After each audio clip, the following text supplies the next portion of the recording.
Данил. Да, спасибо, всех приветствую. Ну, я думаю, все поняли, большинство поняли. Айдар Саидгараевич всех поприветствовал, пожелал удачи медиафоруму, рассказал про проект «Миллиард татар», который они запустили, позиционируется как площадка для дискуссий по всему миру, для татар всего мира.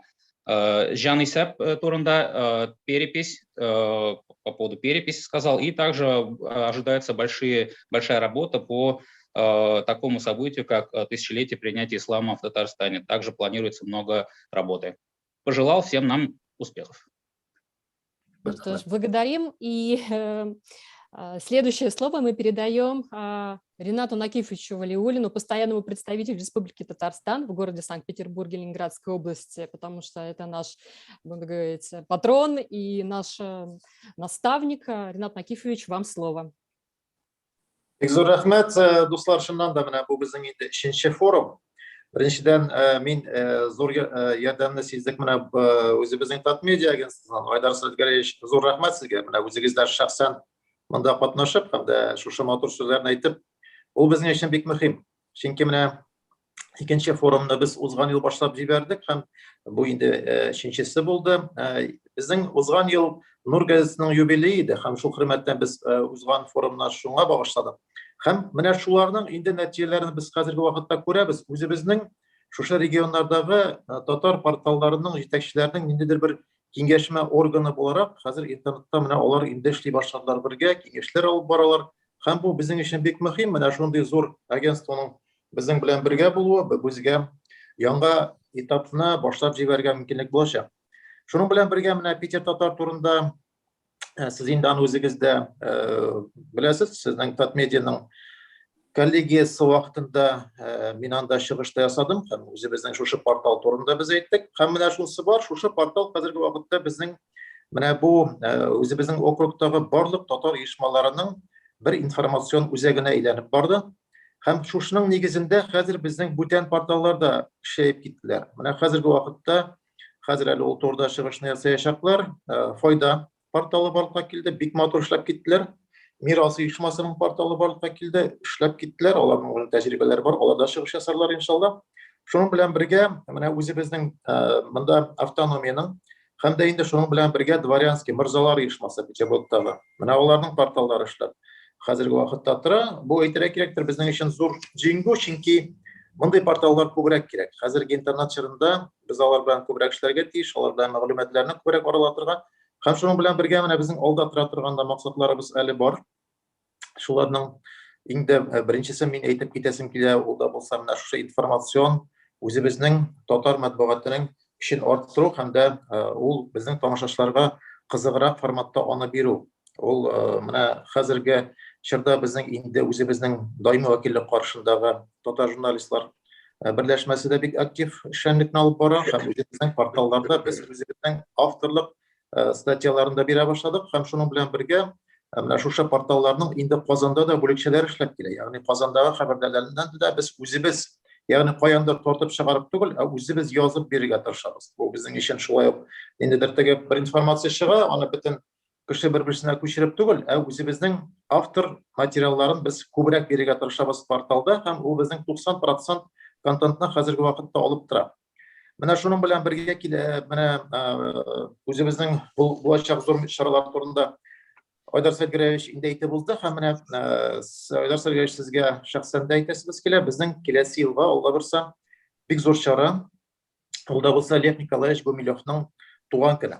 Ул инде бу 10 еллык һәм сез беләсез, безнең Казанның үзәгендә Петербург урамында нәкъ аңга һәйкәл куелды һәм анда язылган сүзләр: "Я русский человек, всю свою жизнь защитил татар от клеветы". Ул безнең тарихта бик зур урын алып торган кеше һәм менә мин аны бик өметләнәм. Безнең татар вакытлы матбугатында, шулай безнең интернет порталларда безнең журналистлар менә бу датаны зур иттереп киләсе елга билгеләп үтәрләр дип. Чөнки бу турыда инде мин Фәннәр академиясына үзебезнең белдерүне эшләдек. Без монда Казанда да чаралар үткәрә җыенабыз һәм менә Татарстанда бу эшкә зурлап катнашыр дигән безнең өметебез бар. Кыска гына әйткәндә, бу минем тәбрик котлау сүзендә мин кабаттан барыгызны да шушы зур 3нче форумның эшчәнлеге белән башлануы белән тәбрик итәм. Айдар Сәгәревич, сезгә бик зур рәхмәт. Данил Фанисович, безгә менә тоже информацион яктан булыштылар конгресс. Бик зур рәхмәт конгресска. Васил Загитович, сезгә зур рәхмәт, чөнки КФУ белән эшчәнлекне алып барабыз һәм менә сезнең дә бүген әле чыгышыгызда була. Без аны да көтәбез. Шулай ук инде безнең аксакаллар һәм менә безнең эш форумны да алып барырга безгә бик күп булышлык иткән Римзил әфәнде, Рамис әфәнде, Рустам Шакиров. Шулай ук инде безнең алып баручыларыбыз модераторыбыз Кадифа һәм Данил, сезгә бик зур рәхмәтләребезне белдерәбез. Һәм шуның белән бергә менә инде безнең шушы Питер татарының оештыручысы аны үзенең хисабына әлегә хәтле біз инде күп кылдан килгән чаңга булышып киләбез. Рауль Закировка зур рәхмәтләр. Уңышлар форумга. Ренат Накифович, вы, как обычно, о всем рассказали, что происходит у нас в Санкт-Петербурге, Ленинградской области, всех обозначили, и вам отдельно, Биксур Рахмат, за такой вот обзор. И, конечно же, сейчас Данил Эфенди чуть немного переведет основные тезисы, потому что много в вашей речи было акцентов, которые проходят именно по жизни, деятельности нашего медиасообщества и не только. Пожалуйста, Данил Эфенди.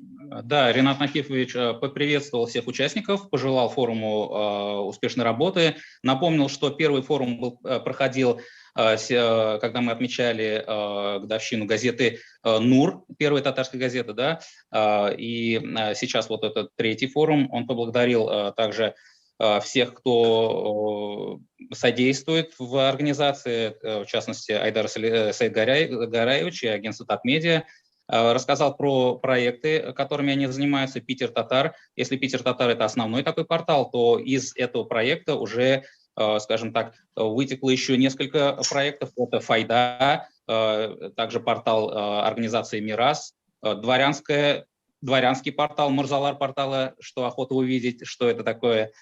И также рассказал, что цели расширятся дальше, и акцентировал внимание на одной дате, приближающийся, это 110 лет со дня рождения Льва Гумилева, который много чего сделал для татарской нации. Призвал все средства массовой информации обратить на это внимание и активизировать работу в этом направлении. Рахмат. Данил Эфенди, да, Рахмат. Ну что ж, следующее слово мы передаем председателю исполкома Всемирного конгресса татар. Надо отметить, что Всемирный конгресс татар с самого начала нашей жизни именно вот в пространстве медийном всегда нас поддерживает. И сегодня с нами Данис Фанисович Шакиров. Слово вам. Hürmetli Sankt-Peterburg'da uyushtirilgan 3-chi media forumda qatnashuvchilar, albatta internet shiltarida tatar millatine bag'ishlangan media resurslarini amalga qo'yuvchilar, tatar internetini qarovchilar, men sizni chin ko'ngildan Tatariston Respublikasi Premyer-ministr o'rinbosari, butun dunyo tatar kongressining milliy shura raisi Shahrazi Vasil G'abdulg'ayazuli ismidan chin ko'ngildan salamlayman. Ham haligi 3-chi martaba uzdirilib keluvchi haligi media forum bilan ning ochilishi bilan tabrik etam. Шынлыкта да мен иң беренче чиратта рәхмәт сүзләремне җиткерәсем килә. Оештыручыларга, менә без һәрвакыт элемтәдә безнең Санкт-Петербург һәм Ленинград өлкәсендәге Татарстанның вәкиллеге белән, аның вәкилләреннән Накифович Валиуллин белән, менә Катифа ханым, Рауил әфәнде Закировны сезгә аерым рәхмәтләрне җиткерәсем килә, чөнки бүгенге көндә әлеге Питер Татар дигән медиа форум һәм гомумән аның нигезендә ел дәвамында башкарылып килә торган эшчәнлек ул башка төбәкләр эчендә һәм чит илдәге дә шул вакытта Россия Федерациясында яшәүче безнең милләттәшләребезгә дә һәм гомумән татар оешмаларына да бер үрнәк модель буларак күрсәтәбез. Һәм әлеге мәсьәләне біз әле менә күптән түгел генә безнең Казаныбызда узган 23-нче, 24-нче һәм 25-нче, 26-нче сентябрь көннәрендә узган милләт җыеныннан соң без татар матбугаты чаралары катнашында, аларның баш мөхәррирләре катнашында Татмедиа Республика агентлыгы белән берлектә татар матбугат чараларының форумын уздырдык, җыенын уздырдык һәм әлбәттә бу мәсьәләне безнең медиа порталларны булдыру мәсьәләсен татар дөньясында һәм аларның эшчәнлегенә бәйле сөйләгән вакытта без Питер Татарны үрнәк бер модель буларак күрсәттек. Чөнки бүгенге көндә бу шушы бер көнлек форум гына түгел, аның нигезендә ел дәвамында алып барыла торган эшчәнлек бар. Һәм мин игътибар итәм, без инде 3нче ел рәттән әлеге медиа форумда катнашабыз. Һәр ел ул камилләшә бара, һәм ул катнашучыларның географиясе белән дә, катнашучыларның менә монда баш мөхәррирләр.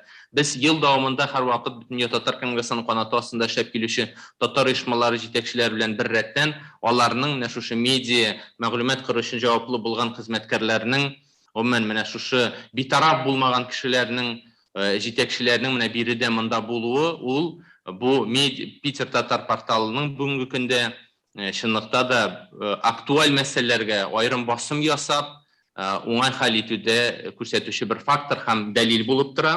Әлбәттә, без быел менә бөтен Россия күләмендә инде ул 4нче мәртәбә күчерелсә дә, ниһаять инде ул узды. Октябрьнең 15-ннән ноябрьнең 15-нә хәтле безнең бөтен Россия күләмендә халык санын алу кампаниясе уздырылды.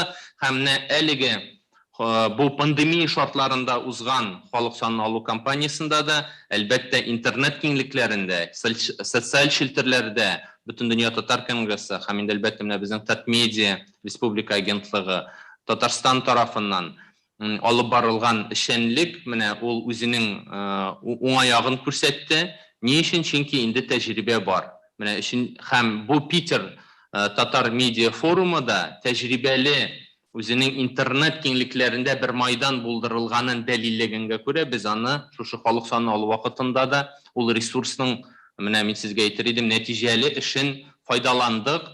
Һәм менә әлбәттә без басымны госуслуги аркылы, Татарстаннан читтә яшәүче милләттәшләребез өчен госуслуги аркылы без аерым басым ясап тавыш бирүне сораган идек. Менә әлеге интернет киңлекләрендә, менә шушы медиа форумда сөйләшенгән мәсьәләләр, медиа форумда кулланылган медиа ресурслар аркылы без бу мәсьәләне хәл иттек. Шул һәм менә ул мөмкинчелек белән дә файдаландык. Чынлыкта да менә шул турыда әйтте, без игътибар итәбез аңарга. Бу Питер татар белән бер рәттән аның кылпычыклары, аның юнәлешләре инде менә алга таба булган яңа бер проектларга этәргеч булып тора һәм нигез булып тора.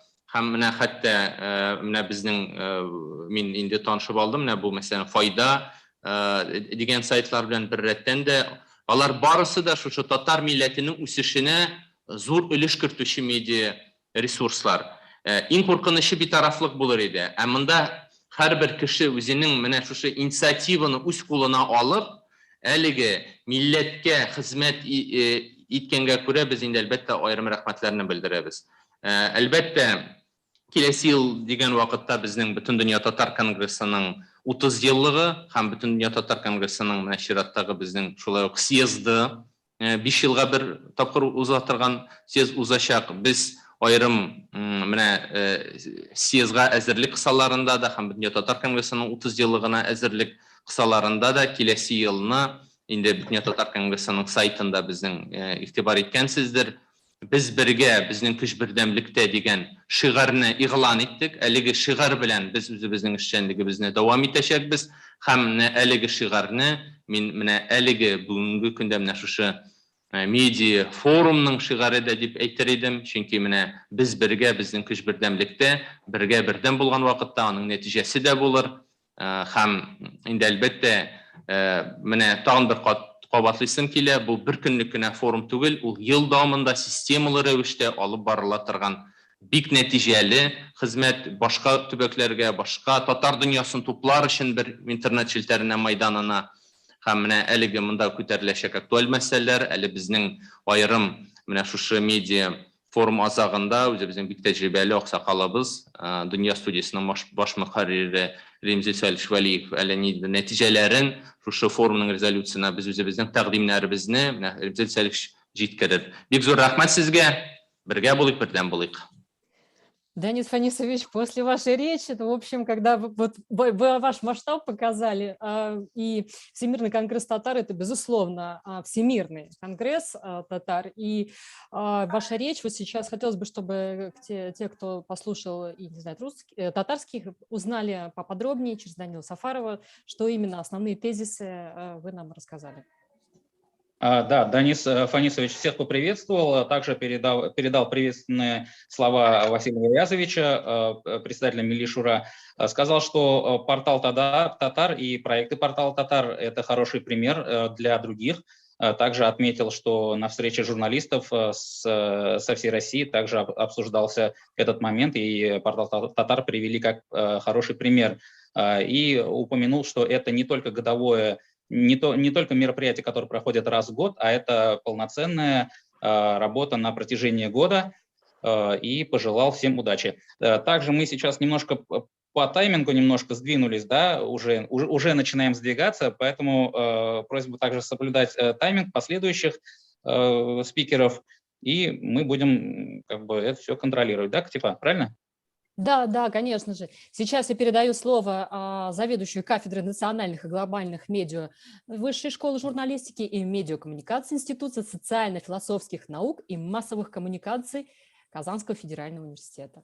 Васил Загитович Гарифуллин, слово вам. Приветственное слово. Рахмат, хайырлы күн, хөрмәтле милләттәшләр.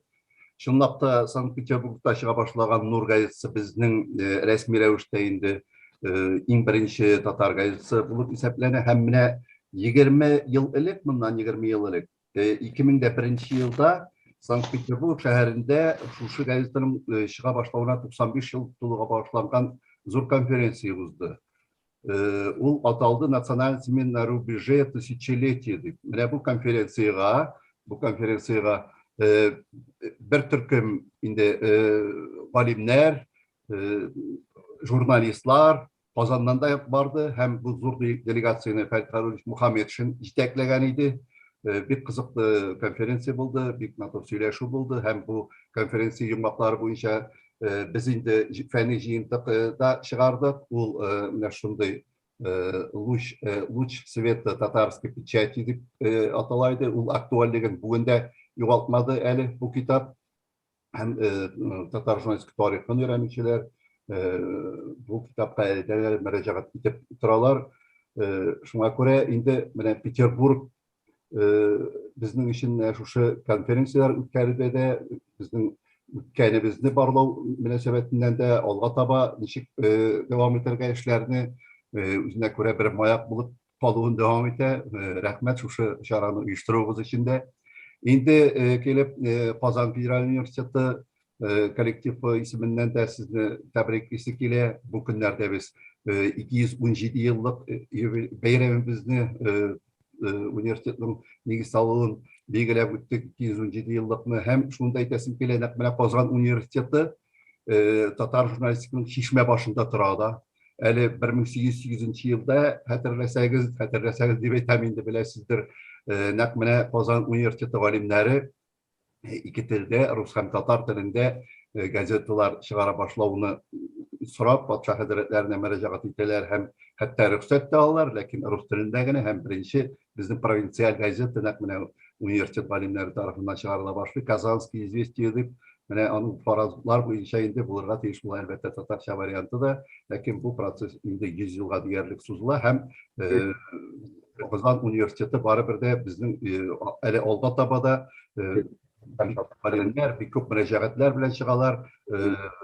Хәзрәтләрен барлыкка китерү буенча. Шунда әйтим, нәкъ менә безнең университет инде моннан 60 ел элек журналист кадрлар әзерләү белән шөгыльләнә башлый. Киләсе елга без университетта да, гомумән безнең Идел буе регионында журналист кадрлар әзерләүнең 60 еллыгын бәйрәм итәргә җыенабыз.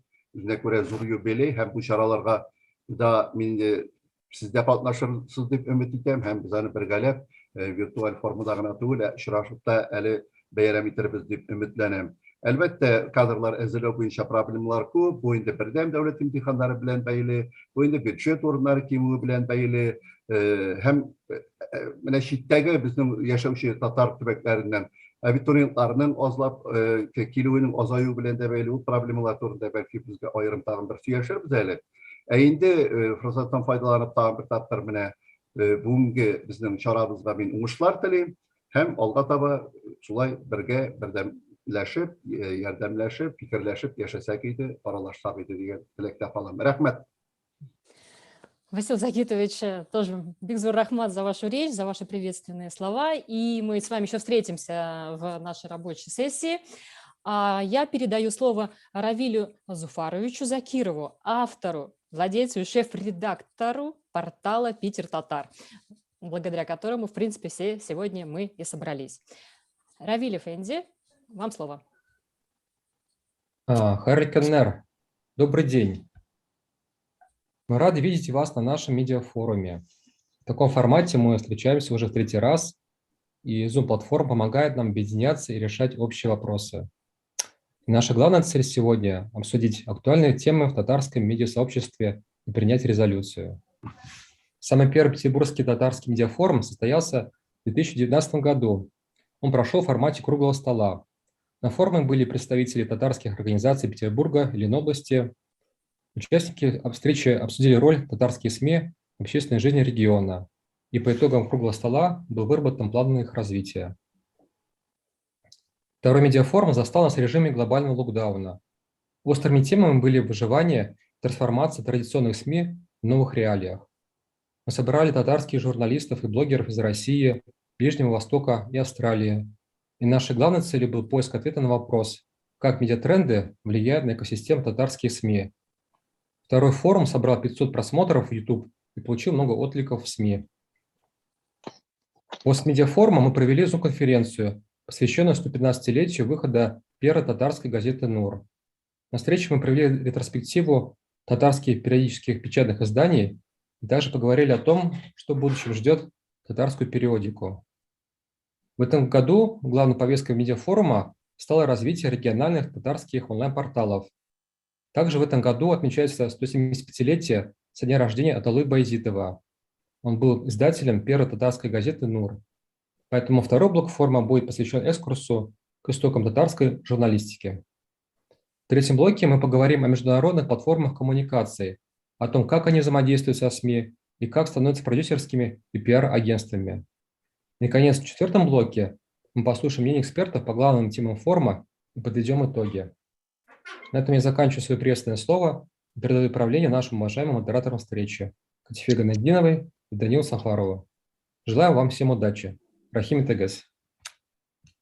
Рафиль Эфенди, рахмат бигзур за ваше тоже приветственное слово и анонсирование, как будет построена работа, структура нашего сегодняшнего медиафорума.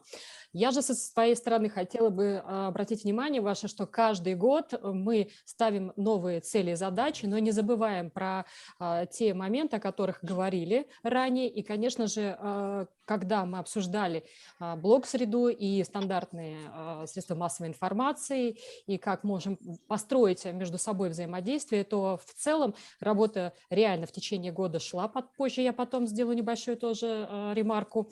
И в этом году мы не случайно сфокусировали свое внимание именно на региональные и международные онлайн, и не только онлайн, платформы коммуникации, и разделили секции, чтобы мы познакомились лицом к лицу с представителями, будем так говорить, волонтерского движения, такими альтруистами, патриотами, каким является и Равиль Эфенди Закиров, потому что безусловно, здесь вопросы, связанные и с монетизацией, и с кадровым моментом, и с системой, потому что некоторые порталы, средства массовой информации, вот, которые имеют частную такую платформу, они начинают свою работу, а через год, 2, 3, а может быть и 5 уже приходят к завершению, потому что ну, вот как бы не умеют монетизировать весь этот процесс, а на альтруизме, как вы понимаете, далеко не уедешь.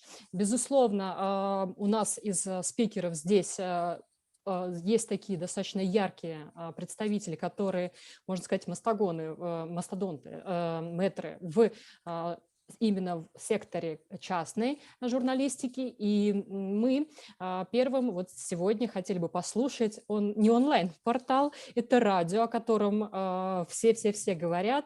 И у нас здесь в Санкт-Петербурге под огромнейшим впечатлением, потому что та работа, которой они занимаются и перед переписью населения, и все-таки динамика у радио, в отличие от порталов, от журналов, она несколько иная. Вот мы приглашаем первого спикера и первой секции региональный онлайн-портал «Лицом к лицу» Фарита Литфуловича Аймалетдинова. Он руководитель радиоканала 91,4 «Сергач», татар радиосы. В общем, вам слово, Фарид Эфенди.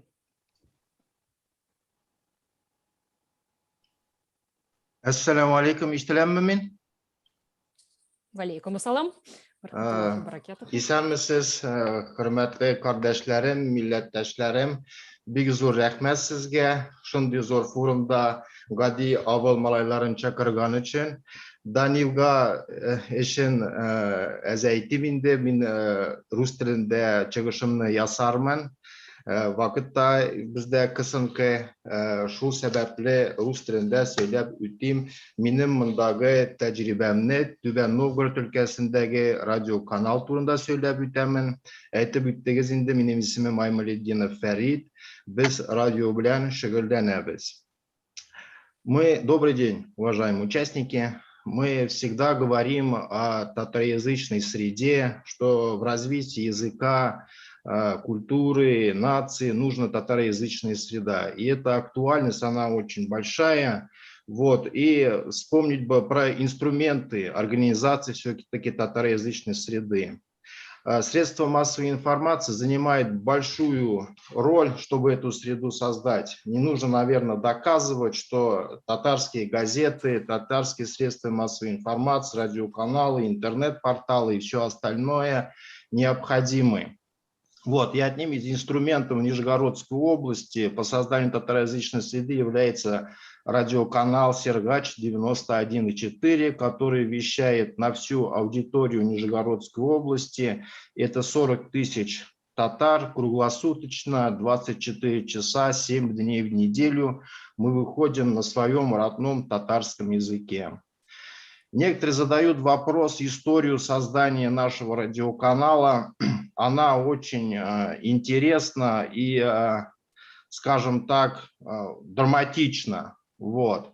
Когда-то сюда, здесь, в нашей Нижегородской области, один из предпринимателей московских решил создать коммерческий проект и создал радиоканал. Это было в далеком 2015 году. Вот, он проделал огромную работу, создал радиоканал, начал вещать. Но, к сожалению, он думал, что это коммерческий проект, затевалось это все как коммерческий проект. И, к сожалению, они просчитались, и он не смог выжить, он оказался фактически мертворожденным. Вот, и радиоканал закрылся. Вот, он перестал существовать в эфире, но на бумагах еще существовал. К сожалению, ни одна там общественная организация или другие структуры, которые призваны по уставным задачам сохранять эти, грубо скажем, нашу культуру, не подключилась и были как-то вот так инертны. Вот, и руководитель радиоканала подошел и предложил взять радиоканал под свое крыло. Я в то время работал, на структуру была хорошая, и сейчас она есть. Вот, и предложил, нам нужно было продумать за целую ночь, брать этот радиоканал под крыло или нет. Это надо понимать, это и финансовые риски, и репутационные. Ну, надо было думать. И за ночь было принято решение, что нужно брать радиоканал под свое крыло и начинать работу. В течение месяца мы смогли реанимировать, эфир заработал, ни шатка, ни валка. Вот. При общении дальше какие все-таки проблемы создаются при вещании, да, вот. Они везде, как и у всех средств массовой информации, это в первую очередь, я считаю, кадры. Кадры – это основное. Второе – это монетизация, потому что монетизировать свои услуги очень сложно. Да? Хотя есть рекламный рынок, но он небольшой, но все равно что-то надо было другое. И с момента реанимации радиоканала было принято решение создать общественную организацию «Татарский национальный центр». Мы считаем, что средства массовой информации татароязычные должна как бы взаимодействовать с общественными организациями и иметь в орбите своей понимающие друг друга, имеющие одинаковые цели, вот, преследующие одинаковые цели и подходы к решению проблем и задач общественной организации. Но, к сожалению, вы все сами знаете, что где 5 татар, это 8 партий, 12 фракций, 7 течений, и понимание друг друга очень сложно. Для этого надо создавать общественную организацию, которая, ну, не только по уставным задачам, да, не только жонглированием там, спекуляции на татарской волне, а на самом деле ежедневной работы, которая готова работать, чтобы сохранять нашу культуру. Вот и с 2017 года радиоканал выходит под крылом Татарского национального центра. Мы работаем, так скажем, уже 5 лет, слава богу, никакие ковидные, кризисные явления на нас сильно не влияют, потому что надо понимать, надо быть готовыми ко всему, поэтому стараться работать и с грантовой поддержкой. Грантовая поддержка – это немаловажно, это стимулирует, и желательно иметь девиз не такой, а вот грант получил, интерес исчерпан. Получение гранта – это только начало своей работы. Вот, она стимулирует, и надо работать. Слава богу, мы работаем с этим. У нас практически на радиоканале реализуется в 2021 году 5 грантовых проектов. Вот. И это, конечно, приятно нам, это аккумулирует вокруг себя и людей, которые, ну, заинтересованы все-таки в татароязычной среде, что есть такая необходимость. И неплохо. Я бы хотел сказать, если модератором, у вас нет возможности презентацию включить. Собственно, этот вопрос мы параллельно обсуждали на тестовой, да, сессии. Сейчас, если она появится, значит, появилась возможность. Если нет, то... Может, просто... я попытку сделаю сам включить? Давайте, да. Только у вас, не забывайте, уже 43 минуты, осталось 3 минуты. Да, вот я бы хотел бы ознакомить с внутренним наполнением радиоканала. Сейчас видно что-то? Ну, сообщение, что вы запустили демонстрацию экрана. Все отлично, да, смотрим. Да, сейчас видно. Ну, это сейчас я вам уже проговорил, да. Вот, радиостанция работает вот в таком режиме. Вы видите Нижегородскую область, вещает из города Сергач, из центра татар нижегородских. Как всем удобно говорить, что мы мишари. На самом деле мишари, мы настоящие татары. Это мишари кто-то придумал. Ну, кому удобно, пускай говорят. Мы татары.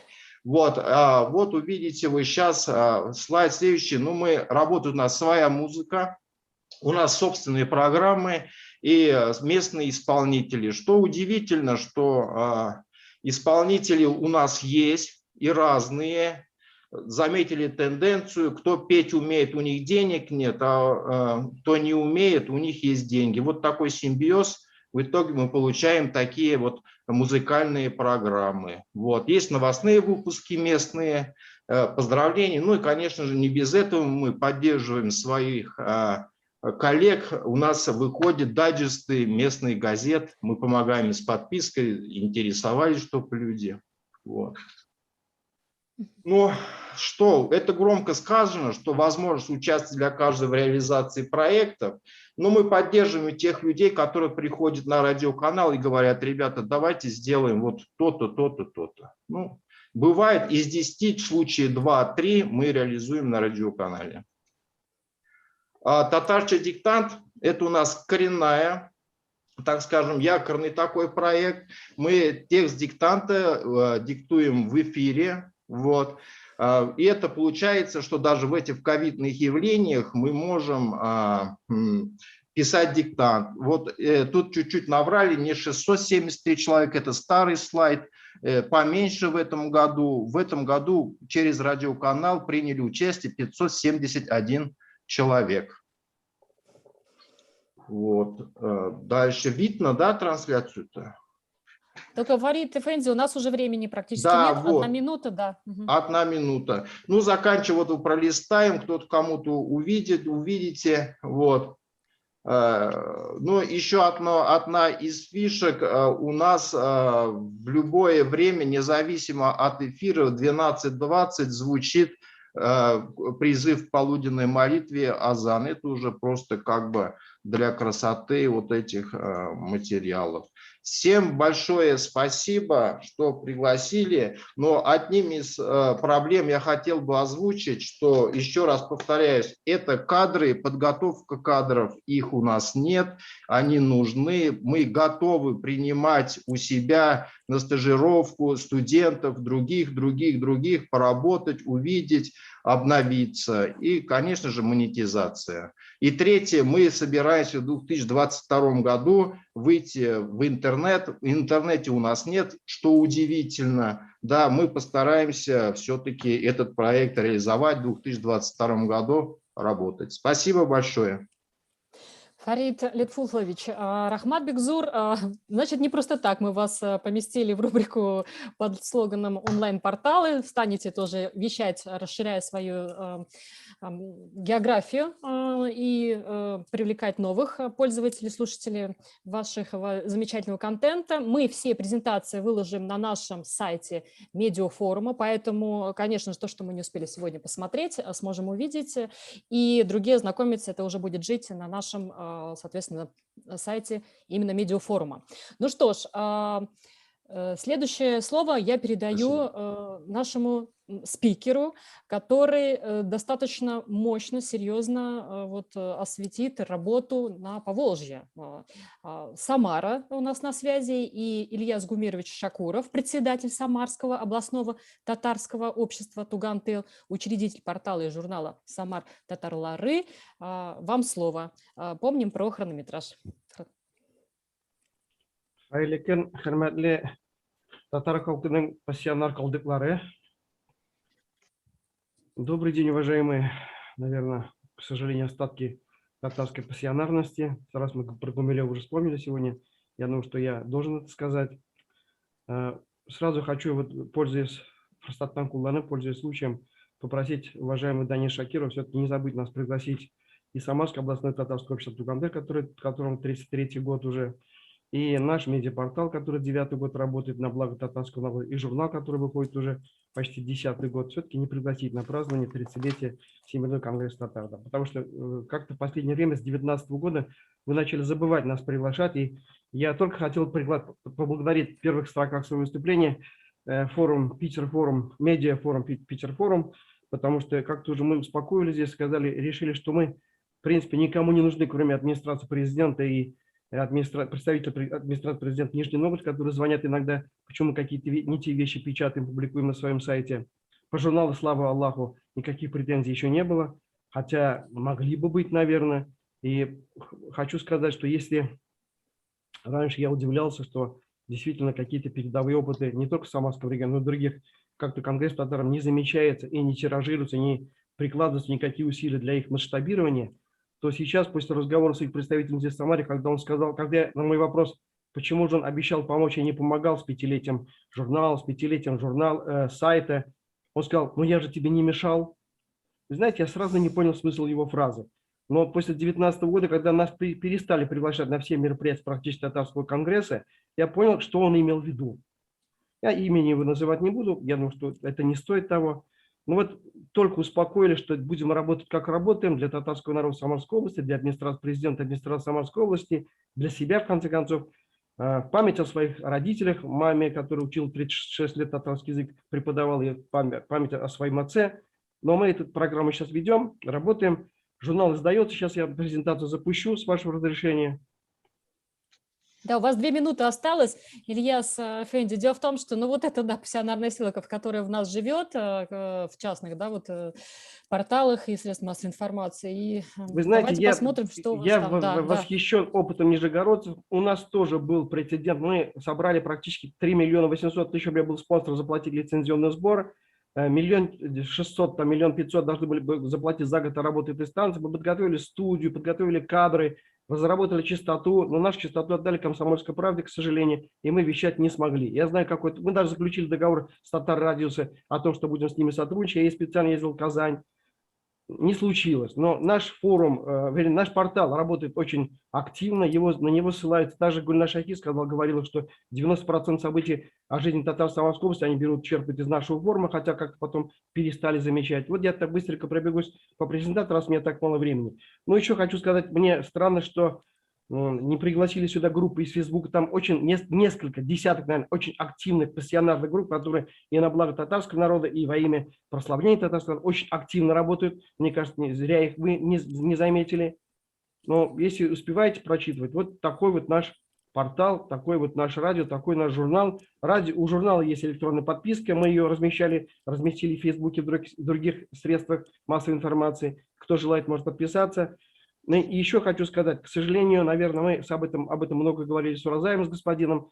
Вот наше развитие, то, что сегодня вот этот форум работает здесь 31 человек, а смотрят всего 24, вот, конечно, это, вот, к сожалению, такая красноречивая характеристика эффективности, успешности нашей работы. И во многом, наверное, это обусловлено тем, что потолок возможностей, глобальный потолок возможностей татарского народа ограничивается потолком недосубъектности нашей республики Татарстан. И вот эти все разговоры про Казанскую губернию, Казанскую область, к сожалению, как только республика Татарстан не станет, то наш инкерас станет досрочным. Все пойдет гораздо быстрее, чем шло до сих пор, до сегодняшнего дня. Если у меня время исчерпано и ко мне вопросов нет, я готов на этом завершить свое выступление. Ильяс Эфенди, благодарим вас за такой эмоциональный, трогательный спич, потому что, безусловно, 10 лет – это достаточно мощный показатель работы. И дело в том, что благодаря вашему журналу, вашему контенту и вашей, получается, работе портала, вот всем этим пропитался наш блогер, наш фоторепортер и, конечно же, постоянный участник в жизни контента Питер Татар портала, это Ленара Калашкина. И она столько добрых, теплых, уютных слов говорила в адрес и в жизни вашего журнала, который выходит. Можно одну реплику буквально? Одну реплику. Да, Вы знаете, я думаю, что все вот эти частные наши, даже радиостанции FM, которые, безусловно, это очень знаковое, это очень серьезное событие для нижегородских татар, даже это FM-станция и, конечно, наша газета «Бардамле», которая сейчас умирает практически, и никто не хочет помогать, ни область, ни Конгресс татар, ни Республика Татарстан. Они не способны, если как-то помочь нам мобилизовать наш народ на сохранение, на развитие, если у нас не будет доступа к федеральным, региональным и местным каналам, телеканалам и радиоканалам. Каковых, к сожалению, у нас нет.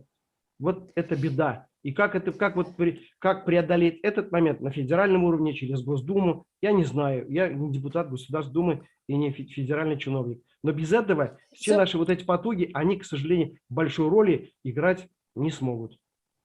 Ильяс Эфенди, хорошая ремарка. Дело в том, что у нас будет 4-я секция, да, в работе медиафорума. Мы там как раз проведем блиц-опрос и потом еще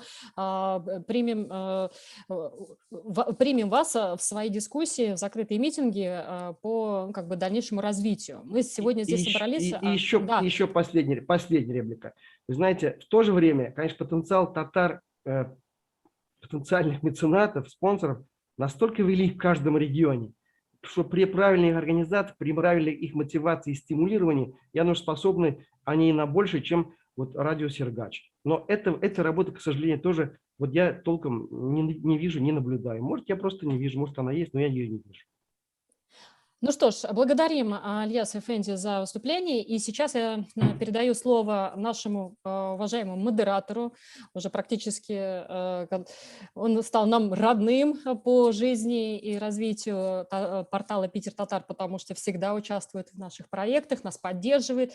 Данил Наилович Сафаров, владелец порталов matbugat.ru и tatpress.ru. Казань, пожалуйста, ваш доклад «Частные татарские СМИ в интернете и в социальных сетях». Данил Эфенди. Да, еще раз здравствуйте. Но мой доклад явно не поместится в тайминг, поэтому даже не знаю, на чем остановиться. Давайте сумбурно несколько тезисов. Да.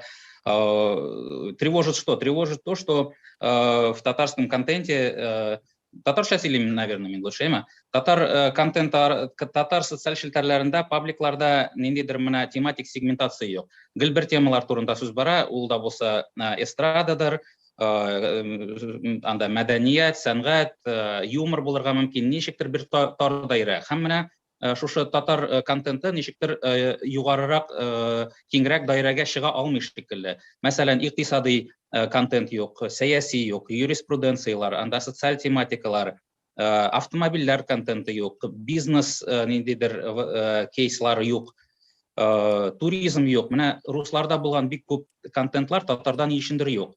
Бу төрле социаль шелтерләргә кагылышлы әйтәм мин монда. Инде бигрәк тә менә YouTube'ка кагыласы килә. YouTube'ка керергә бик күп кеше хыяллана. Журналистлар, блогерлар, аралашам, сөйләшәм, кызыгалар, уйлашалар теге ничегрәк керергә. Һәм дә ничектер барып чыкмый.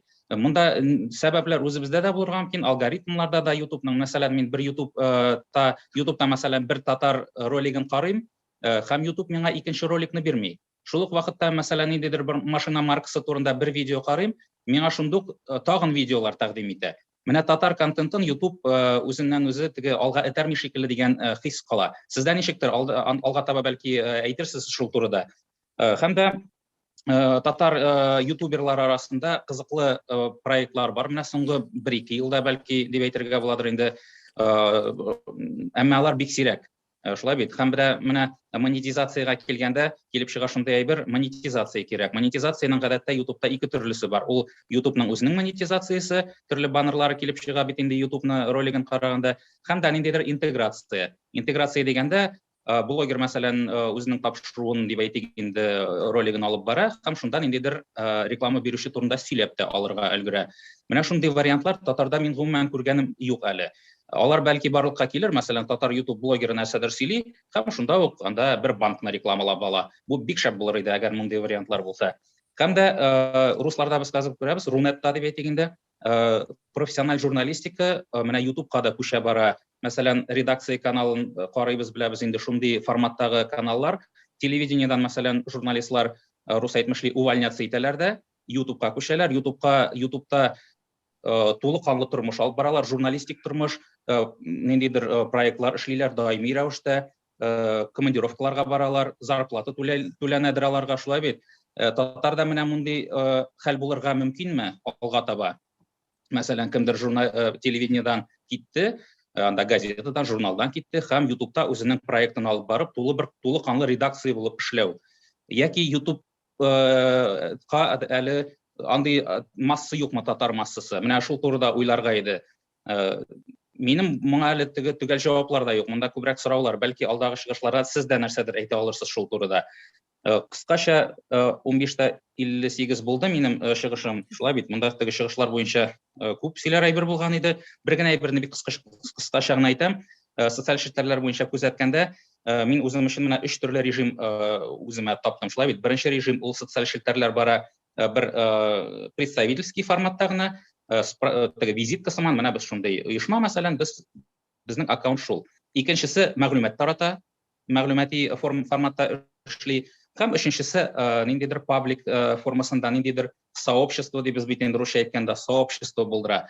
Минем максат, менә безнең максат менә шундый сообщество булдыру. Үзе, мәсәлән, безнең Телеграмда, анда YouTube'та мактаныр әйбер юк, әмма Instagramда безнең ниндидер бер сообщество барлыкка килде.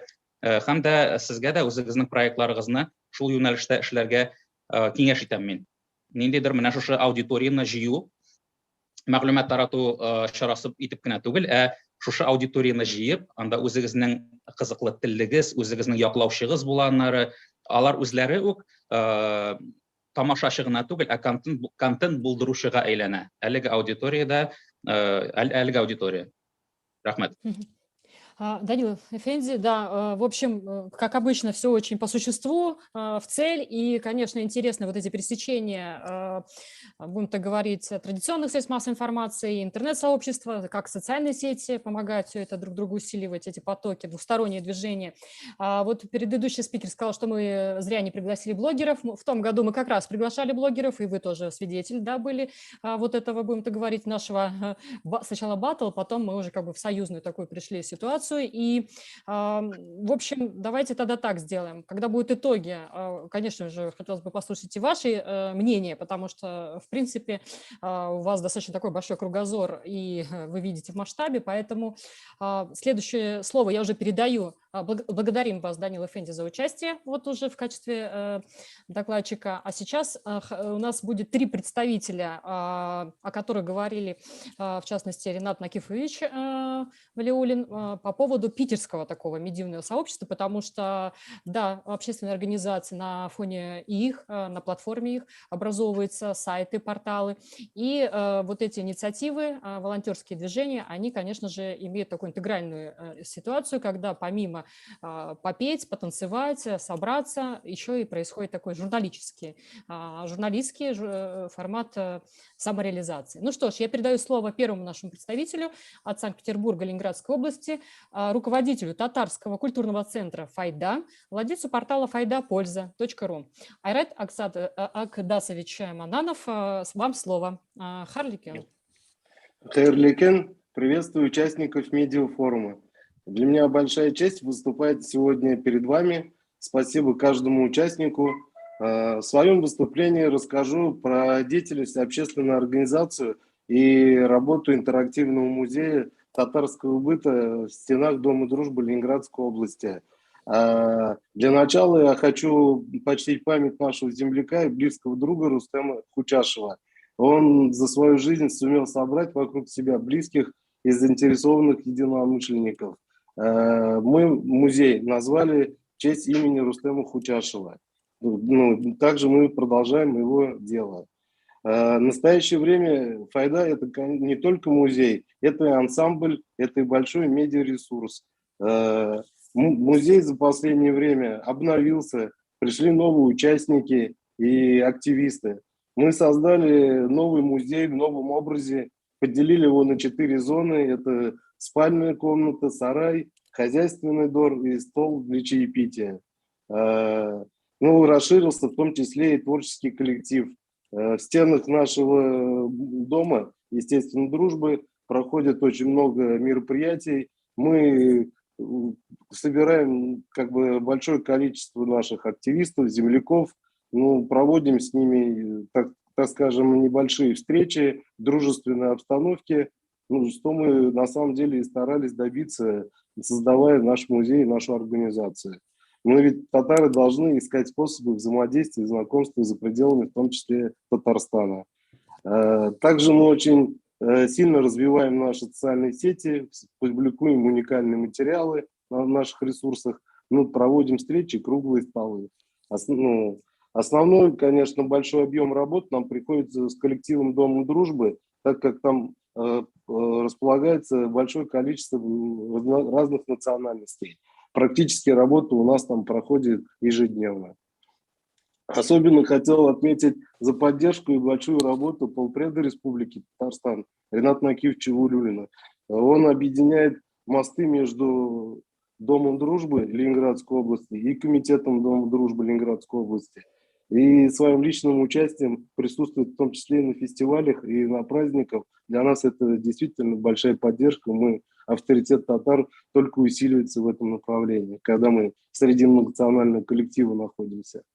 В конце хочется сказать, что мы живем в непростое время, но только сообщая совместными усилиями мы сможем преодолеть любые невзгоды. Ведь наш народ испокон веков стремился только идти вперед, дабы оставить большой след в истории. Всем спасибо.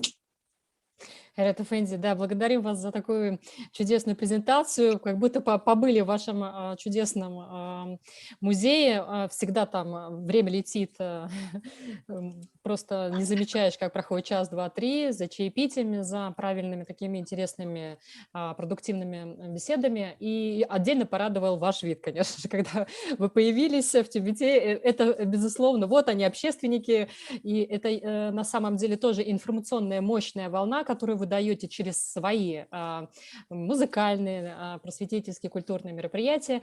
В общем, благодарим. И следующую, будем так говорить, плеяду наших представителей Санкт-Петербурга и Ленинградской области у нас представляет Тахир Ринатович Валиуллин. Вот, собственно, он стал нашим специальным корреспондентом Питер-Татар в Татарстане, и также он сотрудничает с Файда Польза, и вот это вот пример такой синергии, консолидации, мы друг друга только усиливаем, а Тахир, он в этом плане яркое свидетельство этим процессом. Тахир, вам слово. Добрый день, надеюсь, меня слышно и видно, потому что Да, я вижу свою презентацию, я буду ее листать. Меня видно?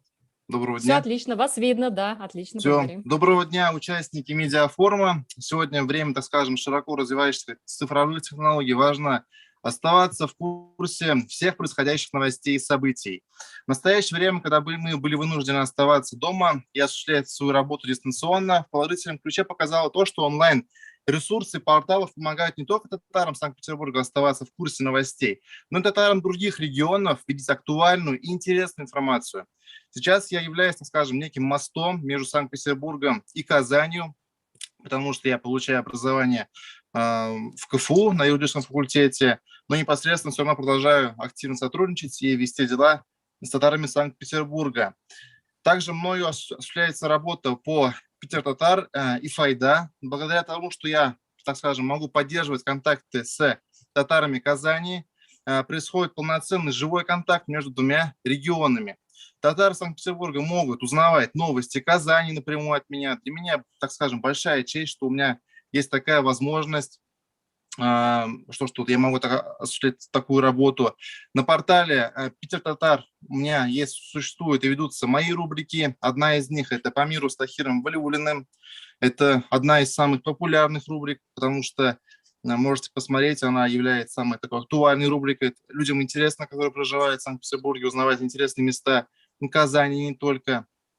Скажем, вне татары Санкт-Петербурга знают интересные места Татарстана, не только.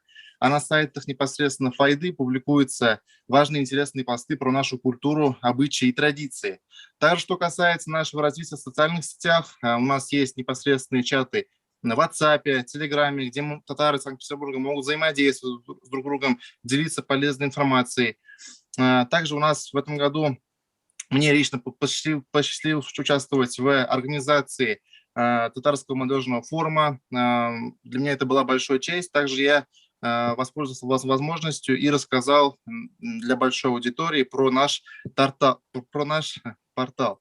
Также для нас является большой гордостью то, что про нас написано в Википедии. Это тоже большое, я считаю, заслуга не только конкретно меня, но и в частности каждого отдельного члена нашей большой команды.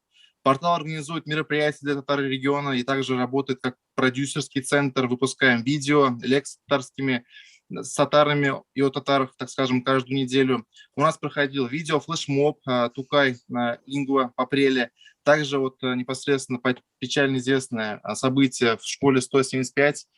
Мы тоже про это сделали свое небольшое видео. Также провели Сабантуй. Вы можете видеть об этом сейчас на слайдах. Также новогодний непосредственно концерт. Непосредственно сейчас перед вами наша страница в Инстаграме. Мы стараемся также следовать трендам и видеть актуальные новости, развиваемся в социальных сетях и заходим на новые актуальные социальные сети, такие как TikTok. То есть за время моего, так скажем, участия и присутствия в интернет-ресурсах у меня, так скажем, появился большой опыт и своя некая аудитория. Также напоследок хочется сказать то, что сохранение нашей культуры и нашей идентичности, это зависит только от нас. То есть мы, так скажем, уже было сказано, ротовые, мы действительно великий народ с богатой историей. Нам не нужно забывать свое наследство и дорожить то, что нам досталось. Всем большое спасибо. Непосредственно моя страница в Инстаграме. Подписывайтесь, там выходит актуальная информация и любые другие актуальные информации. Всем спасибо. Тахир Ринатович, благодарим вас за чудесную, яркую тоже презентацию. И Да, вы наш специальный корреспондент в Татарстане. Это всегда рубрика ваша яркая, именно наполнена таким авторским контентом с ракурса вашего взора. Ну что ж, замыкает именно такой Санкт-Петербургской и Ленинградской области модуль Рената Хакимовна Байтимирова. Это руководитель проекта «Дни татаро-башкирской культуры» в городе Гатчина, приуроченный к 20-летию нашей вот общественной организации татарско-башкирской Юлдаш. Ну что ж, вам слово, Рената Ханум. Добрый вечер. Слышно меня? Все хорошо? Все отлично, да. Ага, только Добрый не видим. вечер. Очень радостно в очередной раз встретиться сегодня. Приятно видеть знакомые лица. Благодарю отдельно организаторов. Я, как и заявляла, соответственно, у меня тема интеграция традиционных национальных элементов в реалиях современной динамики. Для меня, как для женщины, и все-таки я себя сейчас отношу к кластеру молодежи, вот, именно взаимодействие с подрастающей молодежью, с нашей. То есть это соединение как раз-таки прошлого и будущего. То есть это очень важно. Показывать собственным примером, опять же. То есть посещая конференции молодежные, я всегда подчеркиваю свою идентичность. То есть тем самым и стимулируя. То есть вот недавно только у нас была конференция национальная, посвященная, не буду говорить, в общем, посвящена она была, и там было собрано очень много национальностей. Мы не можем на сегодняшней конференции, не буду делать рекламу другому порталу, вот, но там были девочки 15, 16, 18 лет, соответственно, они говорят: ой, а у вас головной убор национальный, а мы не знали, что можно. Если бы мы знали, что можно, или если бы мы видели, что вы есть, мы бы тоже одели свою национальную. То есть, а мы постеснялись. Вот мы должны работать со своей татарской молодежью, чтобы наши татарские девочки не стеснялись. 15 им лет, 18, 32, 54 и 108. С удовольствием, чтобы мы могли это делать. То есть, и мы проговорили в кулуарах про актуальность самоидентификации по национальному признаку. То есть это очень большая боль и провис получается, когда зачастую в семьях с разными национальностями у родителей, вместо того, чтобы объединиться и чувствовать силу рода с обеих сторон, получается, идет перекос в одну сторону, то есть фразы «у меня только папа татарин» или «у меня только мама татарка». Это не должно быть оправданием, что только папа или только мама. То есть мы должны понимать, что это гордость. У меня мама такой национальности, папа такой национальности. У нас есть такие-то герои, такие-то спортсмены, такие-то общественные деятели. То есть с гордостью нужно преподносить именно даже внутри семьи, в первую очередь, свои национальные, культурные обычаи, идентификацию. То есть. И очень важно, живя в городах-миллионниках, не терять именно все то многообразие, то есть нашего татарского наследия. То есть это вот условия современного города, то, о чем сегодня уже многократно говорили. Современные блогеры, соответственно, они привносят татарские элементы для своей аудитории. Нужно обязательно стараться брать то, где вы находитесь, соответственно, силу вашего края, то, что есть, для того, чтобы транслировать ее окружающим вокруг себя. То есть и мы должны понимать, что, выходя в медиасферу, мы сами также являемся как отдельные микроблогеры. Есть большие блогеры, миллионники, есть микроблогеры. То есть мы сами же являемся татарским идентификатором для многих, не татар.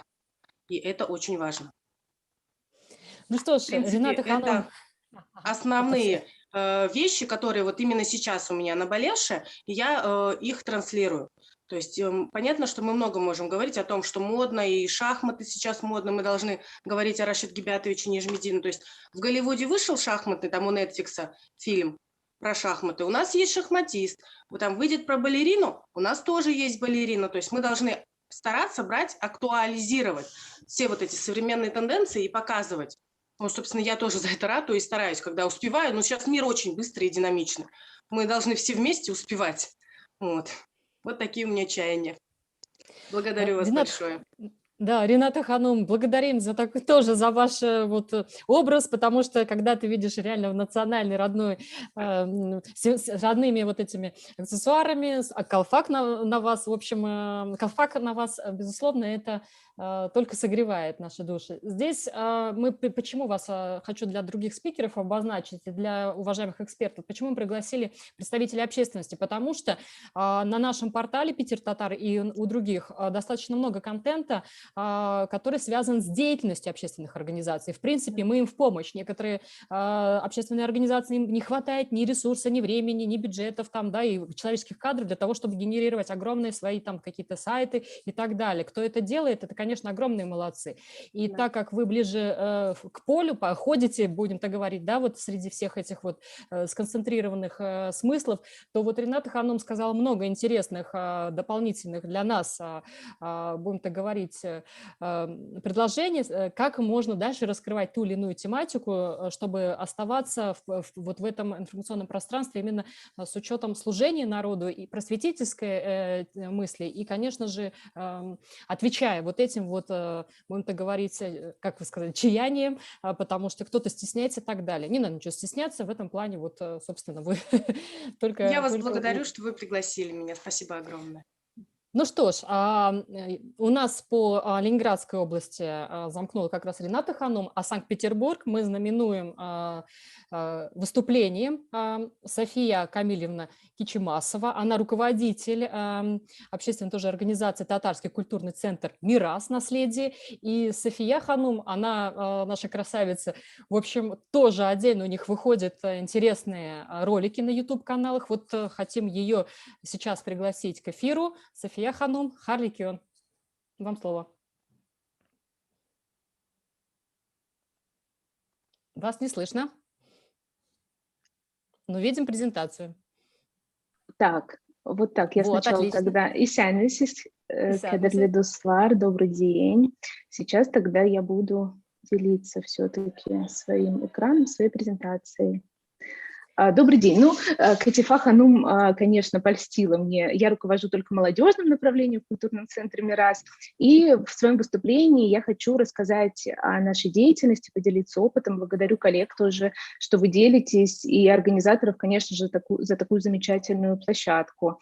Также я, как социальный психолог, не удержалась и провела маленький опрос. Мне будет приятно и отрадно им поделиться. Поэтому в связи с этим я сразу же хочу попросить прощения. Возможно, я чуть-чуть больше займу тайминга, с вашего позволения.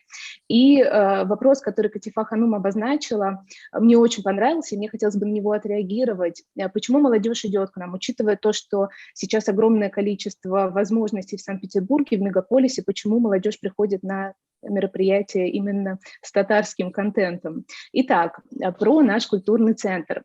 Про основные направления деятельности я обозначила здесь в такой открытке, и вы видите, что это открытка, которую мы дарим регулярно, да, нашим друзьям, посетителям, сразу переносят людей в социальные сети, именно в Инстаграм. Здесь представлено расписание, и вот такие вот обложки мы видим. Вы слышите шумы у меня на фоне наверняка. Я вещаю прямо с Лиговского 56, и у нас сейчас народ собирается играть в настолки, так что прошу прощения тоже за это, если такое будет. Итак, курсы татарского языка преподавателя Альфия Рашитовна Мавлютова. У нас есть начальная группа и продолжающие. Огромный спрос в этом году на курсы татарского языка. Благодарю, опять же, вот наше сотрудничество с лидерами общественных организаций, потому что я знаю, что многие приглашают тоже к нам своих активистов. Это классно. Вот вы видите, к нам приходят семьями. Эстрадно-вокальная студия «Асар», руководитель Насыва Руфина Равильевна и ансамбль танца «Мирас», Вафин Руслан и Вафин Ольга Леонидовна. Классно, что мы уже являемся лауреатами международных конкурсов. Ну и вы видите, учитывая то, что у ансамбля танца «Мирас» до сих пор самодельные костюмы, но мы уже выступали вот с такими потрясающими известными людьми, как Ренат Исламович. Как же организована работа именно онлайн? Мы сразу пошли в онлайн, начиная с 2019 года, активно развиваем страницу. У нас есть аккаунты в Инстаграме, ВКонтакте и микро аккаунт в ТикТоке. Ну, вы знаете, вот он маленький, но самое большое количество просмотров у нас здесь, по 13 тысяч было просмотров одного видео, потрясающий результат. Но пока что основная площадка у нас Мирас, и здесь мы решили не складывать все яйца в одну корзину, а сделать отдельные аккаунты для всех наших направлений, да, и курсы, и танцы, и вокал, и национальные игры. Мы играем, да, на татарском языке. При этом, посмотрите, меньше всего подписчиков, да, у именно Татар-мафии СПБ, но самое большое количество молодежи приходит именно сюда. Ну, вот что тоже, да, интересно может быть. Итак, про результаты опроса, который вчера я затеяла, прямо вчера в Инстаграме. 53 человека приняли участие в этом опросе. Что мы видим? Как о нас узнают все-таки, да? Все-таки большая часть, почти половина, 43% узнают от друзей. То есть здесь работает сарафанное радио.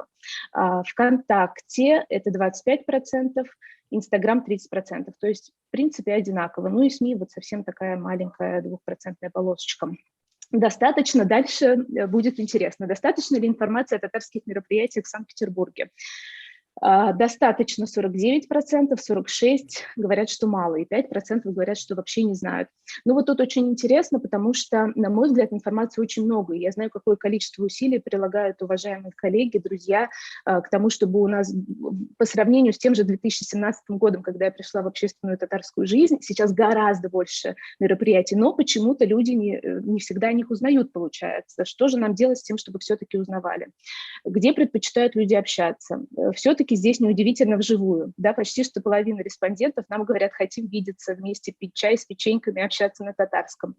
25% говорят, что в Инстаграме им комфортно. Я удивлена, на самом деле это большой процент весьма. То есть если брать суммарно, то половине людей нормально общаться в соцсетях. Возможно, это как раз-таки то, что связано с нашим пандемийным временем, но всего 10% любят общаться с нами в WhatsApp. А самое большое количество информации о татарских мероприятиях именно здесь. Вот это тоже потрясающе интересно. Возможно, мы сделаем выводы и как-то по-другому распределим наши чаты. Вот я подумаю.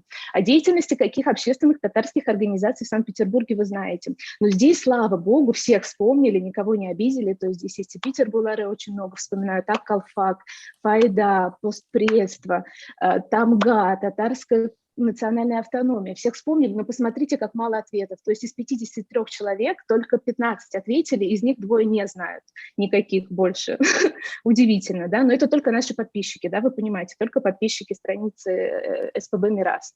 Что нравится в «Мирас»? Ну, тут, конечно, погрела душу, потому что душевность, атмосфера, люди, молодежь, но несколько ответов про чай. Ну, то есть все-таки посиделки с чаем – это у нас в крови родное, любимое. Что нравится в «Мирас»? Я здесь перечислила основные, да, таким контент-анализом. Атмосфера, душевность, люди, отвечая, да, на вопросы Катифа Ханум, общение на татарском языке и качественная организация мероприятий. Чего не хватает в молодежной татарской общине города, и это тоже обратная связь нам. Времени посещать мероприятия все-таки не хватает, 2 ответа. Общения на татарском тоже не хватает. Связи с другими городами, да, хотелось бы, возможно, из Казани, из Москвы. До пандемии мы ездили, встречались, устанавливали из Челябинска, мы с Екатеринбургом, мы в Москву ездили, сейчас меньше, к сожалению. Татарского театра. Вот опять же, татарский театр у нас появился, а народ еще пока что, ну, не все знают, да, в соцсетях. Вот так. Это нам обратная связь. Спортивной деятельности. Ну вот здесь, наверное, можно прорекламировать Айнура Салахова, который сейчас у нас в МИРА занялся активно спортом, и он хочет каждую субботу организовывать игры-волейбол, поэтому кто хочет, присоединяйтесь. Я дам страничку СПБ «Мирас», через нее будем коммуницировать. Курсы татарского языка для детей тоже хотят. К сожалению, мы не можем, ввиду технических условий, у нас очень крутая лестница, мы не можем брать детей, но если кто-то может организовать, это будет супер. Как же ориентироваться в потоке информации, сделать так, чтобы информация доходила до адресата и была принята, востребована, и ей радовались.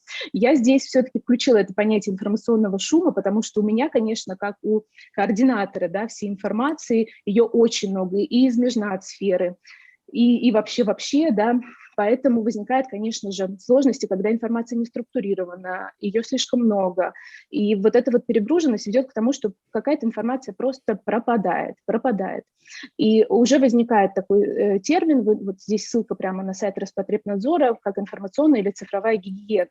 Это, конечно же, дело каждого, да, это вообще медицинский термин, и дело каждого обезопасить себя в этом смысле от перегрузок, но мы как лидеры организаций, как руководители порталов, координаторы чатов различных. Да, мне кажется, наша задача тоже как-то сделать информацию более удобоваримой. Как мы можем это сделать? Как снизить инфошум? Все-таки выбрать основной канал коммуникации. Я сказала, у нас есть Инстаграм, это основное. Мы очень даже редко дублируем между аккаунтами информацию. Вот у нас есть основной СПБ «Мирас», там мы все пишем.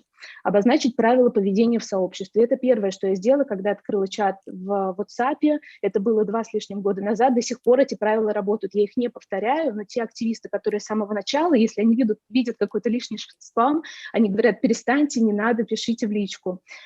Адресность. Я здесь использовала английскую фразу, которая мне очень нравится: keep talking to right people. Обращайся к правильным людям. То есть найди человека, которому ты хочешь дать информацию, и напиши ему, потому что в чате информация обязательно потеряется. Опять же, словами классика здесь можно сказать: если можешь написать в личку, то напиши. Я знаю, что многие коллеги так и делают, за это благодарю. Обеспечь 1-2 дня в неделю без новостей в чатах. Своевременно удаляй временные чаты проектов. Я знаю, что их много, потом там так или иначе появляется спам. Лучше это сделать сразу, просто закрывать чат, удалять. Уважать личные границы, писать в рабочее время, я думаю, здесь очевидно. То, что приходит ночью или там в 4-5 утра, я даже не смотрю. Как сделать инфо востребованной, быть кратким и понятным? Я здесь не новатор в этой идее, кто вообще занимается письменной речью, мне кажется, Ильяхов, пиши, сокращай, очень важно. София Ханум, да. время, да, я прошу прощения, что это? Будем строги, у нас следующий спикер. Будем строги, хорошо, прошу прощения, благодарю еще раз, всем хорошего дня, и подписывайтесь на нас в Инстаграм. Для вас приготовила маленький опрос. Да. Отлично. София Ханум, ну да, это социология. Очень здорово, что вы провели опрос, и эту информацию, если вы с нами поделитесь, мы тоже презентацию разместим на сайте портала. Дело в том, что вот именно через исследования, вот, ну, как бы и фокус-группы, либо вот опросы, они нам реально помогают. Для чего нам что-либо делать и что конкретно делать. Поэтому все это только в плюс. И да, на 15 тысяч в ТикТоке, это, конечно, меня цифра впечатлила, с учетом того, что, как я понимаю, вы там достаточно эпизодично ведете, да, ну, как бы свою деятельность. И по поводу связи с другими городами, надеюсь, что вот наша сегодняшняя сессия и вообще в целом работа медиафорума, она уже выполняет частично вот эту повестку, которая вот прозвучала в презентации. Ну что ж, благодарим, и мы закрываем небольшой такой модуль наш Санкт-Петербурга и Ленинградской области и перемещаемся в Омск, в нашу Сибирь. Там Диана Фаридовна Единякова, главный редактор газеты «Татарский мир». Вот на связи вы, надеюсь, с нами. Вам слово. Қадірлі достар, бек шат сізні көруге. Жақсы бірден сізге зор сәлемдер. Бүгін мен сізні өзіміздің газет білән таныштырасым келе. Біздің біргені единственный ол газет татар тілінде бүтін Омск өлкәсіне.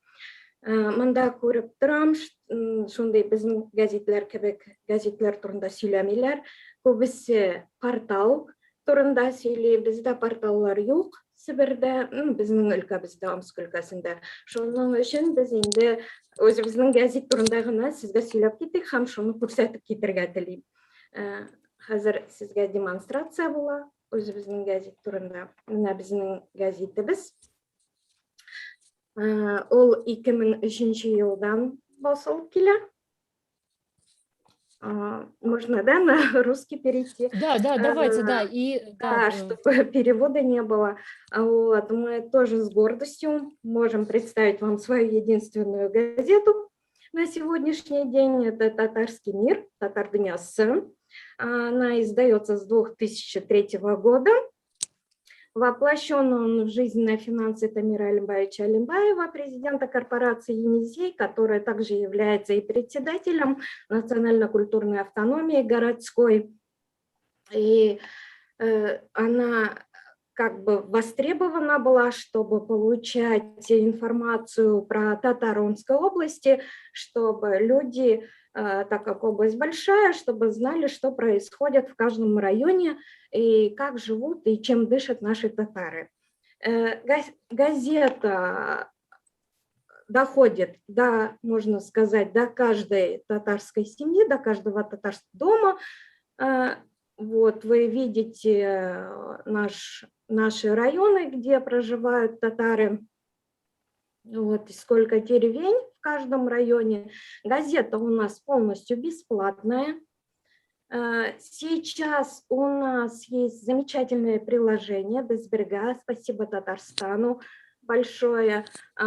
При их помощь финансовая нам очень-очень нужна. Мы надеемся на дальнейшее сотрудничество с ними, Татмедиа. Спасибо вам большое. Как раз президенты у нас в эфире. Вот хочу вам лично сказать спасибо. Люди очень ждут газету и очень рады, что у нас есть такое приложение, которое показывает жизнь всех татар. Вот как раз наш создатель, спонсор Тамир Алимбаевич Алимбаев. Газете уже в этом году 18 лет будет, как мы издаемся. Это 15-летние. В газете есть специальные свои постоянные рубрики. Это мы получаем, каждый район нам отправляет вести из районов,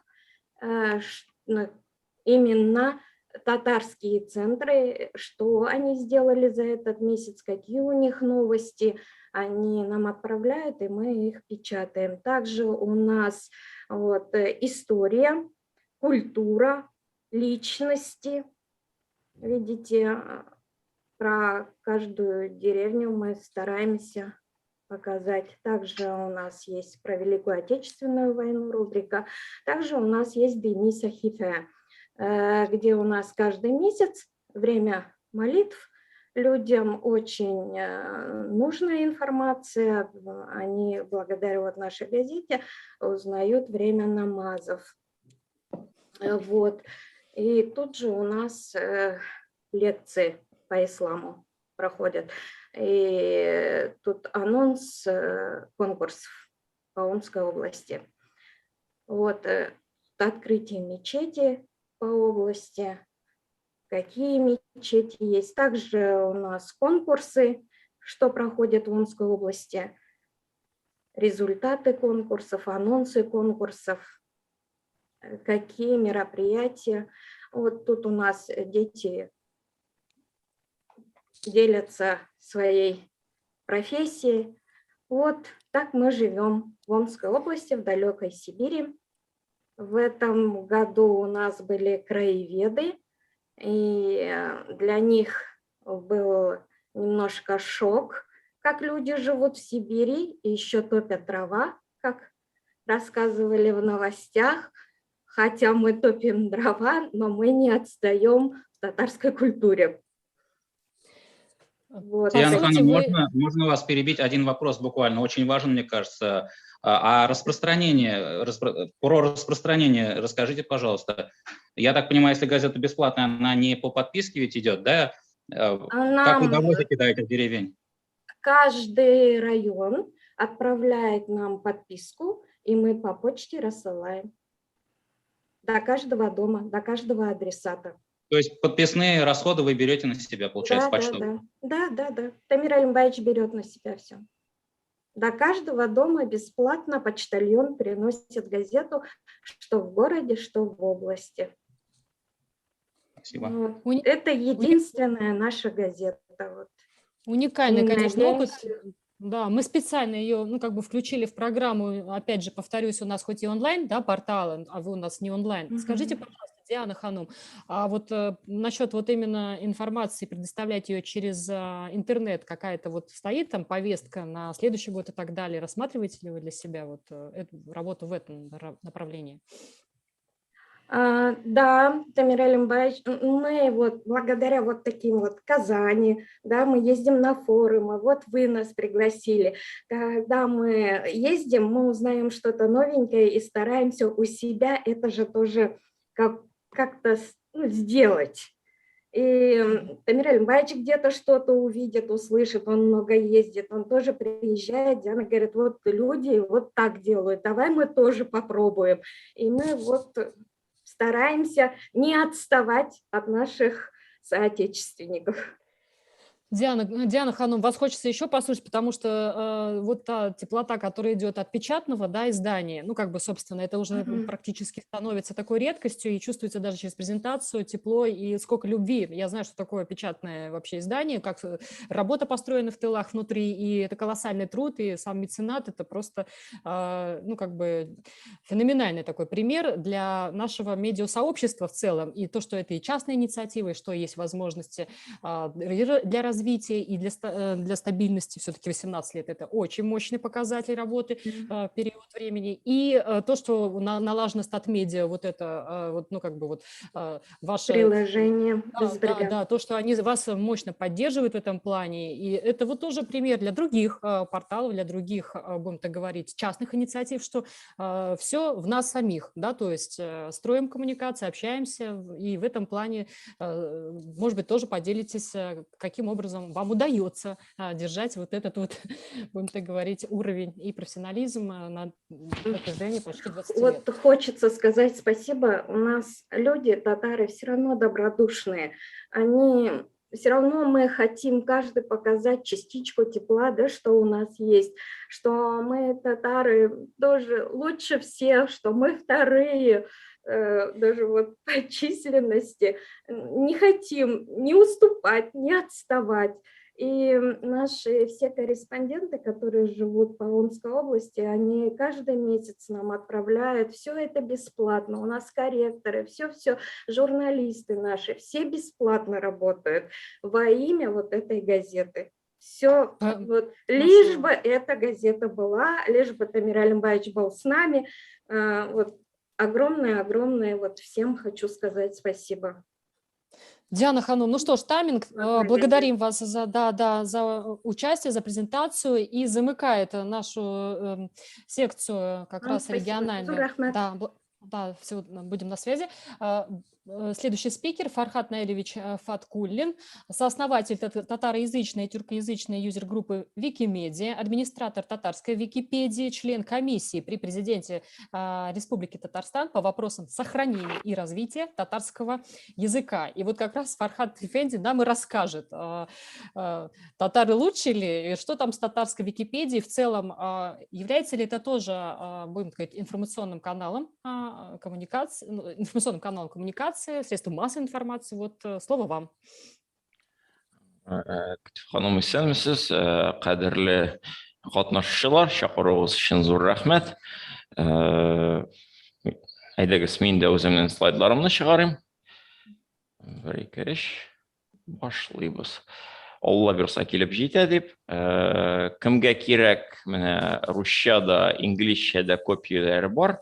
QR-кодларга смартфоннарыгызны юнәлтеп яки бу кыска сылтамаларны җыеп, бу документны ача аласыз. Я воспользуюсь возможностью и буду говорить на татарском языке. Надеюсь, слайды мои видны. Я подготовил их на русском языке, в том числе и на английском, потому что не все читают кириллицу из татар. Вот, но воспользуюсь возможностью, потому что по своей жизни в основном черпаю контент не по-татарски и даже не по-русски. Вот, поэтому пообщаться по-татарски возможность. Слайдта күрәсез теманы чыгардым. Сезгә барыгызга да ниндидер файда китерергә тырышам бу берничә минут эчендә.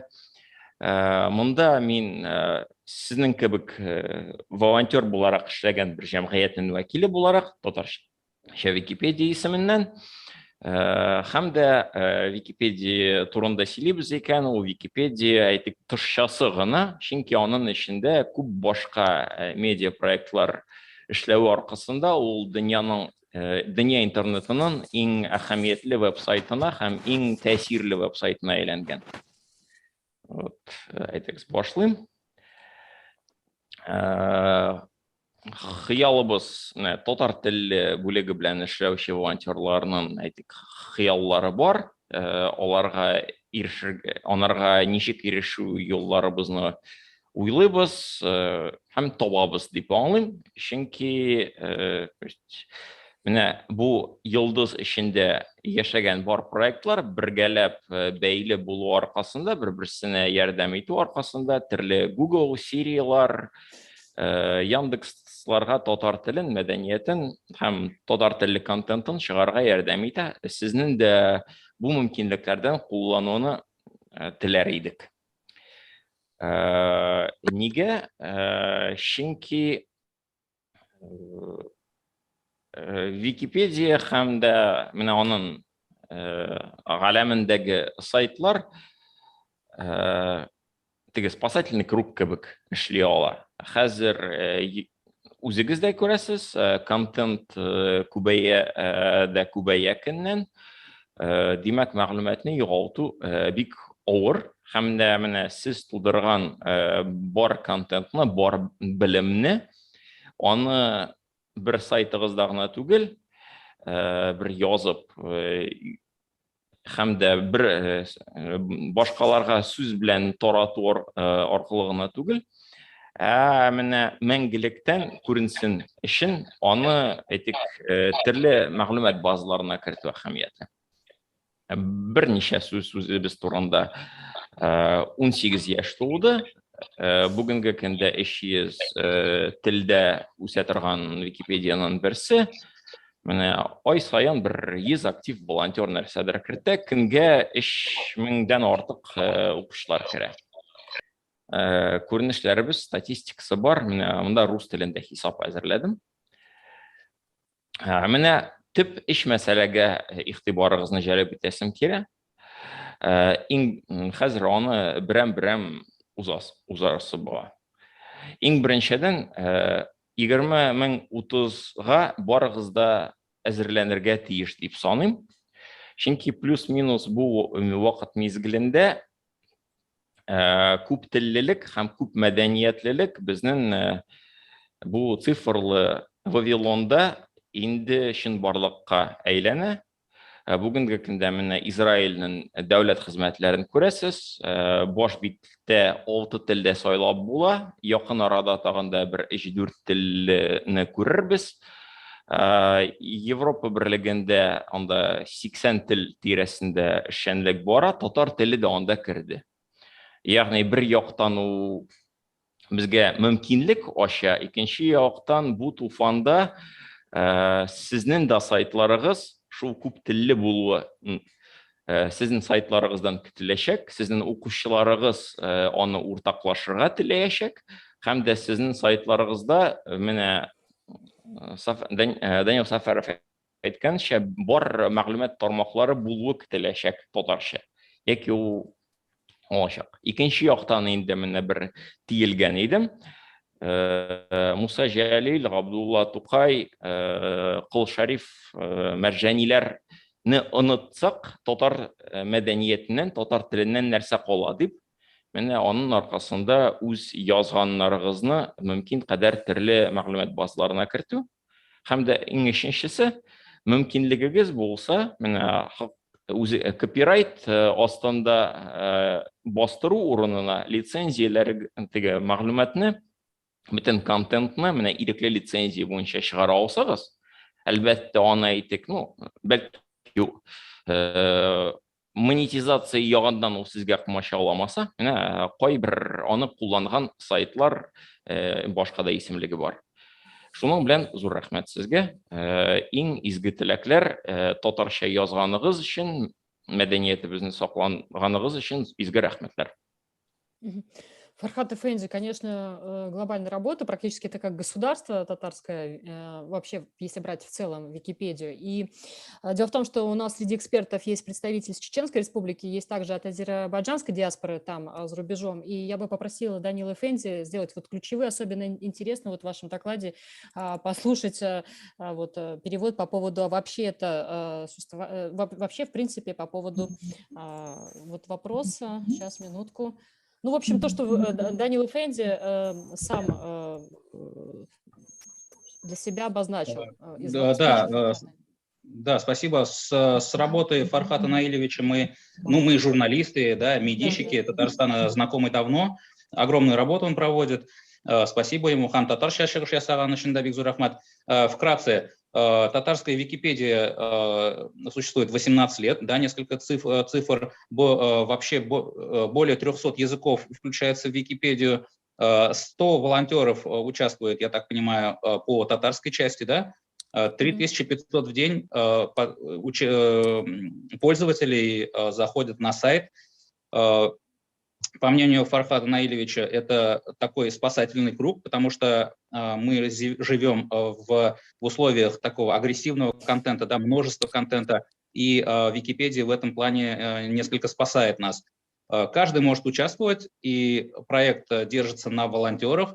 И я так понимаю, если среди вас есть желающие подключиться с вашими проектами или с проектами несколько шире, то Фархата Наилевича можно, наверное, найти в социальных сетях. Да, Фархат? Он поможет уже подключиться к этому вопросу уже как автор, я так понимаю. Да, всегда будем готовы помочь. В Российской Федерации на всех языках практически региональных имеются разделы. Очень активно у нас проходят мероприятия в вузах и в Чечне, и в Татарстане, и в Питере, и на Дальнем Востоке. Мы всячески стараемся людей обучать, как брать Википедию в свои руки и заставлять Google, Яндекс и Siri плясать под вашу дудку. Сейчас вот развивается проект такой в Татарстане с Минкультом у нас достаточно неплохой. Позавчера общался с Высшей школой Габдуллы Тукая у нас в КФУ. То есть незаметно делимся, рассказываем. На всех языках народов России есть, будем готовы дать контакты и сам тоже помочь. Спасибо. Игзур Рахмат. Спасибо.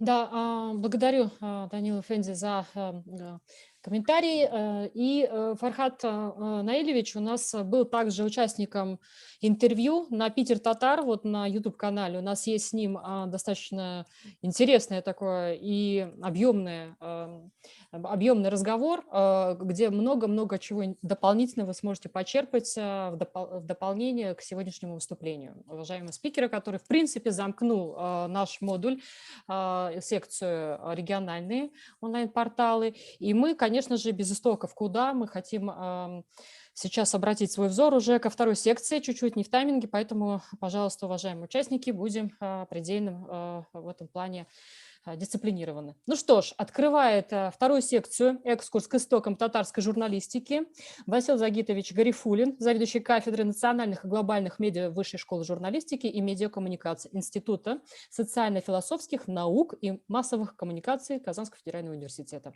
Вам слово, уважаемый Васил Фенди. Рахмат, Тавамбар Тапкарисамес. Я хотел заострить внимание на некоторых этапах развития нашей татарской журналистики, но буду краток за неимением времени. Отмечу лишь еще раз, что 1808 год как раз является началом борьбы за создание газет и журналов на татарском языке. Вот эта газета «Казанские известия», она должна была быть изданы также и на татарском языке. Проект такой существовал. После этого очень много разных было проектов, в том числе и стороны Каюма Насыры и многих интеллигентов из Казанского университета, из среды татарской интеллигенции. Первый такой общей нашей тюркоязычной газеты, конечно же, мы считаем еще и Терджемен. Это был первый опыт, в котором принимали участие большое количество наших писателей, интеллигенции, ученых, именно волжских татар в издании этой газеты, хотя газета издавалась в Бахчисарае, как вы знаете. Ну, здесь на фотографии вот ряд известных его друзей. И, ну, естественно, еще раз хотел бы отметить, что именно первая татарская газета «Нур» начала издаваться в Санкт-Петербурге Атаулой Баязитовым. И именно вот эти революционные события на начало 20 века заставили менять мнение по отношению к вопросу издания татарской национальной печати. И вот это возникновение газеты «Нур» стало важным событием в жизни татарской нации и послужило огромным толчком на пути становления разветвленной сети татарской печати. В том же 1905 году и в Казани, и в Петербурге, и в Уральске начали издаваться газеты, журналы, и в Петербурге, и вторая газета «Ульфят. Дружба» начала издаваться. В 1906 году уже появилось 16 новых изданий на татарском языке. Здесь вот обложка как раз нашего сборника, который мы по итогам конференции 2001 года, посвященной 95-летию газеты «Нур». Дальше были издания и в Оренбурге, и в Астрахани, во многих городах России. Вот с 1905 по 1917 год в 17 городах Российской империи издавалось всего более 120 наименований газет и журналов. Это огромное количество, как вы понимаете. Поэтому по какой причине вот такая система появилась? Если русская журналистика возникла как элемент политики по указу Петра I, правительства политика, а вот татарская журналистика возникла тогда, когда появилась потребность в актуальной информации, когда общество достигло определенного уровня культуры, она стала результатом долгой упорной борьбы, естественно, за создание.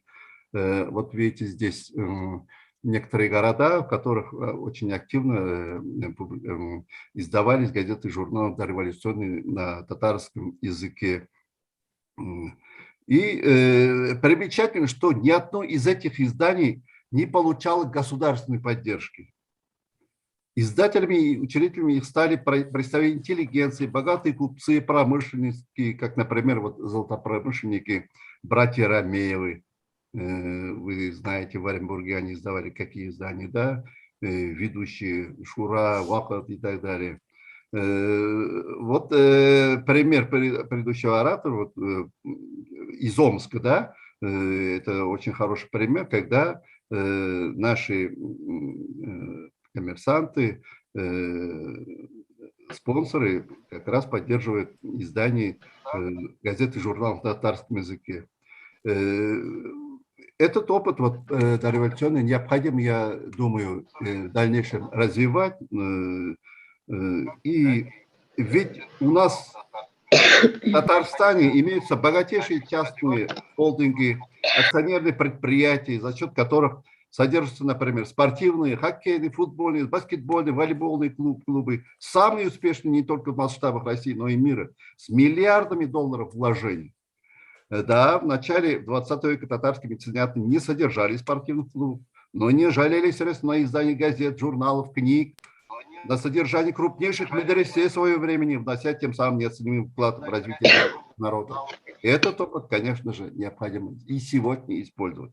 Второй момент, на котором я хотел бы акцентировать внимание в связи с прошлым развитием нашей периодической печати, это то, что в издании газеты и журналов на татарском языке принимали участие самые величайшие умы своего времени. Еще великий просветитель и реформатор Исмаил Бей Гаспринский, понимая значение периодической печати в деле объединения и развития нации, первым делом начал издавать газету «Таржиман» в Бахчисарае, как я уже говорил, и поэтому и наша сегодняшняя национальная элита должна консолидироваться в едином татароязычном медиапространстве. Да, в различных форматах, да, на различных площадках, но именно медиапространство является сегодня тем мощным средством, которое способно сделать единой татарскую нацию, разрозненную по разным уголкам мира. Наличие такого устойчивого информационного пространства является одним из важных условий успешного социально-экономического и духовного развития народа. И, наконец, третье.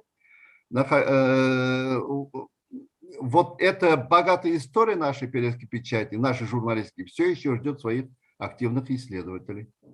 Большинство газет и журналов дореволюционного периода до сих пор пылятся в архивах, библиотеках, храня в себе золотой фонд нашей истории, общественной мысли, литературы, журналистики. Малоизученные страницы науки остаются также советский, постсоветский период развития нашей журналистики. До сих пор не создан академический труд по истории татарской журналистики, ну и татарстанской журналистики тоже.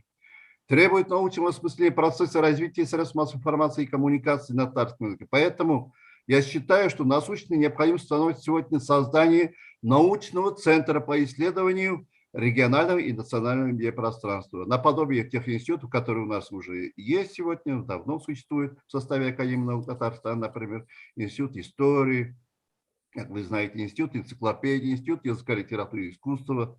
Ну, согласитесь, ведь сегодня вот эта сфера, медиасфера, оказывает на умы не меньшее влияние, чем, например, литература или искусство. Это мягко говоря.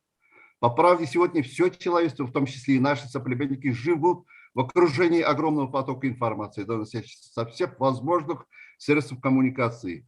Если мы не будем изучать, прогнозировать, в какой-то мере координировать и направлять эти потоки, исходя из наших духовно-нравственных и национальных интересов, то мы перестанем существовать как единая нация, имеющая свое истинно национальное медиаокружение. Поэтому вот наличие такого научного центра, конечно же, для нас очень важно. Вот то, что из опыта прошлого на сегодняшний день проецировать и какие-то вот важные выводы можно сделать, я думаю. Спасибо за внимание. Хасан Загитович, да, вот по поводу архивов и что исследователи ждут. Мы все время внутри у себя по поводу вот нашей газеты НУР, которая была, мы все время говорим, надо цифровизацию сделать вот всех этих изданий и так далее. Это вот, как бы мы в едином потоке вот в наших вот таких вот переживаниях и беспокойствах, то, что все как бы уже в онлайне, все в облачном пространстве, а что с настоящими вот этими, да, источниками, где это вот практически сокровищница, да, наше наследие. Поэтому присоединяюсь лично я, но мы еще послушаем, да, наших и других спикеров, и экспертов. Ну что ж, благодарим за ваше выступление. С презентацией мы ее всю не смогли увидеть, потому что там вот как первый слайд и все. Вы поделитесь, мы ее как раз вот, да, вот сможем выложить на тоже сайте. Ага, благодарим, Бикзур Ахмат. Ну что ж, тайминг у нас уже мы немножечко пробуксовываем, но все очень интересно. И я следующее слово передаю Диляре Габдалкабиевне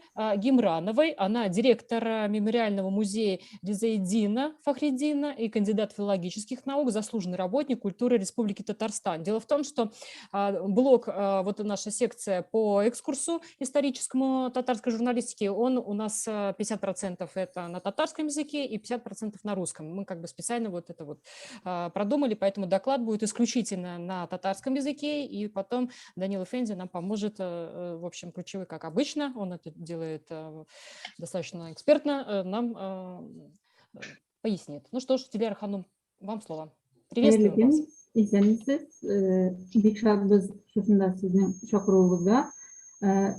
Media forumda katnaşan milletdaşlarımızın hem de uyuşturucularını Tatar jurnalistikasının ütkeni bilen kızıksunuşu hem bugünkü işin başılışı bütün milletdaşlarımızı selamlayız. Erzatin Fahriddin'in tuğan oğlu Yeşuşat oğlunun Elmet rayonunda ornaşkan Tatarstan Respublikasında hem Əlige Muzeyinin işenligi bilen ezgine tanıştırıp teskile Əlige Muzey min kişi yaşaytırgan avulda yaşayız, işleybiz. Hem de indi Küşat Orta Mektebi bilen birlikte iş başkarılar. Bilgili bağlarsız muzeyinin kileşeği yok. Bağlar bilen hem de gerek mıhit bilen işleybiz. Hemen de prezentasyonu kavuza alsak yaxşı bulur idi. Çünkü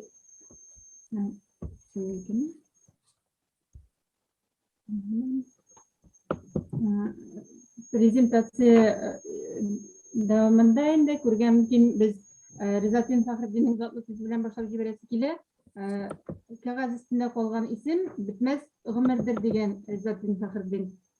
Bu şundan şulay 20-nji yüz başında Tatar jurnalistikasının üsüşüne, Ressey kengligine taralığına, turdan tura Tatar edebiyatının üsüşüne alıp kelgen Əlige Tatar jurnalistikasının üsüşü hem de Tatar ziyalları, Tatar yazıcıları, halkımızın tilin, gırıf adetlerin, tarihın, din edeplerin, gazete bitleri aşağı birge tırışkanlar.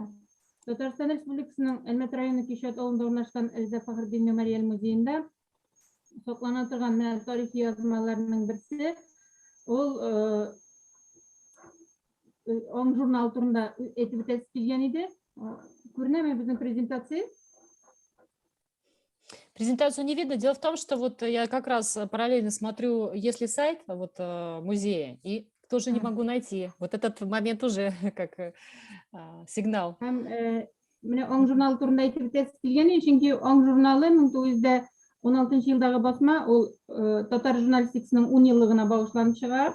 1912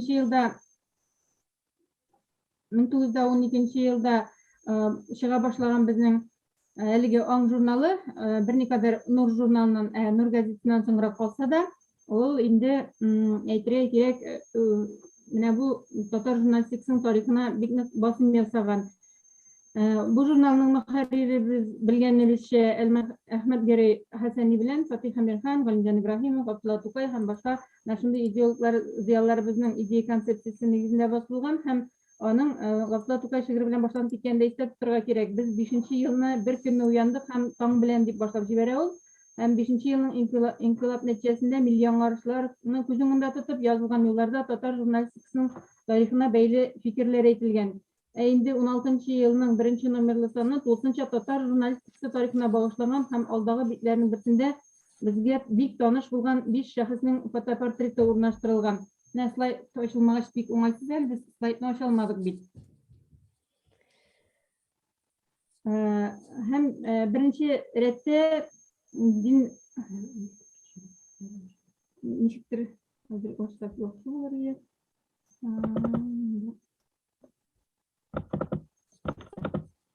Ярар. Беренче рәттә дин һәм җәмәгатьчелеклесе буларак җәмәгатьчелеккә танылган Ризатдин Фәхретдин белән Атаулла Баязитовны бер биттә һәм беренче рәттә урнаштыралар. Редакторлар һәм билгеле булганча, менә без бит инде беләбез Атаулла Баязитовны да дин белгече буларак һәм Ризатдин Фәхретдин дә, алар икесе дин генә түгел, җәмәгатьчелеклеләр әйтеп үтәргә кирәк һәм менә беренче биттә беренче юлда аларның торуы тикмә генә түгел, инде аннан соң дәвам итеп Ризатдин Фәхретдинның астына инде алар куялар Фатих Кәримине, Мөхәммәд Закир һәм Мөхәммәд Шакир Рәмиевләрне. Менә яңа әйтеп үтте Васил Загитович, билгеле әлеге кешеләр Октябрь инкыйлабына кадәр бигрәк тә татар матбугаты тулысынча безнең эшмәкәрләр кулында булган һәм гарәп графикасында татар телендә басылып, дөнья күләмендә танылган журналлар һәм газеталар булган. Хәтта Бертуган Рәмиевләрнең яңа эш тәҗрибәсе өйрәнер өчен чит илгә чыкканнарда билгеле Европа илләренә чыгып, алар техника технологияларын өйрәнеп кайталар. Аң журналының бу санда тагын бик күп матбугатчыларның һәм мөхәррирләрнең эшчәнлеге белән дә танышырга мөмкин. Без бүген билгеле аларга тукталып тормабыз. Шулай да инде менә үз тарихын белмәгән милләтнең киләчәге юк дип инде халкыбыз. Менә Васил әфәнденең фикере белән мин тулысынча килешәм. Безгә менә бу татар журналистикасының тарихын өйрәнергә кирәк. Музей фондларында гына да менә безнең хәзерге вакытта Шура журналы 100 экземплярдан артып китте инде. Без аларны барлыйбыз, җыябыз, Риза Фәхретдиннең мирасын барлау өстендә эшлибез. Менә Атаулла Баязитовның үзенә әйтеп киткән вакытта инде ул турыда менә әйтер әле безнең Ринат Рауфович та, ул чөнки аның дәвамчысы, мин инде әйтәсем килә шуны, әлхәмдүлилләһ шөкер, Нур газетасының Атаулла Баязитов башлап җибәргән Нур газетасының дәвамчысы бар. Бүгенге көндә ул чыгып килә һәм инде халыкка таралып тора. Ризатдин Фәхретдин үз чорында диния нәзарәтендә казый булып эшләгән вакытта 1906 елга инде ачылмадымы? Слайд күрмәксезсез безнең слайдны? В общем, давайте так сделаем. Нет, ничего не видно, Диляра Ханум. Дело в том, что ваша презентация у нас есть, да, мы ее потом разместим, если что. Просто времени уже таймер. Ризатдин Фәхретдиннең Вакыт газетасында гына түгел, Шура журналында эшләгәндә әйтеп үтәргә кирәк, һәм инде биредә күренекле татар язучыларының әсәрләрен татар телендә тәрҗемә белән башка халыкларның да иҗатын урнаштырырга тырыша ул. Һәм билгеле, менә бүгенге көндә бик актуаль булган тел ярышы мәсьәләсенә туктала. Минем ул турыда әйтеп үтәсем килә, чөнки бүгенге көндә без татар телен берникадәр урыс теле белән булдырып, ягъни мәсәлән, безнең сөйләм теленә урыс теле керсә, һәм инглиз теленә сүзләр хәбит үкерә башладык исламчыга каршы. Инде әйтәсе килә шуны, ул чорда 100 ел элек Шура журналында тел ярышы дигән бүлектә Ризатдин Фәхретдин инде фарсы, төрек телләреннән кергән сүзләрнең телне пычратуы турында менә шуның мәгънәсендә шулай телне кулланганда аларның инде шуарлануын әйтә. Һәм бу үз фикерен инде Ризатдин Фәхретдин анасын тел ярышы дигән рубрикасында алар соңрак әле китап итеп тә бастырып чыгара. Менә безнең китабы да бар. Музей фондларында бу инде бик нык әйтергә мин актуаль бүгенге көндә тел мәсьәләсен өйрәнгән вакытта һәм безгә дә инде менә хәзерге вакытта медиа пространствода әйтергә бу турыда шулай сөйләшергә кирәк булыр, чөнки безнең татар телен шуарлыйсы түгел, урыс телендәге һәм инглиз телендәге сүзләр белән безнең үзебезнең тел бик фамиль һәм бик матур итеп сөйләшергә тырышырга кирәк. Һәм инде Ризат бин Фәхретдин ул вакытта 7 кешелек коллектив белән, 7-8 кешелек коллектив белән Шураж дигән журналны чыгарган. Бүгенге көндә безнең мөмкинлекләр киңрәк билгеле, һәм инде әйтәсе килә шуны безнең медиа киңлекләр дә бик киң, һәм үзе коллективлар да зур. Аларның кулланыр мөмкинлекләре дә күп, интернет челтәре дә бик зур эшләп килә, әмма ләкин Риза Фәхретдин 8 кешелек коллектив белән дә нинди зур әйтик алгарыш алган, Шура журналын дөнья күләмендә таратуга ирешкән һәм үзе дә танылуга ирешкән. Әйтәсе килә, менә Ризат бин Фәхретдин ул тырышып, халкының киләчәге өчен инде күңелен биреп эшләгән шәхесләребезнең берсе. Менә слайдның ачылмавы гына әзрәк кенә борчый. Biz бүгенге көндә менә сез әйттегез, яңа Instagram челтәрендә дә бар, без ВКонтактеда да бар, Facebook'ta da alıp barabız işimizni. Hem Rızat bin Fəxretdin'in keng qırlı şəxs bulunun isəbdə tutub indi.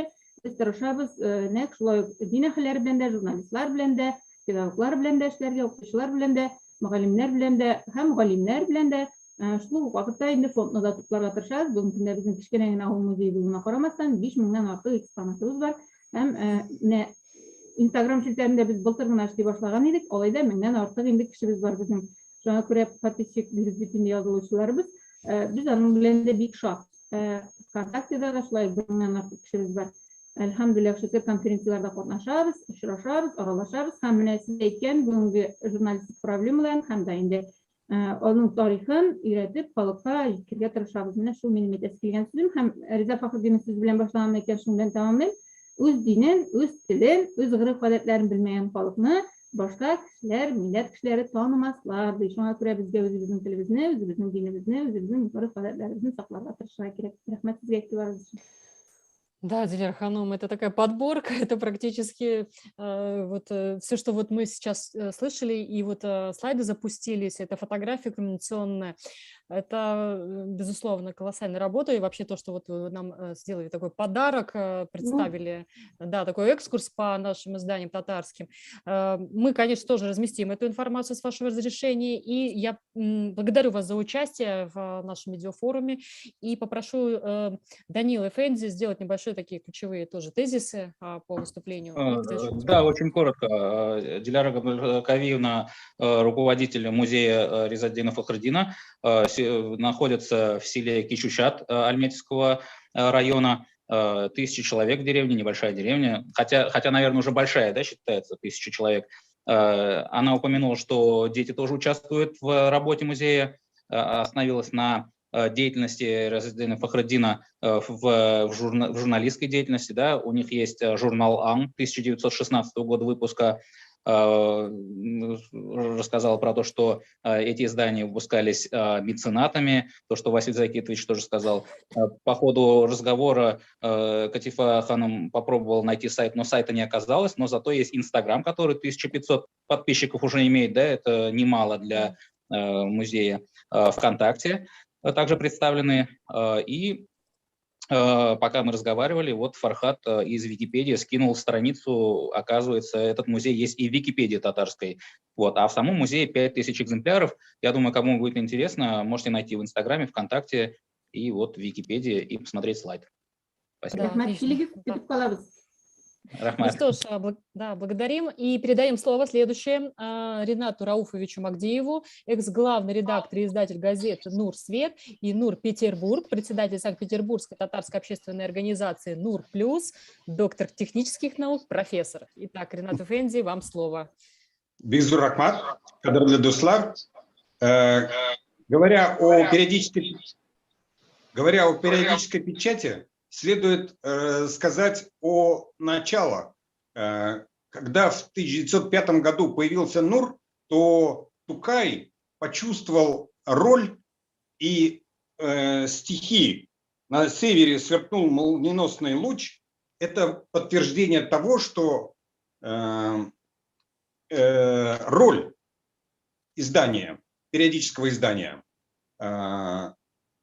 Мы говорим, что Атаулла Байзитов вручил нам эстафетный факел этой газеты. потому что газета, как роль организатора, объединителя татарского народа, этой роли соответствовала. Надо отдать должное, значит, меценаты поддерживали всегда газету. И даже на личном опыте я могу сказать, что только благодаря необходимости периодического издания требуется поддержка бизнеса. И такую поддержку мы ощущали и в газете «Нур», и в газете «Нур-Петербург», которую мы издавали. Вместе с Зарией Хасановой, она значит, будет за мной выступать, значит, мы поддерживали еще такой фактор, как красоту языка. Роль языковой культуры необходимо расширять и поддерживать. Значит, говоря о обучении молодежи, о привитии ей языковой культуры, литературного языка. Значит, мы это всегда проводили, эту работу, и, надеюсь, нам удалось этот факел Атойлы Байзитова передать следующим поколениям блогеров, издателей. Это наша миссия, она уже в действии, благодаря нашему порталу, нашему мультимедийному взаимодействию. Поэтому в добрый путь, дорогие друзья. Не буду отягощать этот тайминг. Значит, вижу развитие. С благодарностью. Ну что ж, Спасибо. Ренат Рауфович, да, благодарим вас за лаконичное понимание, что да, тайминг, чтобы не затягиваться. В целом мы проводили в том году, да, отдельную конференцию, по этому случаю тоже есть информация, материалы, кому интересно, безусловно, рады будем, чтобы обратились читатели к этой информации свое внимание. И замыкает модуль, рабочую секцию вторую по экскурсу татарской журналистики Зария Заригатовна Хасанова. Она великолепно пишет на татарском литературном языке, молниеносно, в отличие от меня. И я, в общем, выражаю ей огромное-огромное уважение, почтение за то, что она смогла так здорово интегрироваться и в Питер татар, и всегда-всегда впереди всех наших событий, и их активно, ярко освещает. Вам слово, Зария Ханум, вы у нас председатель клуба татарских журналистов Санкт-Петербурга, Ленинградской области. Вы будете вещать на татарском языке, потом Данил Фензи ключевые слова переведет. Ждем вас. Так, Зария Ханум. Харли Кич, вы где? Siz meni eshitasiz mi? Eshitasiz, aya. Но я немножко по-татарски, немножко по-русски буду говорить, потому что біздің тұрмышымыз так течет, да? Журналист не может находиться в рамках, он должен где-то выйти, что-то нарушать обязательно, иначе он не будет журналистом. Вот сейчас я тоже немножко тоже отойду от этого плана и хочу сказать про наших и про нас. Значит, у нас портал «Татар», который возглавляемый Равиль Закировым, я говорю, мы его считаем как бы продолжителем дела Атаулы Баязитова. И в этом отношении нам крупно повезло. Я очень благодарна ему, потому что позволяет писать на татарском языке. Татарча рәхәтләнеп язабыз, укыйбыз, Аллаға шөкер. Еще надо сказать, в Петербурге, значит, созданы все условия для изучения татарского языка. Значит, есть все условия со стороны постоянного представительства, со стороны портала, работает несколько школ. И мы сегодня собрались журналисты, которые говорим и пишем на татарском языке. В смысле, можем не писать на татарском, но мы татарские журналисты. Ну, я хочу сказать, моя тема такая, что татарскую журналистику всегда вели личности, да, начиная от Атаулы Баязитова, там Габдулла Тукай, Муса Джалиль, Камил Мутагы, Тахватуллин, Минджия Мардиева, Рафаэль Мустафин, Мухаммед Махдиев, который вот нас учили в университете, нам крупно повезло, Розалия Нуруллина.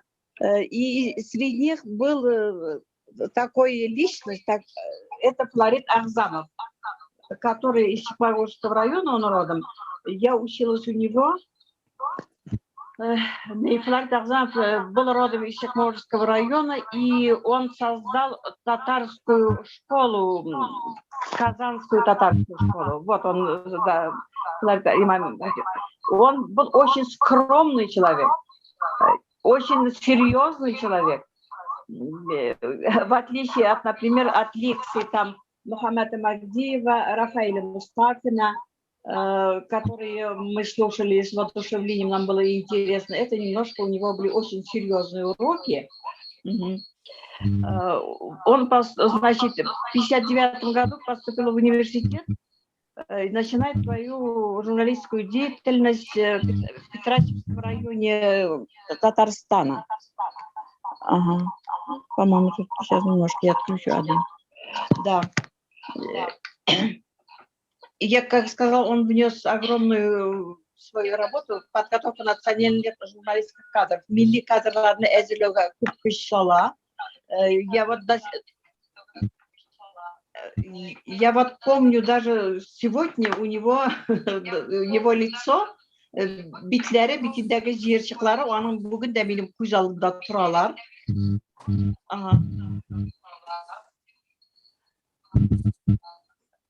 Во время работы в качестве заведующего кафедры и декана проявил себя опытным, ответственным руководителем, поэтому ему и доверили вот создать школу, Казанскую школу журналистов. Вы меня слышите, нет? Все хорошо, слышим вас. Столько времени у нас уже, мы прям поджимает. Хорошо. К сожалению, он рано ушел из жизни. В настоящее время открылось там музей, это не в главном здании, в Центре информационных технологий в здании, в 244-м кабинете на его имени открылась там аудитория. Да, он достоин, конечно, этого. Но когда мы учились, у нас была кафедра, была, теперь он факультет стал. Вот Василий сегодня выступал, Гарифуллин, он на один курс меньше меня учился, но пошел дальше. Да. Ну, что хочу сказать? Хочу сказать, что мы, татарские журналисты, которые пишут на татарском, которые не пишут на татарском языке, мы очень счастливые люди. И то, что вот именно в северной столице есть все возможности учиться языку, именно его создал сегодня наш Равиль Закиров. Это очень большое счастье. Писать, вот когда пишешь на родном языке, буквы, как эти прямо идут, бегают, как серебро, как золото. Приятно, ничем не сравнить, когда пишешь на родном языке. Я поэтому спасибо всем, желаю здоровья, счастья, учите татарский язык. Всем помогу, Аллах, всем здоровья. Зария, благодарим вас за интересный доклад и, конечно же, за призыв с татарским языком. И в целом, да, в общем, родная речь она согревает. И мы замыкаем экскурс татарской журналистики. Благодарим всех спикеров первых двух секций. И также заранее благодарим тех, кто впереди у нас, 3-я и 4-я. В работе 3-й секции международной платформы коммуникации у нас Гульнас Шахи, это от Всемирного конгресса татар. Вообще она наш медийный ангел, я ей всегда об этом говорю.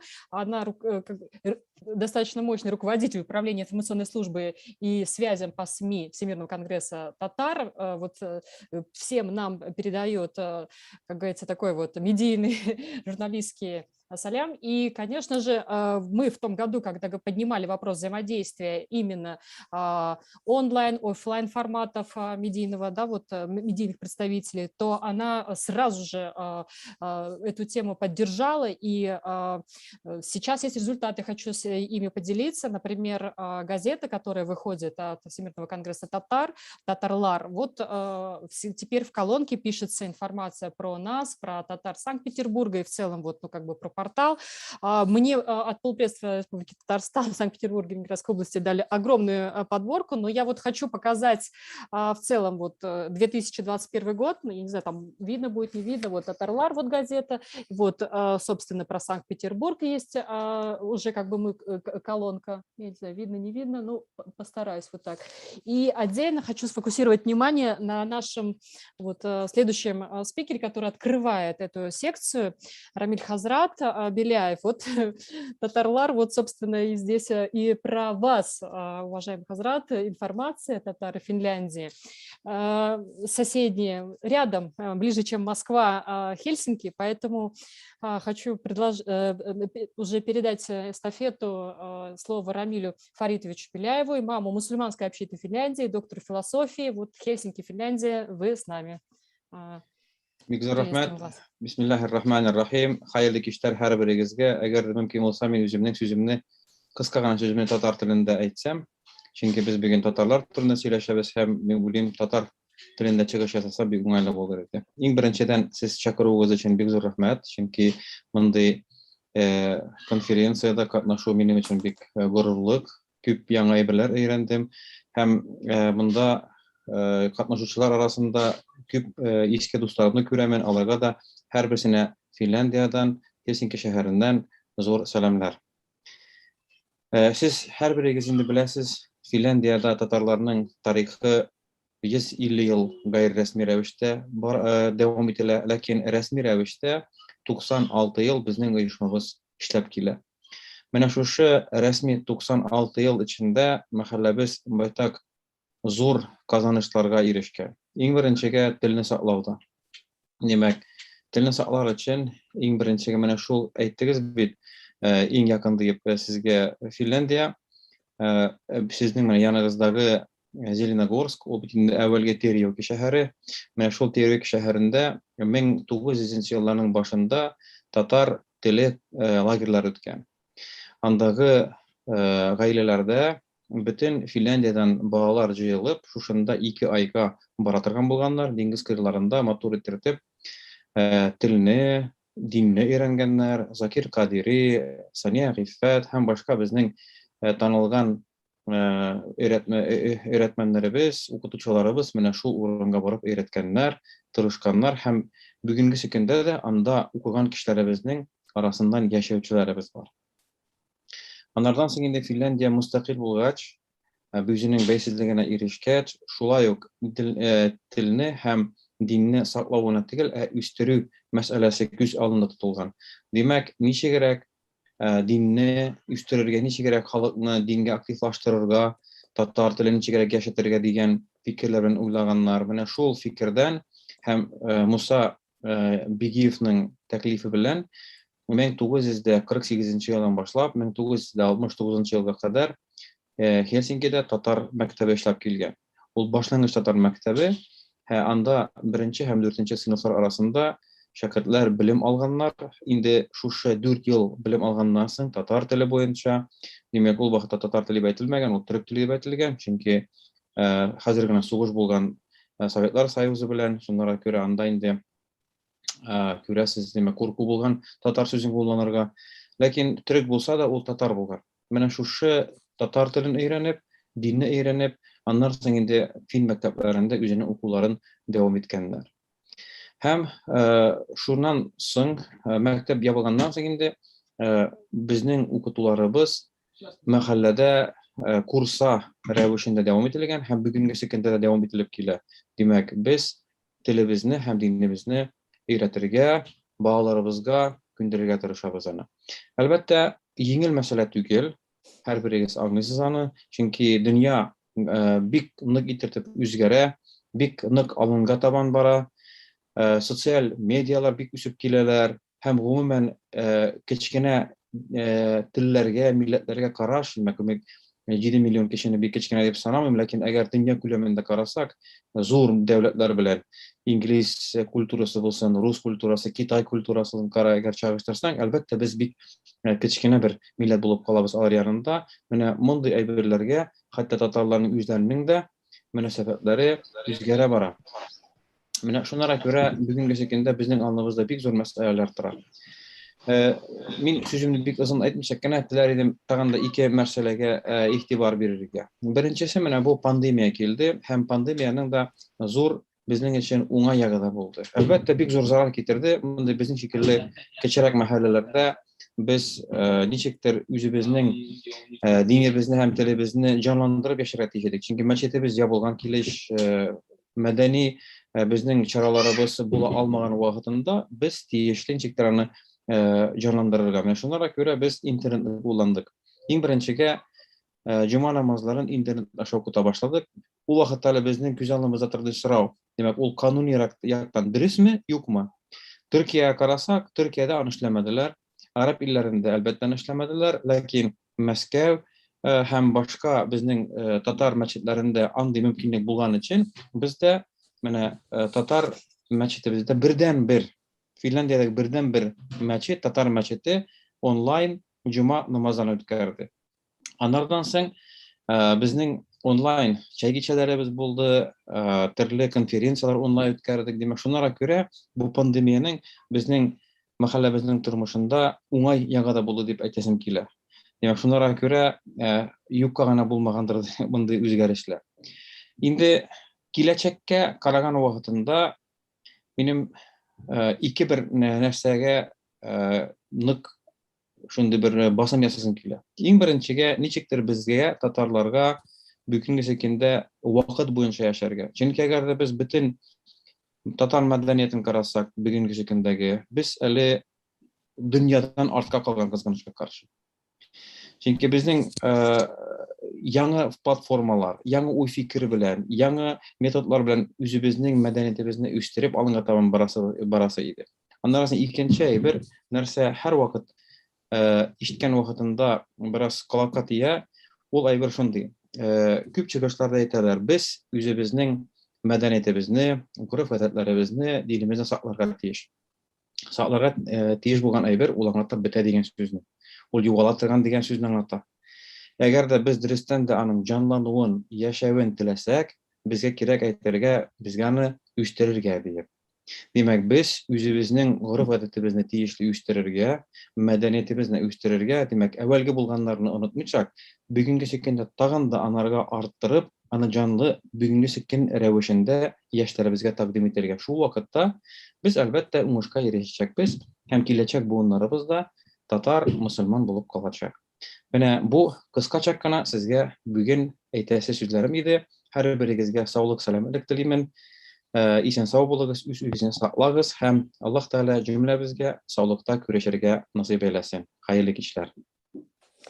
Рамиль Хазрат, рахмат Игзур. Да, в общем, благодарим вас за интересный тоже рассказ и выступление. Данил Эфенди, пожалуйста, сделайте ключевые тоже перевод. И до Да, встречи. очень интересное выступление, Рамиль Хазрат, рахмат. 150 лет, как татары живут, да, в Финляндии, он сказал, 96 лет, 96-й год общине татарской. Также Рамиль Хазрат сказал про лагеря, которые были, они изучали детям татарский язык. Потом, значит, школу закрыли, но сейчас продолжается это дело в форме курсов. Есть курсы татарского языка, где изучают татарский язык, религию. И также Рамиль Хазрат выразил озабоченность с глобализацией, да, хотя он это слово не сказал, глобализация, но имел в виду как раз, наверное, это. И то, что вроде бы татар много, но все равно татары считаются малочисленной нацией в рамках всего мира, скажем так, и не потеряться в этой глобализации. Также он рассказал интересный кейс, да, если можно так назвать это. В период пандемии они организовали жумга намазларын, пятничные намазы в онлайн-формате. Вот, то есть был вопрос, правильно ли это, допустимо ли это. Вот в Турции, к примеру, и в арабских странах этого не допускалось. Вот такой интересный был подход в пандемию, да. И два тезиса он подчеркнул. Первый тезис – это татары должны жить современно. Сейчас мы несколько отстаем, да, от жизни, от пульса жизни, скажем так, первый тезис. И второй тезис мы должны, наверное, воздержаться от слова «сохранить язык», потому что, как говорит Хазрат, сохраняет обычно то, что умирает, да. Если мы говорим «сохранить язык», то тут пахнет тоже тем, что немножко язык умирает. Но он предложил использовать слово «развивать язык», да, развивать все татарское, развивать язык, культуру, религию и так далее. Рамиль Хазрат, дұрыс айтқан болсам, сіздің фикірлеріне мына шулайрақ ишеттім. Нәк дұрыс айттыңыз, 100% келешем тәржіме белән. Рахмат. Ну что ж, здесь еще такой момент по поводу осознанности к тем словам, которые мы произносим, и вот то, что Рамиль Хазрат нам такой небольшой даже мастер-класс сделал относительно, да, вот слово «сохранить», это вообще, конечно, вот огромный тоже вот отдельный такой вот, ну, элемент, иллюстрация, да, осознанности, мы сегодня говорили вообще, в принципе, о красоте языка и о сохранении вот лингвистических вот этих построений и так далее. По поводу вообще, в принципе, медийного пространства наших соотечественников, которые живут уже за рубежом. Вот мы начали с Хельсинки, Финляндии. Благодарим вас, Рамиль Хазрат. До новых встреч. И у нас также на Питер Татар на YouTube-канале есть прямо интервью отдельное с вами, разговор, поэтому всех приглашаем туда тоже обратить свой взор. Кому интересно, посмотрите, много что полезного подчеркнете и вдохновляющего. Ну что ж, с нами теперь Диляра Гумаровна Валиев. Она секретарь Татаро-Башкирской ассоциации Австралии, соавтор портала «Татар Австралии». И в целом, вот, несмотря на достаточно серьезную разницу часовую, да, она у нас сегодня в эфире и расскажет именно про татарскую журналистику, исторический опыт и перспективы развития с учетом вот своего местонахождения. Приветствуем вас. У вас уже утро или что у вас, или ночь? Ассаламу алейкум, кадрлы милләттәшләр, дуслар, танышлар, Римзилә бый сәлам, ничек-хәләрегез. Бездә хәзер сәгать 1, у нас час 1 час ночи, и я извиняюсь заранее, если у меня будет язык слегка заплетаться, но я буду стараться. Рада участвовать. Мен, наверное, бутап аралаштырып сөйлеме азрак татарча, азрак русчадыр. Презентациямны рус телдә ясадым инде. Катифа ханым белән сөйләгәч, хәзер презентацияны постараюсь. Презентацияны күрәсездер инде. Ее сейчас мы ничего не видим, к сожалению. Да, вот, но она грузится, видимо, все нормально. Сейчас увидим. Все, отлично. Ну, у нас может быть несколько австралийских татар, история австралийских татар несколько схожа, и проблемы, и жизнь австралийских татар может быть схожа с такими же проблемами и жизнью финских татар. Финские татары уже где-то около 100 лет живут в Финляндии, а в Австралии татары где-то живут, ну вот мы отмечали, где-то около 70 лет, но основное количество татар в Австралии приехало из Маньчжурии, из Китая, где-то 40 лет назад. То есть вот основное, и тогда как раз и сообщества появились, и школы татарские тоже образовались где-то вот около 40 лет назад. Ну, вы видите, да, сейчас портал, презентацию. Да, презентация, первый слайд, да. Портал Татар Австралии был создан как... Так, почему не идет? Был создан как частная инициатива, собственно говоря, потому что был всегда большой интерес к татарам Австралии, среди татар и диаспор всего мира. И всегда спрашивали, как живут татары в Австралии, чем занимаются, какие мероприятия проводятся. Ну и вот захотелось поэтому создать такой портал, где мы освещали бы всю эту основную информацию. Вот так выглядит наш портал, наш веб-сайт мы сделали на 3 языках. Вначале русского языка не было, вначале был только на английском и на татарском языке, причем татарский в основном не кириллица, а печатали опять-таки на латинскими буквами. Ну и потом, собственно, стало немножко, можно сказать, перемешку и то, и другое, и третье, потому что много также здесь заимствовали и статьи и информацию, которую печатали, выпускали о татарской диаспоре различными СМИ, СМИ Татарстана, СМИ всевозможными из других городов и стран, вот, размещали там тоже, в общем, поэтому получилось так на разных языках. Ну, основное, как найти татарина или татарка в Австралии? Вот как раз через через этот веб-сайт. Чаще всего находят татар. Неважно, где вы находитесь, если вы загуглите Australian Tatars или на любом языке австралийские татары, вас выведет на наш портал, на наш сайт. Там, соответственно, наши контакты, имейлы, и таким образом на нас находят татары, проживающие в Австралии, в Новой Зеландии, то есть чтобы как-то связаться, объединиться, и в то же время, если кто-то хочет там приехать или посетить, или узнать из других частей мира, то тоже также находят нас через наш этот портал. Информация, размещаемая здесь, она как историческая, об истории основания татар в Австралии, также и справочная информация, какое количество живет, ну вот около 700, мы сейчас где-то цифру такую говорим, что около 700 татар проживает в Австралии, основное количество в городе Аделаида, столица Южной Австралии, где как раз наша татарско-башкирская ассоциация, самая большая ассоциация сейчас в Австралии, татар в Австралии. Ну, где-то у нас около 300, может быть, человек. Мы где-то насчитываем так, более 100 семей. Вот. Ну, также недавно образовалась, зарегистрировали ассоциацию в Сиднее. Но там несколько другая миграция. Там в основном иммиграция татар более недавние, которые приехали, можно сказать, ну, из бывшего стран СНГ в течение там последних 20 где-то лет. Вот. Ну, соответственно, диаспора татар в Аделаиде, в Южной Австралии, она образовалась уже, как я сказала, гораздо раньше. Различные рубрики мы в этом портале освещаем, значит, о татарской школе, о том, как она была организована старейшими нашего общества около 40 лет назад.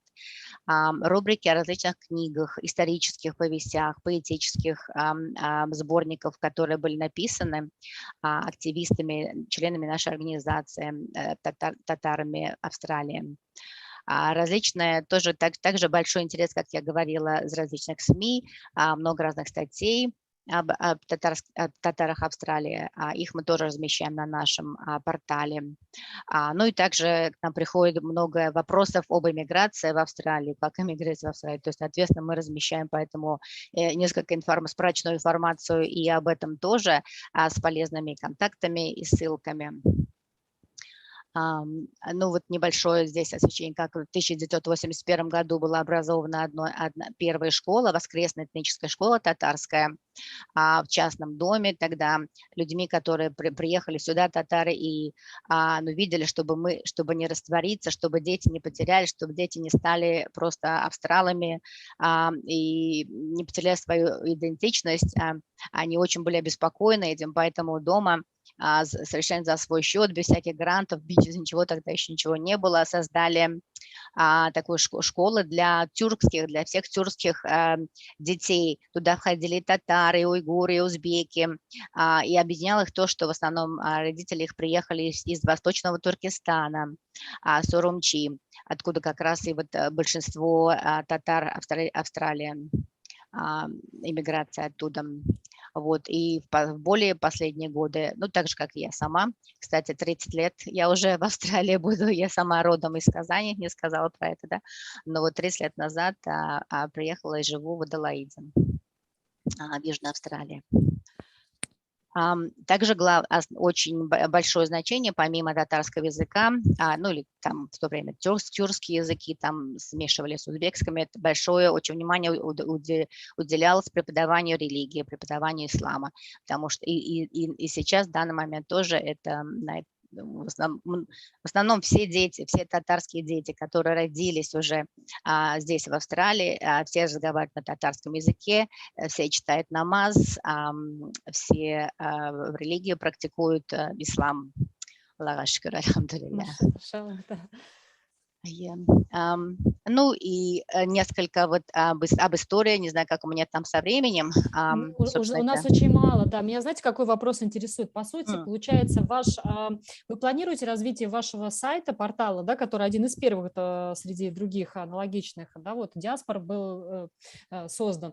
Планируете какой-то делать именно такой информационный такой, ну, вот то, что у вас окно по миграционным вопросам, да, то есть дополнительный там вот экскурс тоже по историческим справкам, там и текущие новости. Инфраструктуру планируете ли вы создавать из своего портала? Если да, вот, ну, как бы в каком ключе, в какое направление, потому что вот, как видите развитие вашего сайта? Вот это интересно. Ну, в том смысле, что именно инфраструктура, что оказывает соответственный сервис в этом, вы это имеете в виду? Или просто Ну, в пополнять принципе, да. То есть, получается, есть такие сайты, которые становятся порталами и практически каталогами по поводу и архивных, как вот у вас уже, да, вот вы показали фотографии, с чего все начиналось. Здесь вот видите, у вас отдельно музыкальный, вот сейчас слайд по поводу, да, и такая практически мини-энциклопедия, такое путешествие по развитию татарской диаспоры в Австралии. Вот планируется ли вот отдельные рубрики, там вот это, например, рубрика знакомства, рубрика как найти, я не знаю, квартиру, там, арендовать или там купить дом. Вот в этом диапазоне или не было таких мыслей? Ну, мы развиваемся не настолько, чтобы, во-первых, это все, конечно, общественная работа, как вы понимаете. В основном мы с моим мужем, который Шухрат Валиев, который на данный момент президент Татарско-Башкирской ассоциации, это, собственно, наша как бы инициатива. Так мы вообще работаем инженерами и так далее, то есть очень бизнес, то есть это, соответственно, общественная работа, как, в общем-то, им, наверное, многие тоже, да, частная инициатива от имени нашего общества. Вот. Но, в принципе, да, в силу своих времени и возможностей мы стараемся развивать и будем развивать различные рубрики, то есть и в отношении миграции, и мы также и оказываем и помощь, когда люди обращаются с любыми, то есть не оставляем ни одни вопросы или имейлы, которые приходят через наш веб-сайт без ответа, собственно, предоставляем информацию как минимум. Вот. Так, поняла. Ну что ж, Дилер Ханум, благодарим вас за выступление, за интересную тоже презентацию. И, как я понимаю, в принципе, по сути, вы являетесь таким окном информационным и тоже выполняете еще и такую дополнительную поддержку. Ну что ж, благодаря вашему сайту мы знаем, что у вас происходит, и о вас пишут СМИ благодаря вашему же сайту. Поэтому вот тоже пример, как общественная организация сгенерировала на собственные финансовые средства данный сайт, и мы потихонечку переходим из Австралии в Болгарию. Благодарим Диляру Ханум за участие. Будем рады дальнейшему взаимодействию. Да. Итак, у нас на связи Альфия Хамаддиновна Дмитрова. Она у нас в Болгарии, в Софии, является председателем общественной организации «Волжские Булгари», объединяющей татар, башкир, проживающих в Болгарии. Сейчас мы послушаем здесь уже с другого ракурса, как общественники взаимодействуют более серьезно, плотно со СМИ, находясь, собственно, на как бы территории, где культура татарская, ну вот в какой-то степени для Болгарии, наверное, это не диковинка, не экзотика, но в любом случае это тоже вклад в социальное развитие и культурное развитие страны. Ну что ж, приветствуем вас, Альфия Ханум. Халикич.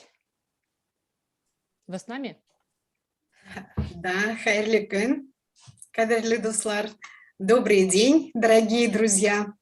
Сердечно благодарим за приглашение поучаствовать в таком престижном форуме. И очень приятно, потому что мы всегда ищем СМИ и всегда стараемся с ними сотрудничать. Потому что, проживая в Болгарии, у нас немножечко другая ситуация, как в различных странах по-разному. К сожалению, у нас нет газет, у нас нет радио, и журналистов у нас раз-два обчелся, как бы говорится. Но, тем не менее, 7 лет назад мы создали организацию, которая объединяет татар-башкир, и решили, как бы, проводя мероприятия, приглашать СМИ.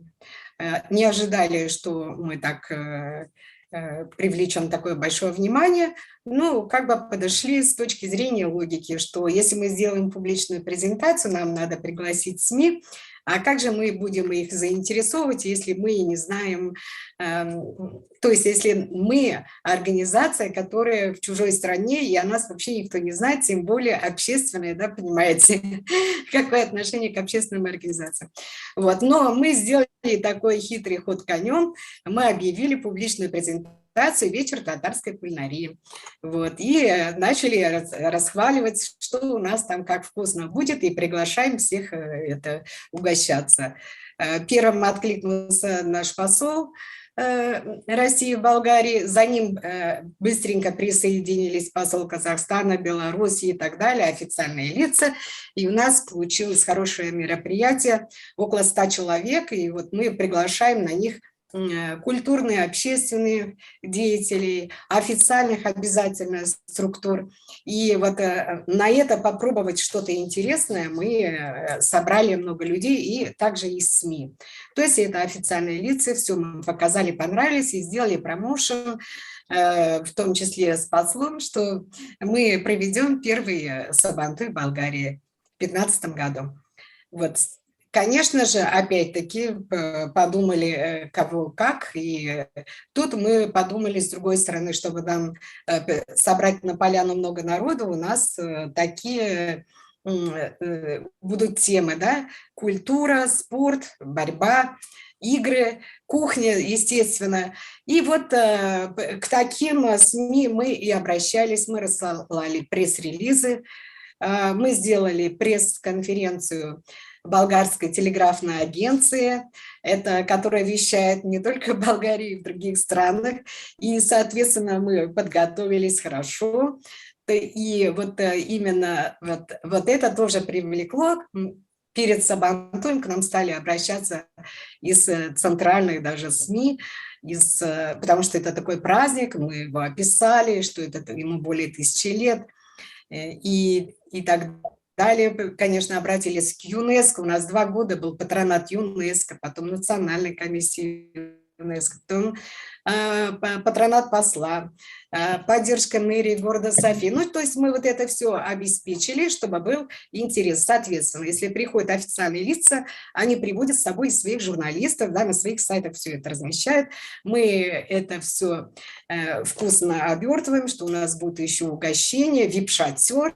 Вип-шатер мы приглашаем определенный, конечно, тоже контингент, чтобы бизнес захотел нам помочь, чтобы он, соответственно, попал в вип-шатер, чтобы мы их там тоже представили, промотировали.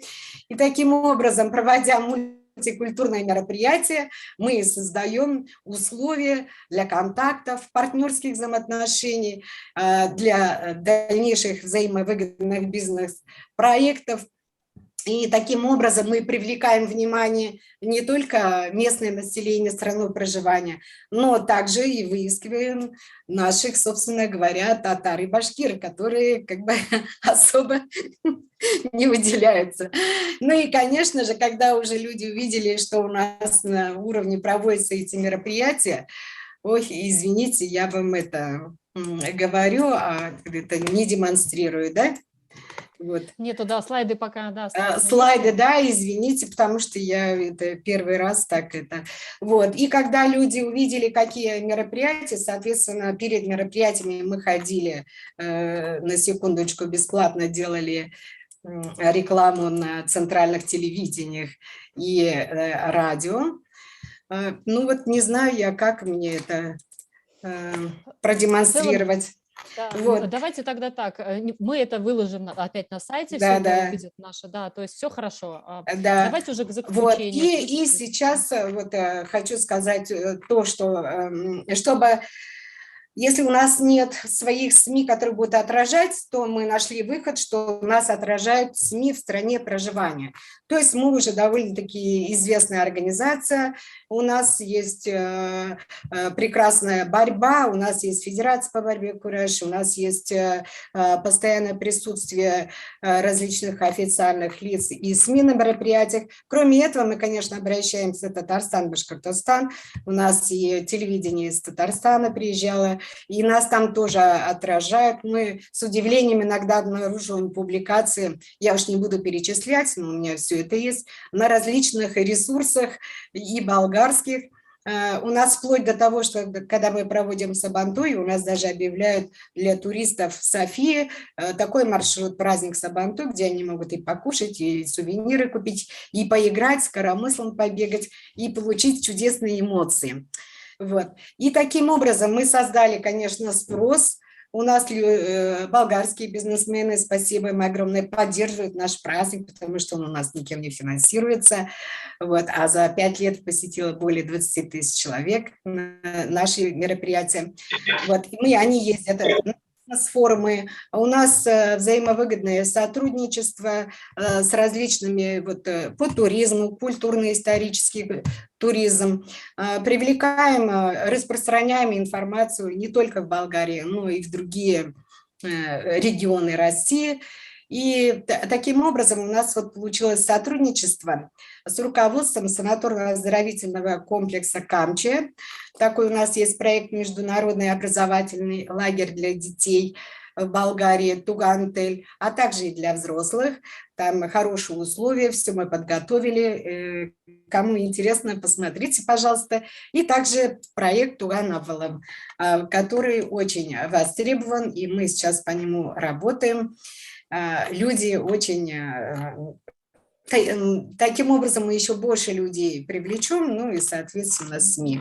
Ну, надеемся, что со временем у нас тоже появится, может быть, радио, потому что в одно время хотели, и найдутся люди, которые тоже займутся, потому что общественная работа есть общественная работа, как бы надо отделять время. Мы благодарны всем нашим партнерам, мы благодарны всем участникам. Еще секундочку хотела сказать, еще какая выгода у нас получалась, что перед мероприятием мы говорим, что вы там, если люди вас спрашивают, кто вы, откуда вы, приглашайте их на наши мероприятия, особенно на Сабантуй. И тогда вам не придется о нем рассказывать, а люди, наоборот, попав один раз на Сабантуй, они уже сами хотят приходить и тоже таким образом распространяют информацию. Также мы внедрили в Болгарии слово «щедрость». У нас все выступают бесплатно, знаменитые артисты, всемирно известные. И у нас как бы насчет этого есть еще и много добровольцев, которые нам помогают, звонят, спрашивают. И в этом плане мы узнаваемая и, можно сказать, уважаемая организация в Республике Болгария. На следующий год, как говорится, Алла Берса, да, у нас запланирован европейский Сабантуй в Болгарии с участием Республики Татарстан. Рахим Тегес, всех проинформируем. Рахмат. Ну что ж.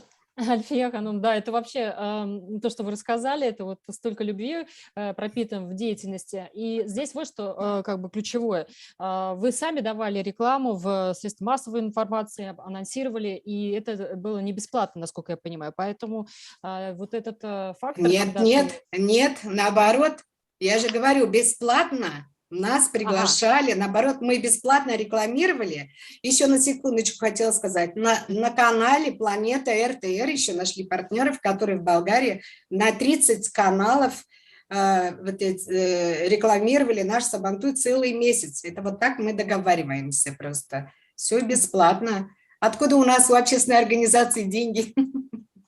То есть, понятно, здесь же для нас какой коэффициент полезного, будем говорить, рекомендация от вас, о взаимодействии вас, как общественная организация, со СМИ. Поэтому, но то, что достаточно мощный уже пласт у вас сформировался, и нету, ни представителей, ни какого-то там в соцсетях, это, конечно, такой момент, подумайте, может быть, да, как вариант, потому что вот на примере Австралии, они эту тему потихонечку развивают уже как общественники, но в то же время информация, конечно, не только подпитывается внешними СМИ, но и она сохраняется, вот этот момент активности. Да. Ну, что ж. У нас был сайт, к сожалению, так получилось, что мы его сейчас потеряли, но есть страница в Фейсбуке, пока так. Пока у вас зато громкое имя благодаря великолепному Сабантую, который объединяет. Да, зато у нас центральные СМИ, все телевидения нас, пожалуйста, отражают, и мы довольны. Да, и не только, есть и в России, да. Да, благодарим за приглашение посетить Софии. В общем, по вашим проектам информацию предоставим на нашем портале. И будем вас ожидать уже к финалу. Вот у нас там блиц-опрос, тоже послушайте потом ваши пожелания через общий чат. Итак, мы переходим к следующему спикеру. Дело в том, что мне дали информацию по поводу Адели Юрисовны Тухбатовой, руководителей представительства радиокомпании «Новый век» в Казахстане, Нур-Султан. И мы сейчас сделаем такой небольшой хабар для Адели Ханум. Вы с нами, и вы нас слышите, потому что техническая была какая-то заминка, и она не выходила на связь. А я Нина Щитам сознаю. Ой, Маша, ну вот она, наша красавица. Ну, приветствуем вас, Адели Ханум. Пожалуйста, расскажите, как там поживает татарский СМИ в Казахстане, как пандемия изменила ваше медиапотребление в стране? Хәерле көн, хөрмәтле милләттәшләр, барыгызга да бик зур сәлам Казахстаннан. Сез белән элемтәдә булуыма мин бик шатмын. Рөхсәт бирсәгез, мин дә татар теле, рус теленә күчәрмен, чөнки шулай тизрәк булыр дип уйлыйм. Сама я родилась в Челябинской области Российской Федерации, в Казахстане живу с 2014 года. Так как вышла замуж за столичного казахстанского парня, так я здесь и оказалась. До этого о Казахстане только знала по учебникам географии. И когда я начала здесь жить и принимать участие в работе татаро-башкирского этнокультурного объединения столичного, проводить сабантуи, различные мероприятия, я и как раз-таки познакомилась с объединениями татар в Казахстане. И после того, как я устроилась работать на телеканал ТНВ «Планета», это наш первый зарубежный корреспондентский пункт, который мы открыли здесь в 2018 году, я объездила благодаря своей работе опять-таки весь Казахстан, познакомилась с руководителями других этнокультурных объединений, руководителями татар-башкирских воскресных школ, они есть практически во всех уголках Казахстана. И что хочу отметить, татары Казахстана, они ведут очень активную работу по сохранению самобытности нашего народа, по сохранению языка, культур, традиций башкир-татар. И что касается конкретно СМИ на татарском языке Казахстана, начну, наверное, именно с периодики, с печатной периодики. Это газета «Фикр». Видно, да? Сейчас крутится, да, все в порядке. Сейчас 2 секунды, на весь экран сделаем. Данная газета «Фикр» начала издаваться в 1993 году. Вот ее первоначальный логотип. Она издавалась в виде ежеквартального информационного бюллетеня, в которой публиковалась информация о деятельности татар, проживающих в Казахстане. Она издавалась под эгидой Ассоциации татар и башкир Казахстана. К сожалению, государственного финансирования на тот момент не было у издания, поэтому издание печатной версии газеты выходило благодаря, опять-таки, спонсорской поддержке, меценатской поддержке местных татар и башкир Казахстана. Затем в 1994 году также в городе Алматы при другом татаро-башкирском этнокультурном объединении уже была создана газета «Ымет». В принципе, издавался материал один и тот же практически, поэтому к 2000 году уже было решено объединить их в один единый информационный бюллетень. И уже к 2013 году, после того, как газета стала, получается, изданием Казахстанского конгресса татар и башкир, ее решили все-таки переименовать и оставить изначально название «Фикр».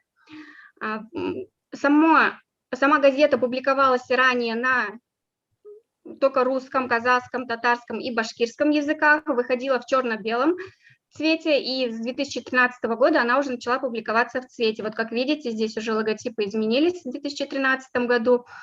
К сожалению, последний выпуск газеты был в мае прошлого года и посвящен 75-летию со Дня Победы в Великой Отечественной войне. Почему, к сожалению, в период пандемии, конечно, коронавируса, она внесла свои коррективы в деятельность и самих этнокультурных объединений, которым тоже пришлось сидеть дома. У нас был очень жесткий карантин в Казахстане с закрытием городов, между собой между городами не могли передвигаться, и вот это тоже очень большой отпечаток наложило и на местные СМИ.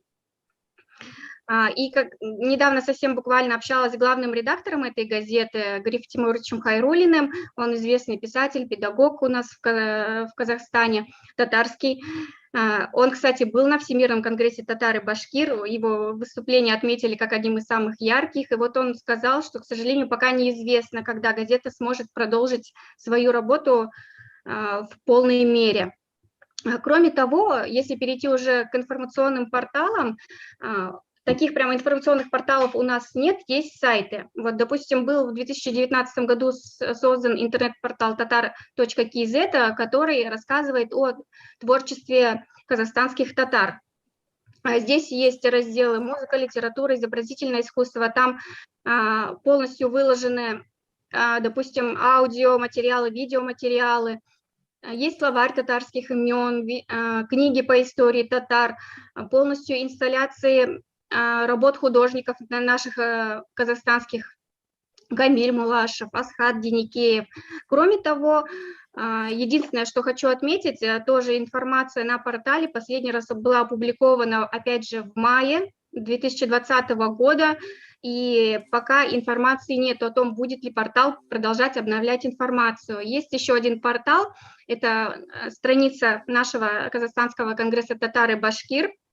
Здесь уже информации больше, так как идет уже больше акцент на новостной характер публикации. Информация идет не только о татар и башкир, проживающих в Казахстане, но и о татарах других стран. Кроме того, работает Ассамблея народа Казахстана, Всемирного конгресса татар. И опять же, публикации, как вот я оценку сделала небольшую, были последние в мае 2021 года. И так... Почему-то, все, да, другой странички пока нету. Сейчас демонстрацию экрана остановлю. Продолжу так. Если взять, допустим, радиовещание, то собственного радио у нас, к сожалению, на татарском языке в Казахстане нету. Раньше из истории, если взять, с 93 по 98 год 30-минутную рубрику «Туган Тель» вела педагог, писатель из города Петропавловск Фазия Шарифуловна Файзулина. Она очень интересную рубрику вела, рассказывала произведения татарстанских, казахстанских татар, поэтов, писателей, различные видео поздравления тоже они делали, аудиопоздравления. Но вот опять же, к огромному сожалению, в 98 году как бы рубрика прекратила свое вещание, и на сегодняшний день у нас в городе Алматы на волнах казахского радио каждую субботу 30-минутная передача все-таки ведется. Но единственное, там больше информация идет именно о татарах, проживающих в городе Алматы. Повсеместно по всему Казахстану, к сожалению, эта информация не распространяется. И поэтому на сегодняшний день можно сказать, что вот полноценным источником о татарах, проживающих в Казахстане, вещающих на татарском языке, остается наш корреспондентский пункт ТНВ «Планета». Мы работаем абсолютно со всеми регионами Казахстана. Большую информационную поддержку в инфоповодах нам оказывает полномочное представительство Республики Татарстан в Республике Казахстан в лице Валиева Дениса Ремзилевича, за что ему огромное спасибо. И, кроме того, вот, хорошо работаем с Казахстанским конгрессом татар и башкир, поэтому как бы проблем с тематиками для наших сюжетов у нас не имеется. В будущем какие планы есть? У нас буквально скоро будет проведен форум лидеров татарской молодежи Казахстана, где мы хотим как раз-таки запустить проект о создании информационного портала, именно не сайта, на русском, казахском, татарском и английском языках. Кроме того, возродить нашу печатную периодику, потому что все-таки, пообщавшись с татарами из регионов, я поняла, что читательская аудитория у нее все-таки очень большая, и, по крайней мере, хотя бы вернуть электронный вариант газеты, опять же, наверное, при помощи активности нашей татарской молодежи в Казахстане.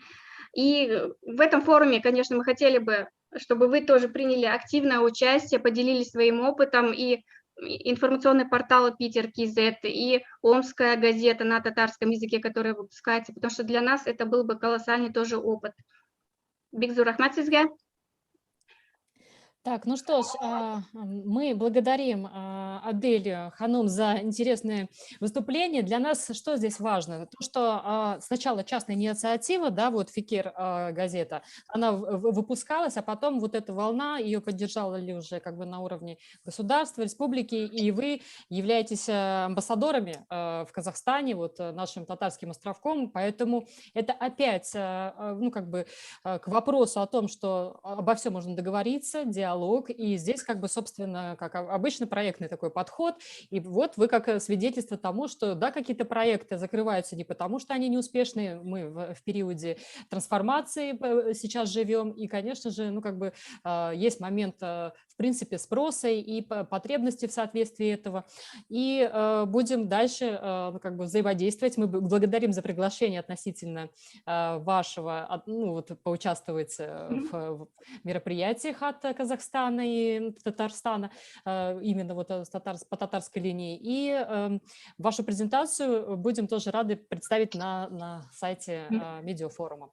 Ну что ж, и замыкает наше выступление, благодарим, до связи, замыкает наше выступление по международным платформам коммуникации, работе третьей секции медиафорума, Лилия Мухаммеддиновна Шайхиева. Дело в том, что о нашем медиафоруме достаточно здорово здесь нас поддержали спонсоры информационные, и вот это освещение, анонсирование, вот оно нашло отклик. И я сегодня, представляете, получаю сообщение, письмо на WhatsApp, что вот, собственно, вот из тоже Казахстана, вот это вот как раз вот тоже по поводу вот какие наши соотечественники живут, где будем как мостом объединяющим и консолидирующим вот эти все движения. И также он сказал, что, пожалуйста, вот почествуйте мою маму Зугра Ибраевна, она вот живет в Риме, организовала ассоциацию татар в Италии, в 2014 году входит в Альянс татар Европы. Вот понимаете, такие вот сообщения, они вот приходят, сыпятся. Мы потом разобрались, что мы-то говорим про массомедийное сообщество и про частные инициативы, да, вот как они, что выглядят. И поэтому мы для этого пригласили Лилию Ханум, которая живет в Италии, в Парме, и она является заместителем президента Европейской татарско-тюркской ассоциации, президентом ассоциации татар в Италии. В общем, автор портала тоже о татарах. Пожалуйста, Лилия Ханум, приветствуем вас, Харли Кич, и расскажите, пожалуйста, что за портал и как вообще в целом построена ваша работа, взаимодействие. Журналисты, есть ли у вас вот поподробнее? Все сами пишете? Харли Кич, меня хорошо слышно? Все, да, отлично, да, приветствуем вас. Я не буду останавливаться на татарах Италии, все можно на нашем портале почитать. Если, конечно, его можно назвать порталом, сайт у нас есть, он работает, и я уверена, что он приносит пользу его посещающим. Обычно, когда в поисковой строке набираешь «татары в Италии», сразу выходишь на наш сайт. И, как правило, «татары в Италии» ты набираешь при необходимости. Я считаю, что я провела в Италии огромную работу по объединению татар с акцентом на взаимодействие и взаимопомощь. Поэтому, когда человеку необходима помощь, он оставляет заявку на сайте или пишет мне напрямую, и я уже связываю его по интересам. Ну, либо это студент, который ищет квартиру, кто чаще обращается, либо это человек, который хочет приобрести недвижимость на побережье Лигурийского моря или Сицилийского побережья, или же это девушка, как правило, татарка, которая неудачна, так скажем, у нее не очень хорошо сложилась судьба, проблемы с законом, и тут уже подключаюсь я сама, потому что я адвокатом была в России, здесь тоже развиваю эту практику, и мы оказываем помощь или на возмездной основе, или на безвозмездной, в зависимости от ситуации. Есть группа в Фейсбуке, в Инстаграм, сначала ее вела я, потом специально обученный человек. Со временем у нас исчез интерес к ведению этих групп в Фейсбуке и страницу в Инстаграме. И вообще мое окружение, оно перестало пользоваться социальными пабликами. Ничего оригинального. Я сейчас говорю про татар и башкир, именно про татарские башкирские группы и паблики. Во всех группах одно и то же.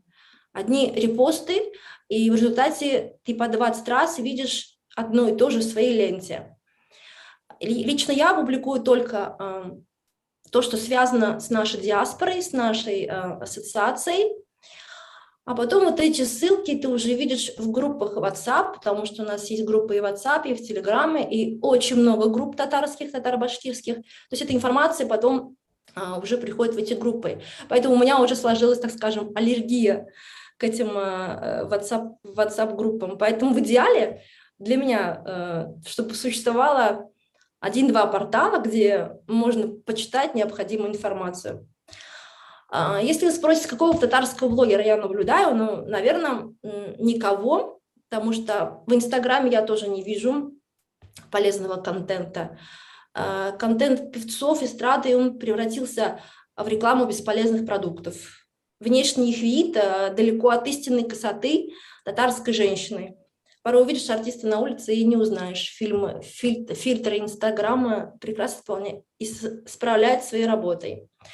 В целом не важно, как они выглядят, важно, что они просвещают своим аккаунтом. Ведь подписчики потом так хотят выглядеть, отдыхать, размышлять. Они берут кредиты на курорты, делают зубы, там, операции, идут делать прививку или не идут делать прививку.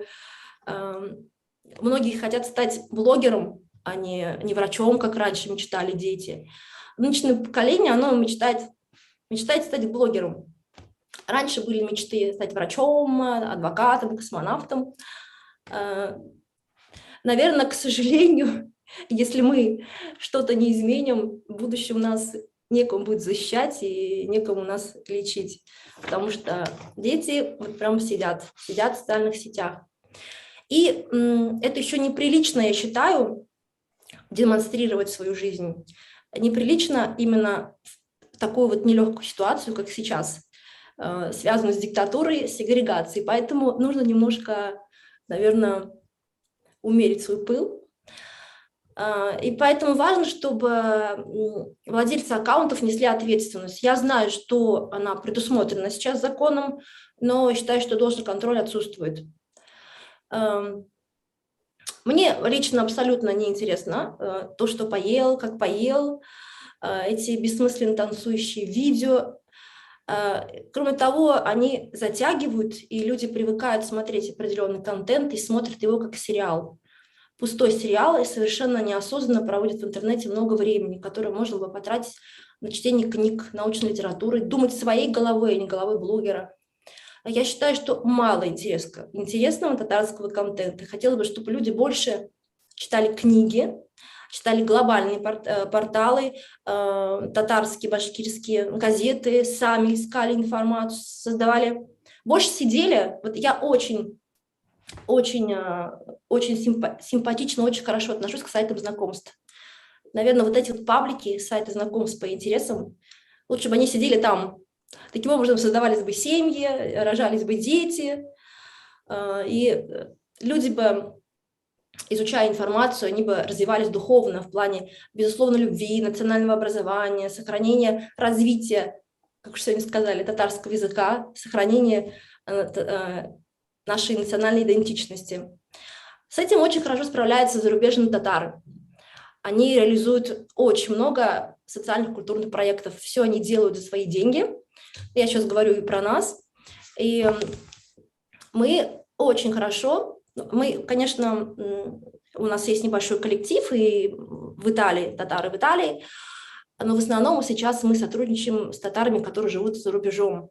И я очень довольна этим сотрудничеством. Мы реализуем совместные проекты. И вот уже 2 года мы хотим провести бизнес-форум, потому что он нам необходим. Это нам еще и принесет, так скажем, и материальную выгоду в том плане, не то чтобы там проведение его самого. Благодаря ему мы сможем реализовать свои проекты, соответственно, можем заработать и будем устраивать побольше общественных мероприятий. И, естественно, мы будем очень рады о наших проектах. Да. Прошу прощения, просто тайминг, мы на полчаса вообще выпали. Давайте, заключительно от вас, и перейдем. Ага, прошу прощения, уже. Ничего страшного. В принципе, я закончила. Спасибо за приглашение. Я считаю, что такие форумы Они очень полезны. Я говорю про медиа в том числе. И нужно встречаться, нужно почаще такие мероприятия устраивать. Ну что ж, Лилия Ханум, благодарим вас за вклад вот в общее наше такое вот мероприятие, потому что, в принципе, интересно было, как поживают в Италии наши татары, и вы так подробно рассказали, посмотрели ваш сайт, и, насколько я поняла, вы на данный момент в большей степени акцентируете свое внимание в бизнес, вот, ну, как бы, да, вот эта деятельность, поэтому, ну, как бы, безусловно, мы сегодня говорили о том, что медиа, они должны монетизироваться, если это частная инициатива, и, конечно, ну, как бы вот вы как яркий пример тому, что вот какие-то создаете альянсы, какие-то интересные сочетания. Будем тоже смотреть, отправлять информацию, информировать, как наш информационный портал Питер Татар, что там, как происходит, помогать в этом направлении. Ну что ж, сейчас мы закрываем секцию, которая была у нас посвящена международным платформам коммуникации, и мы узнали о том, какие существуют, ну, как бы, и сайты, и инициативы, вот эта вот волонтерская, достаточно пассионарная, мощная сила, начиная от Финляндии. Вот Рамиль Хазрат нам рассказал, что все, конечно, концентрируется в большей степени по поводу информации духовно-просветительского характера, потому что мы, татары, сохранили свою национальность на протяжении тысячелетий благодаря именно нашей религии ислам. В общем, если брать уже выступления наших спикеров вот из общественников, которые создают на собственные средства порталы, это вот и Австралия, Диляра Ханум, и в частности вот сейчас тоже Лилия Ханум рассказала. Это вот, по идее, яркие такие тоже примеры, как вот в принципе происходит маневренность с точки зрения именно интеграции, адаптации. Ты живешь, хочешь не потерять свою национальную идентичность в уже за рубежом, как бы на чужбине, и при этом вот создаются какие-то сегментарные отдельные направления коммуникаций с учетом своих пожеланий. Да, Лилия Ханум, конечно, завершила и сказала, что о том, что ей, ну, как бы она не видит информации полезной, но, может быть, благодаря нашему медиафоруму она посмотрит те сайты, вот те газеты, которые изо дня в день, радио трудятся, и то, что ей будет доступно для ее взора, тот контент, она, конечно, как бы, может быть, и изменит мнение. Поэтому не все так плохо, но вот и есть такой тоже интересный взор. И, конечно же, хотелось бы отдельно выделить выступление Адели Тухбатовой, потому что, конечно, она, собственно, ну, как бы показала, что все начинается с частной инициативы, и все может иметь развитие, и вот, собственно, подключение того же, ну, как бы на государственном уровне, как они помогают, усиливают работу частным, можно сказать, инвесторам, волонтерам для этого. Вот, пожалуйста, вот есть пример. И мы переходим к 4-й секции, таблица опрос, мнение экспертов, выводы. Мы сегодня говорили о татарских журналистах, а вообще о татарской медиасообществе, но, безусловно, замыкаться исключительно только на своем этногенезе, вообще этносе, это, ну, как бы, это вообще и не в традициях нас, татар. Поэтому начинает секцию именно уже мнение экспертов, мы выводы от услышанных выступлений наших уважаемых спикеров. Начинает ее Надирсол Тамадаевич Иксанукаев, он директор НИИ социальной энтропии и все уже негентропии, он писатель. Я прочитала Надирсолта Эфенди книгу, ну, как бы, собственно, «Сказки старого Абати». Она меня впечатлила вот тоже вот, ну, как бы определенным таким ракурсом относительно взора и развития своих традиций и укрепления.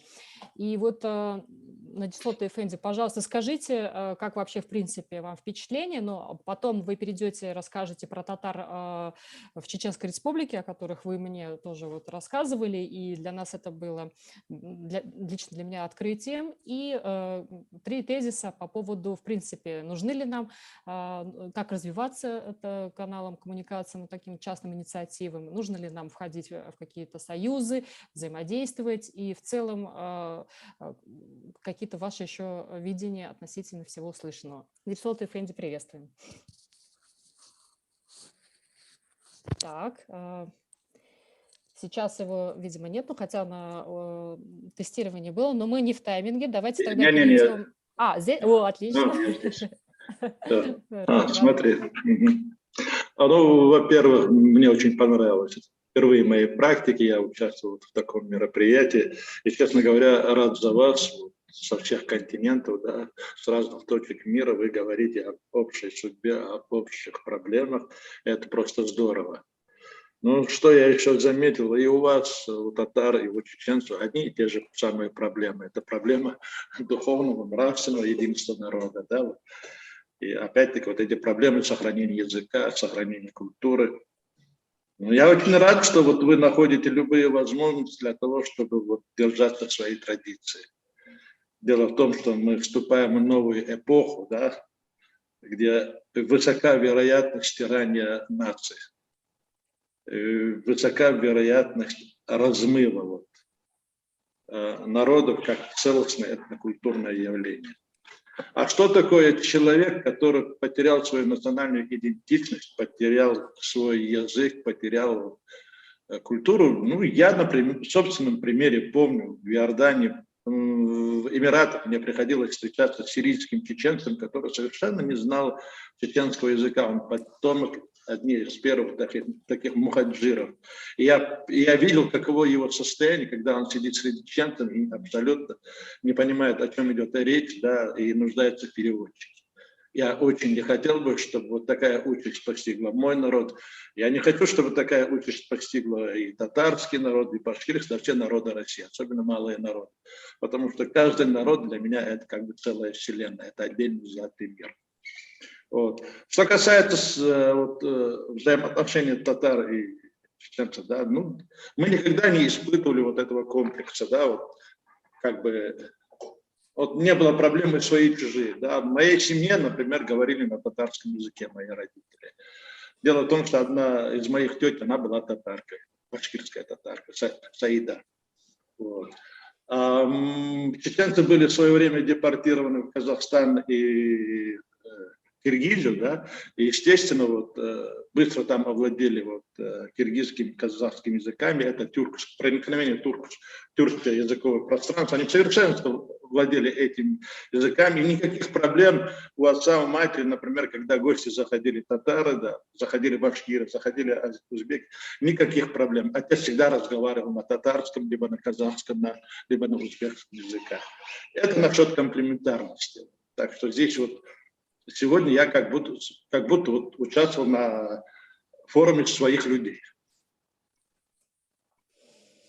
Ну что ж, Надислот Эфенди, скажите, пожалуйста, в целом вот относительно проблематики, ну, мы поставили вопрос, нужно ли же объединяться частным вот этим инициативам и для чего объединяться? Или пусть каждый живет по-своему, собственно, в своей какой-то логике и там уже какими-то там фрагментальными моментами пересекаются, могут там делать репосты. Я частично ответил на ваш вопрос судьбы вот этого сирийского чеченца. Естественно, вот сегодня вот у нашего поколения такой проблемы нет. Мы все родом из Советского Союза, и вот эти культурологические, языковые процессы, они идут по инерции, да? Но надо задуматься и о своих внуках, да? В какой среде они будут жить. Будет ли для них актуальна проблема национальной идентичности. Я просто привел тот пример, да, вот, чтобы вот быть понятным, что я имею в виду.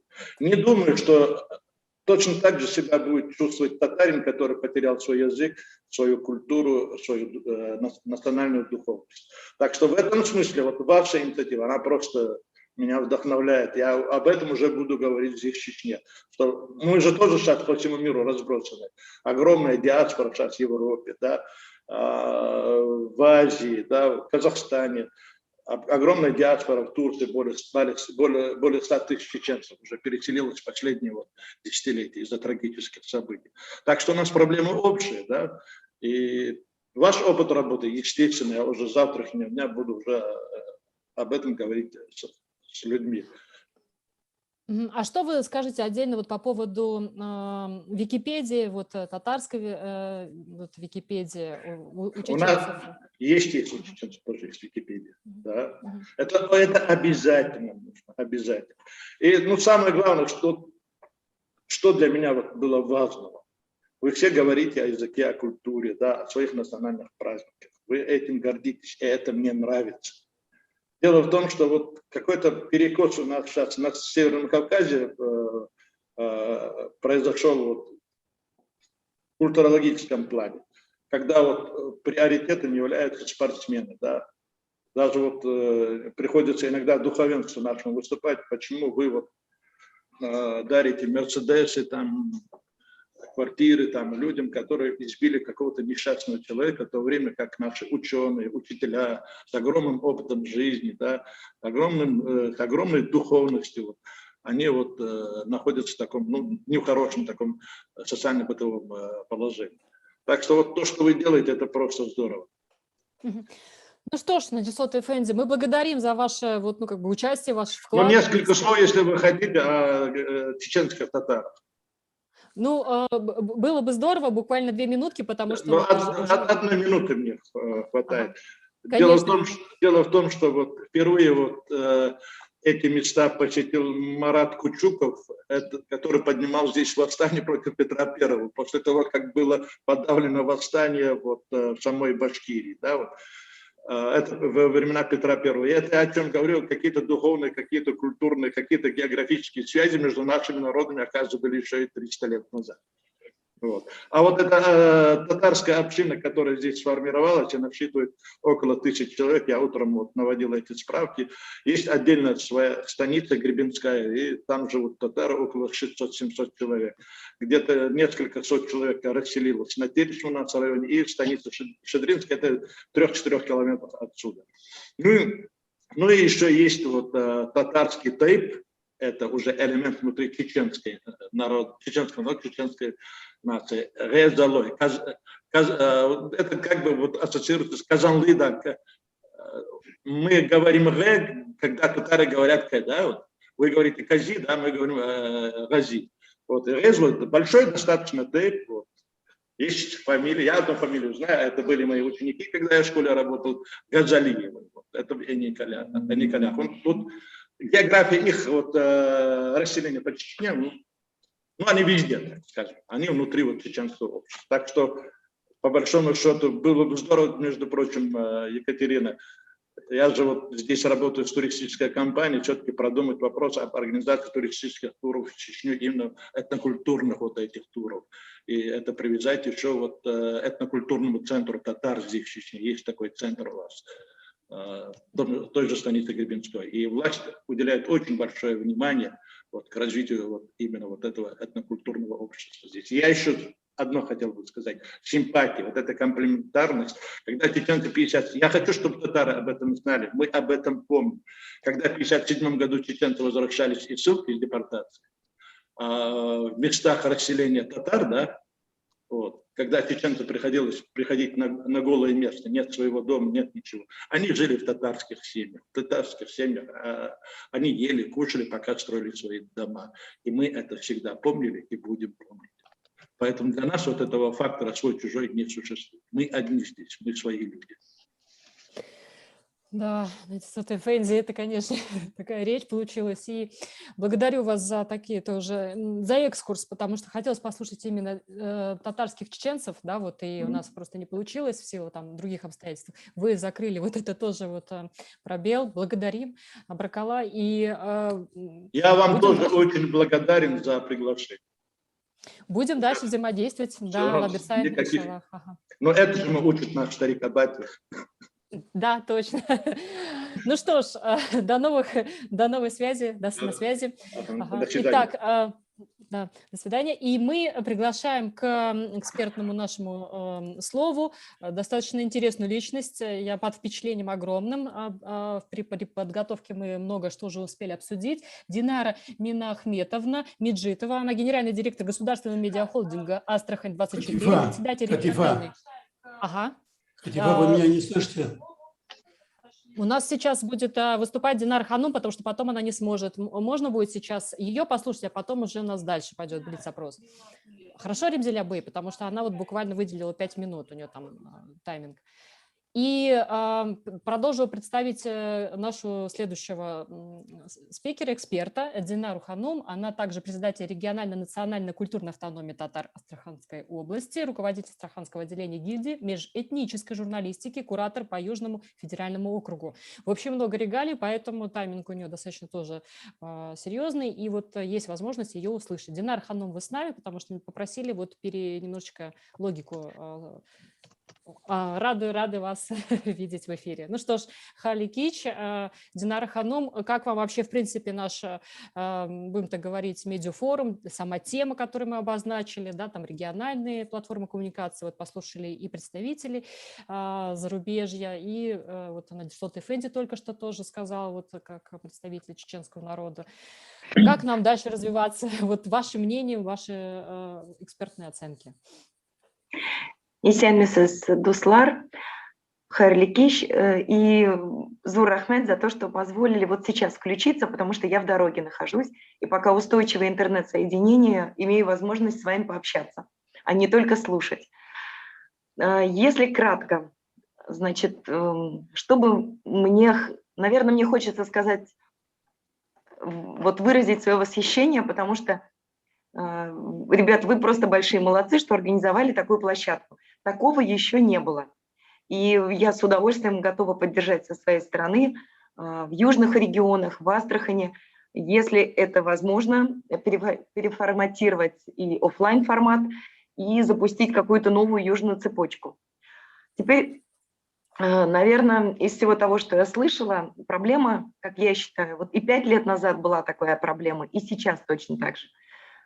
Наверное, мне как менеджеру действующей системы медийной хочется увидеть в татарской повестке СМИ точно такую же, так как работают региональные площадки, некую административную панель, так скажем, такую медиаплатформу, на которой смогут базироваться все татарские СМИ, иметь как минимум техническую поддержку, техническое сопровождение, как минимум снять сопутствующие расходы.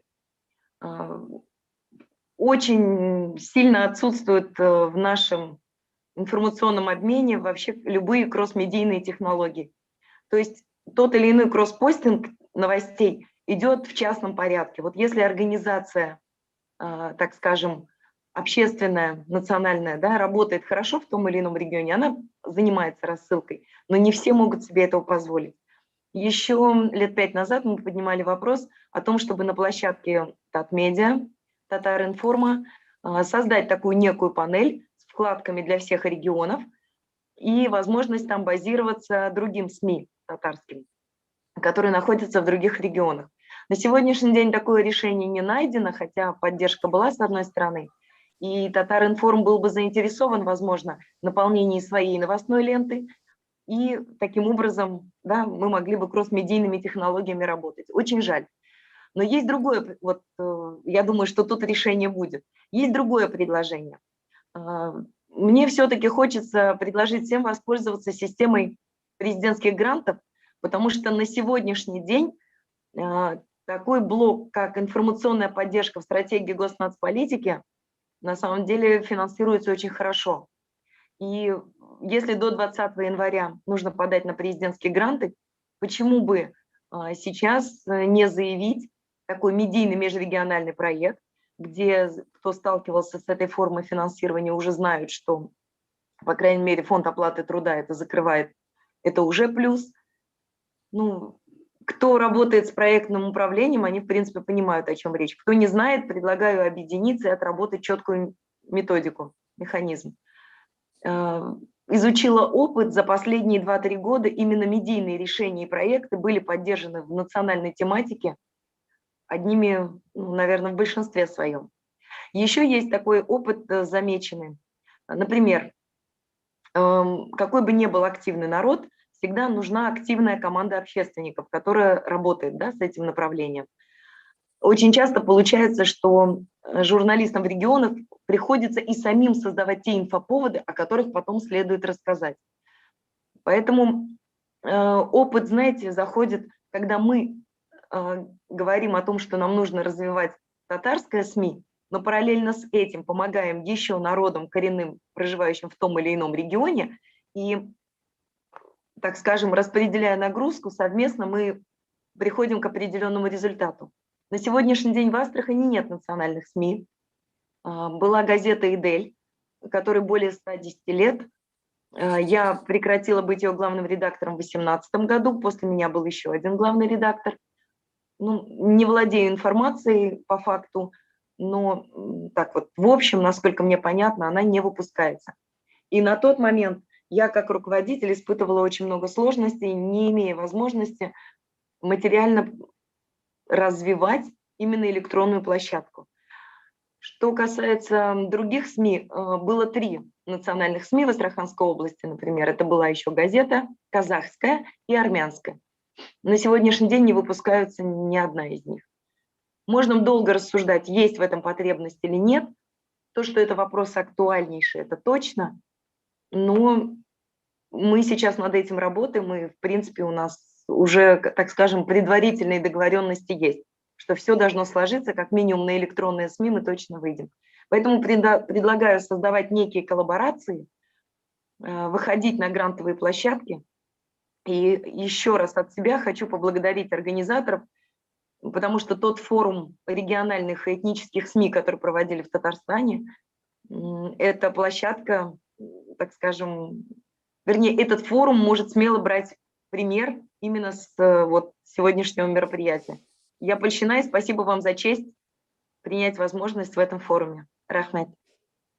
Динара Ханум, спасибо за высокую оценку, но мы-то, ну, на самом деле так на своем таком локальном уровне, просто сами по себе обстоятельства складываются таким образом, что уже приходят входящие запросы, что можно поучаствовать, потому что там из Прибалтики прям писали письма, и у меня просто не было возможности даже как бы вот отдельно им уделить время и внимание, поэтому, да, вот по поводу вашей поддержки, чтобы какая-то такая была вот единая, да, вот как компания, как я понимаю, и сделать акцент на том, что есть сейчас поддержка у государства именно национальным проектом, заход через СМИ. Это вот ключевое, вот то, что я сейчас услышала, и как вариант для наших предыдущих спикеров, которые говорили о том, что, ну, сложно на самом деле, и монетизировать, безусловно, надо. И обмен опытом у нас Радио Сергач, в принципе, готовы, по идее, собственно, делиться своим вот таким хорошим рабочим кейсом. И вот только что Надежда Тыфень сказала, может быть, вообще, в принципе, все вместе в Чечне встретимся там, и вот на этой площадке коворкинг какой-то проведем, и познакомимся наконец-таки в офлайн, ну, как бы, да, вживую, и еще какие-то, благодаря вот такому мозговому штурму, будут идеи. Все возможно, вот, ну, это как причина, да, вот данный видеофорум. Вот, Катифа Ханум, как минимум, что я предлагаю, после этого мероприятия создать хотя бы чат, даже в простейшем WhatsApp, где всех участников, заинтересованных, туда включить. В процессе этого общения, без различного спама, мы, я думаю, найдем решение. По крайней мере, те, кто заинтересованы, будут контактировать. Чат создан, у нас он есть, мы просто-напросто, ну, как бы, и в Телеграме там у нас есть, и не у всех бывает возможность время туда заглянуть и так далее, но по итогам сегодняшнего медиафорума мы просто выработаем тезисы, что дальше, небольшой такой мини-план, да, вот тактически, как развивать эту тему, именно вопрос по поводу союзности, какой-то единый такой вот, да, уже единого движения. Ну что ж, тогда мы с вами увидимся, как я понимаю, услышимся, да, уже через чаты и другие каналы коммуникации. Вам благостного баракетного вечера. Благодарим еще раз уважаемую Динару Минахметовну Межитову за то, что она присоединилась вот в таком режиме полевом достаточно к нам и высказала свою экспертную оценку. До связи, Саугулев. И, да, и теперь у нас на связи тоже интересный будет разговор, и, ну, даже вот его экспертная оценка. Я знаю Эльмана Эфенди Мустафазаде по работе азербайджанской диаспоры, и он великолепно пишет и на родном языке, и интересные исторические также проводит материалы, видео и текстовые на том сайте, о котором вот немножечко вот мы тоже посмотрели, Ходаферин, и и являюсь председателем общества «Друзья Азербайджана» в Европе, главным редактором вот этого портала, находясь непосредственно в Амстердаме. Вот Эльман Эфенди сегодня с нами в течение вот этих рабочих 3 с лишним часов все слушал, и мы рады были бы и признательны его экспертной оценке. Вот, надо ли объединяться нам вот таким частным инициативам, порталам, там, радио, журналам, газетам, и в целом, что полезное он тоже услышал в выступлениях для развития. Эльман Эфенди, приветствуем вас, добрый вечер. Так, вы с нами?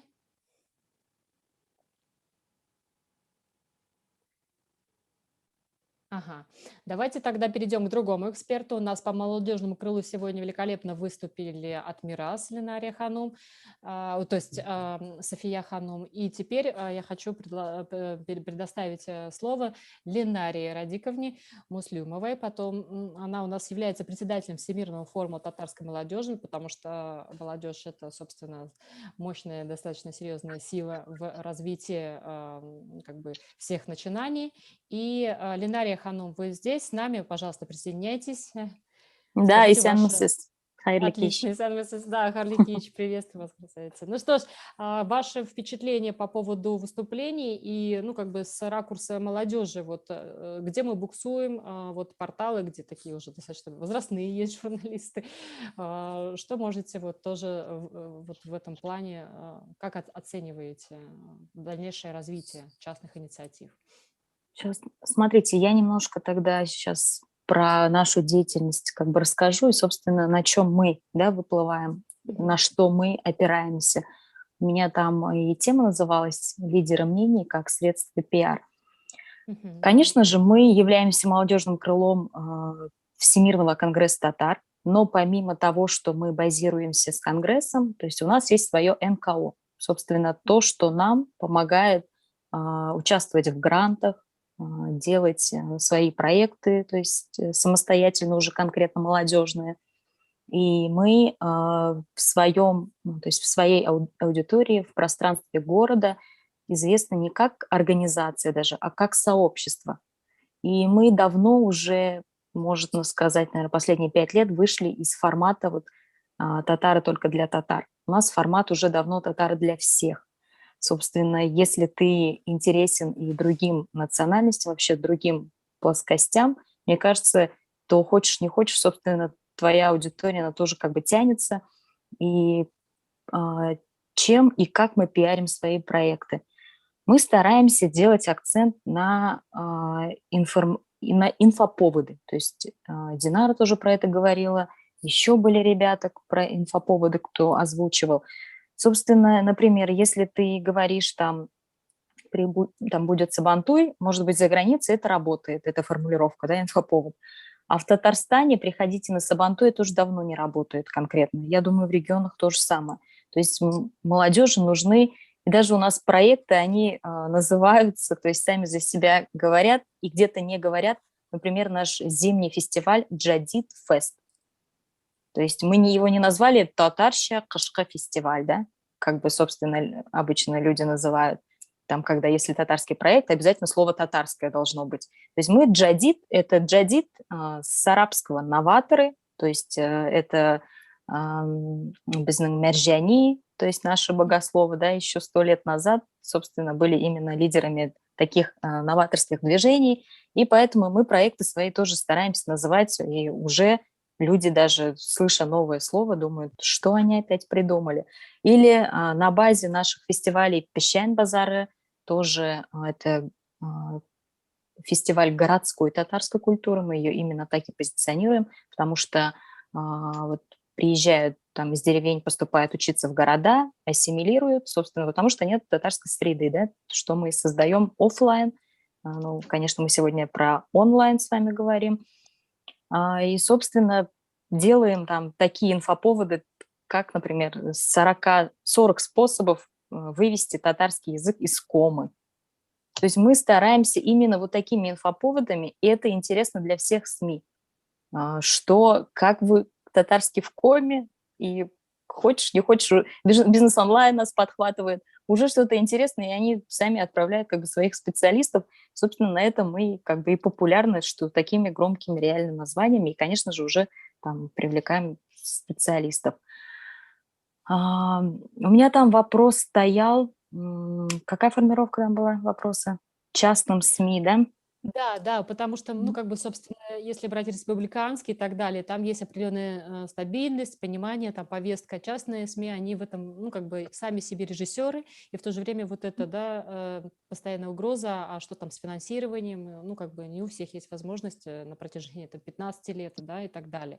Вот, и для вопрос монетизации, вопрос синергетический, да, нужно ли как-то объединяться в союзы, нужно ли какую-то, чтобы друг друга усиливать, создавать единую какую-то дорожную карту, которая поможет именно в развитии, чтобы, ну, реально тоже не раствориться, не забыться, потому что там жизненный цикл тоже есть у каждого альтруистического проекта. Вот ваше мнение.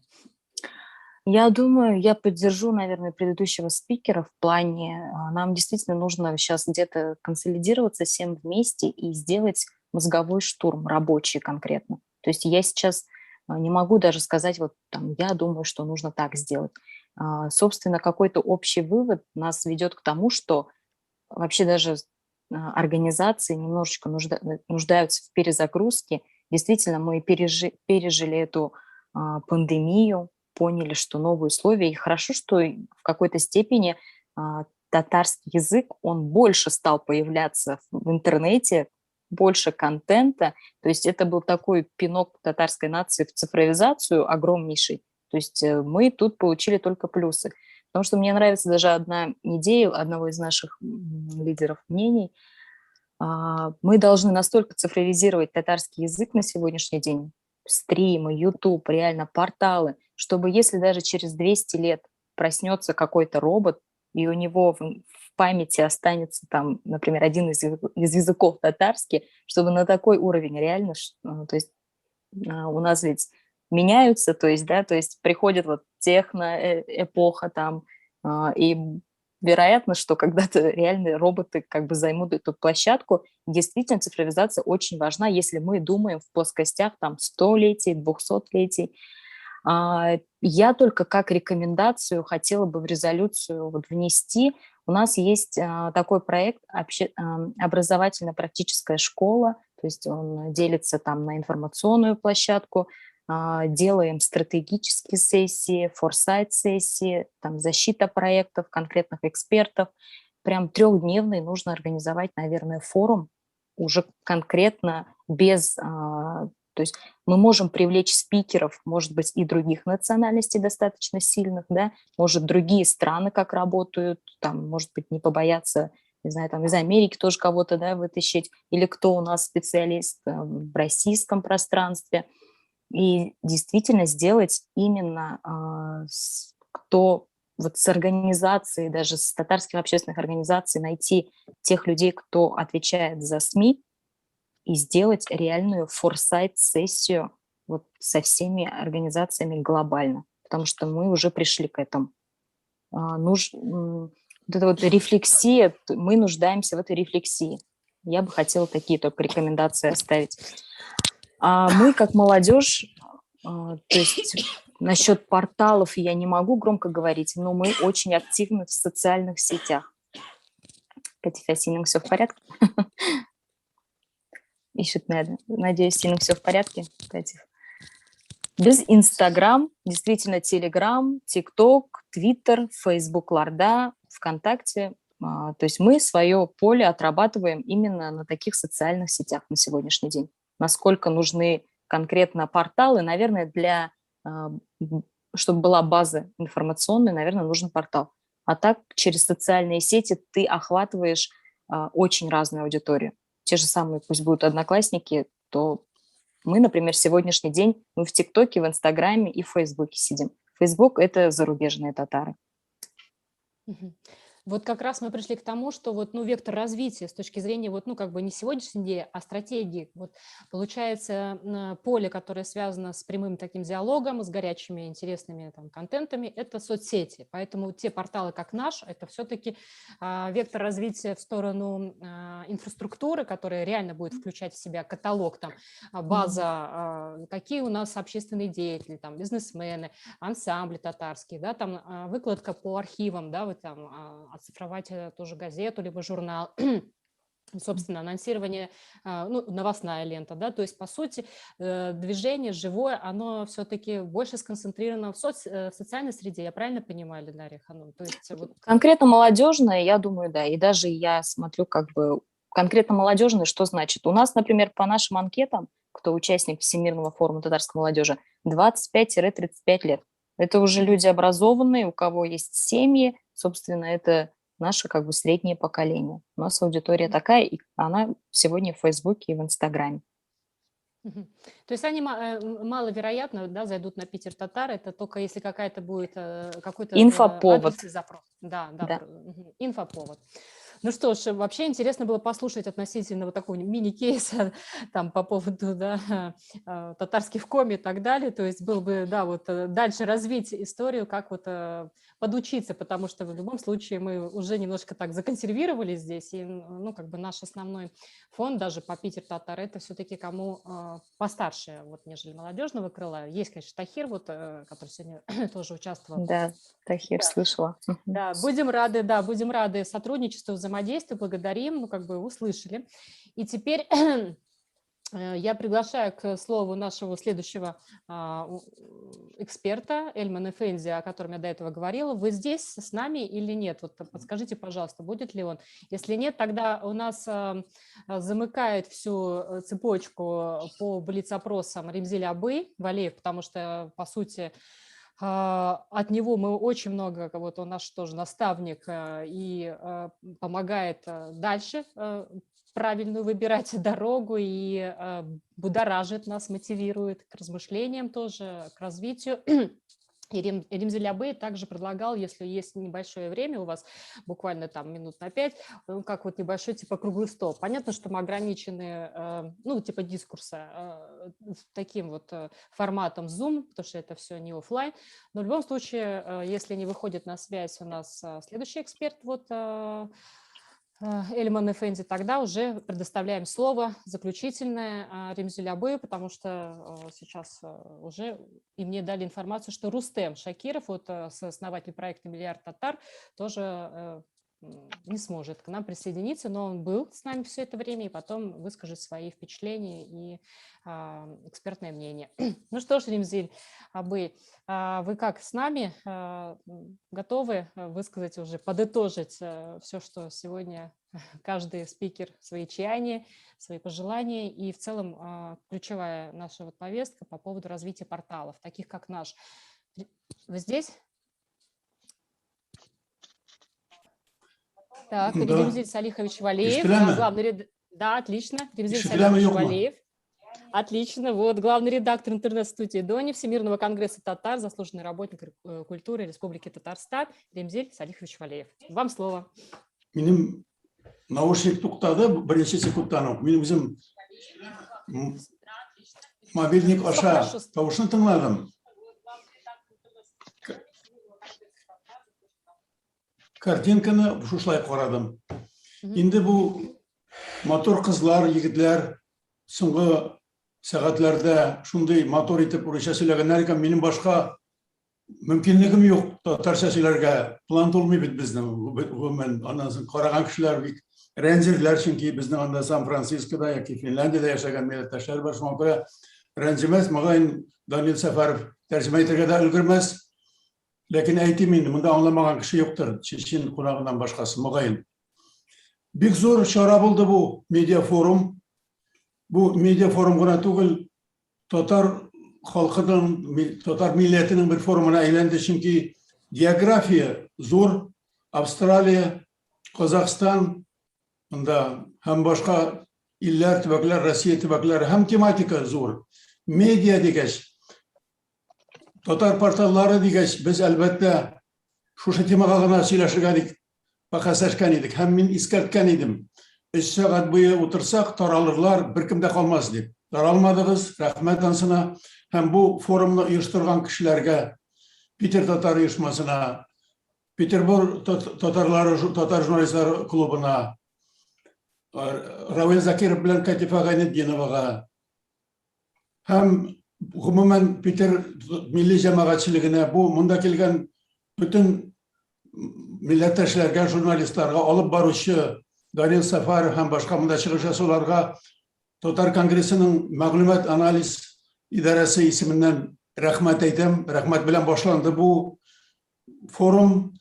Анда Данис Борисович Шакиров ягыннан һәм башка буларда әйттем. Чыннан да бу шулай булып чыкты да, чыннан да сез Татар конгрессы һәм татар җәмәгатьчелеге башкара торган зур эшне үз өстегезгә алгансыз. Әлбәттә бу бик зур эш. Монда порталлар турында гына сөйләсәм дә, әле моны Татмедиа җитәкчесе Сәлим Гәрәев күргәч шатланган идем. Моның бугазыннан алалар тәкъдимнәр белән, сораулар белән дип инде ярый. Мөгаен моның материалларын соңыннан карап, монда безгә дә, аларга да сөйләшергә сәбәп булыр. Иң мөһимен генә әйтәм. Әлбәттә бүген әле бернинди дә түгәрәк өстәл яки опрос үткәрергә вакыт калмады. Чөнки 3 сәгать ярым урынына 4 сәгать утырабыз бит инде хәзер. Башта җыелганнарга карап. Һәм мөмкинлектә ару да булды. Шуңа күрә төп йомгак ясаганда, монда әле резолюция да юк, яки резолюцияны ясап булачак, шушы форумның язмасын карап чыксын һәр кайсыбызның хезмәткәрләре, коллегалары, һәм үзебез язык, шунда бәлки бәхәсләшербез дә, кемдер бәлки ризада алышмас. Ләкин йомгакны шунда ясарбыз. Ләкин төп йомгак безнең барыбер бүген булырга тиеш. Карыймы татарлар үзләренең порталларын, интернет сайтларын? Канәгатьме без? Минемчә, канәгать була алмыйбыз. Татар җәмәгатьчелеге матбугат чыгаруда да, таратуда да, театр ачуда да бер гасыр элек үрнәк күрсәткән, хәзер менә интернетта үрнәк күрсәтә. Һәм әле безнең интернетның чыгу, цифрлаштыру татар милләтенең башлангыч өлеше, зачаточное состояние дип әйтер идем моны. Чөнки безнең әле мөмкинлекләребез, безнең порталларыбыз, безнең сайтларыбыз бар. Шуңа күрә мин белис апар булсам, мин сорар идем һәр кайсыгыздан. Бүген матбугат.ру порталын карадыңмы дип. Яки Татарстан яңа гасырның тапшыруындагы, татарлар тапшыруындагы һәм таяну нуктасындагы фикерләр белән канәгатьме, түгелме, ризамы, түгелме дип сорар идем. Бүтән кешеләр караганмы? Һәм сезнең һәр кайсыгызның бер-ике порталы бар. Сезне караганнармы үзегез яшәгән төбәктәге кешеләр? Бит сезнең һәр кайсыгызның порталын, сайтын бүтән татар дөньясы күрерлек. Татар конгрессы үзенең порталына куярга тырышса да, әлбәттә бөтенлегезне дә куеп өлгерә алмый, ләкин татарлар тапшыруында, ТНВда, бүтән җирдә дә күрәбез сезнең хезмәтне. Ләкин бүген аңладым, күбрәк кирәк икән. Һәм бу эшне башлаган, бәлки шуның өчен җыенгансыз да, менә бүген портал оештыручыларның арасында Татарстан вәкиле, дәүләт чиновнигы Ринат Балиуллин да бар. Мөгаен шушының өчен алынгандыр сез. Ягъни без бергәләшеп менә шушы мәсьәләне хәл итәргә тиештер. Безнең порталларыбыз, мәгълүмат ресурсларыбыз бик күп. Татарстанда Татар информ дигән дәүләт сайтын, порталын караучыларның, цитата бирүчеләрнең саны беренче урынга чыккан. Татарчасы да. Менә җанисәп айларында Интертат-Татар сайты, Татар информ нинди зур эшләр эшләде, Татар информ эшләде. Һәм сез яшәгән төбәкләрдә сез дә шундай зур эшләр эшләдегез. Ләкин без шушы әзерләнгән продуктны йоттыра алмыйбыз. Сез яшәгән һәр кайсыгызның төбәгендә 10, 20, 100, 150 мең кеше карый, күпме карый? Картлар карыймы, яшьләр карыймы? Карамыйлар. Күбесе әле һаман да күнегеп бетмәгәннәр. Без шушыны өйрәтергә тиешбез. Без яңа гасыр телевидениесен карарга өйрәтергә тиешбез. Без тел белмәгәннәр белән дә уртак тел табарга тиешбез.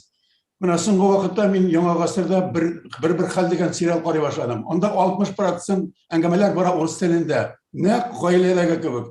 Яшьләр һәм марҗа килен урысча әйтә, әбисе, әнисе яки анда татарча жауап бере, шундай диалог. Ягъни инде безнең тормышыбыз модельләшкән. Ягъни кыска гына әйтеп әйткәндә, мин бу теманы яңа чыгышка дәвам иттермәчен, мин җавап итеп бер фикер генә әйтәм. Бу күрсәтә, бүгенге милли хәрәкәт 90-нчы елларда урамнарда ташкын булып килеп чыкса, яңа газетлар, журналлар ургылып килеп чыкса, яңа радио компаниялары, яңа интернет ниләр ачылып чыкса, хәзер милли хәрәкәт менә шушы интернетка күчте. Хәзер бу мөмкин эш. Һәм бөтен татар телен милләтен бер юлы җыярга мөмкин эш. Һәм монда безнең йолдыз булырлык кешеләребез дә бар, йолдызларыбыз да бар, һәм вакыйгаларыбыз да бар, сенсацияларыбыз да бар. Менә сез беләсезме, шушы 2 көн эчендә иң мөһим татар милләте өчен төп вакыйга нинди?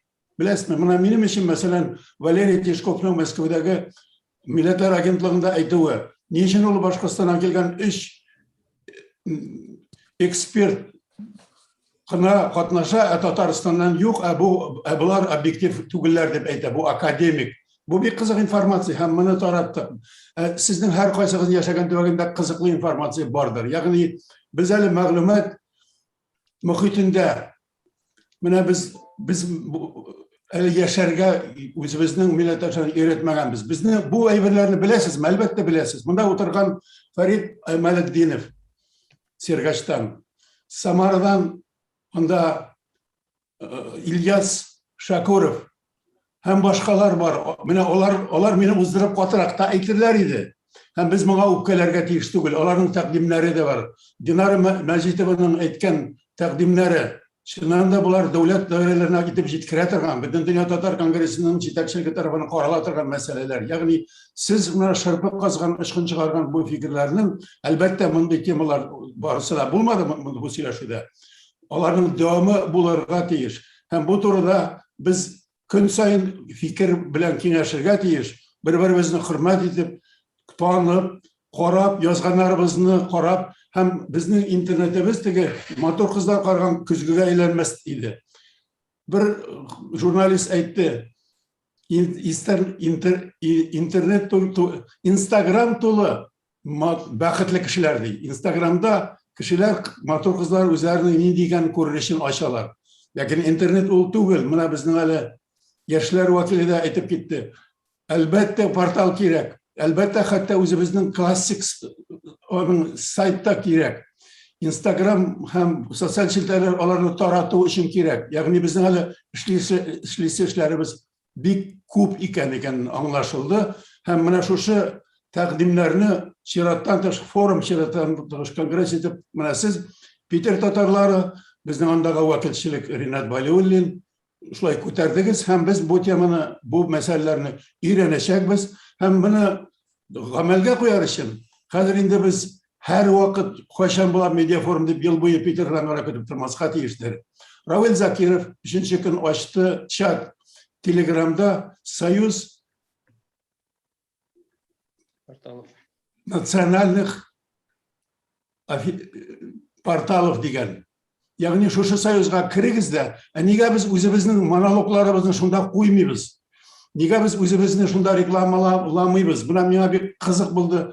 Килен булып төшкән Казакстанга Аделия һәр койга, анда Италияга барып чыккан, яки анда башка төбәккә барып чыккан татарлар яшиләр, татар милләтен яшәтергә телиләр һәм борчылалар.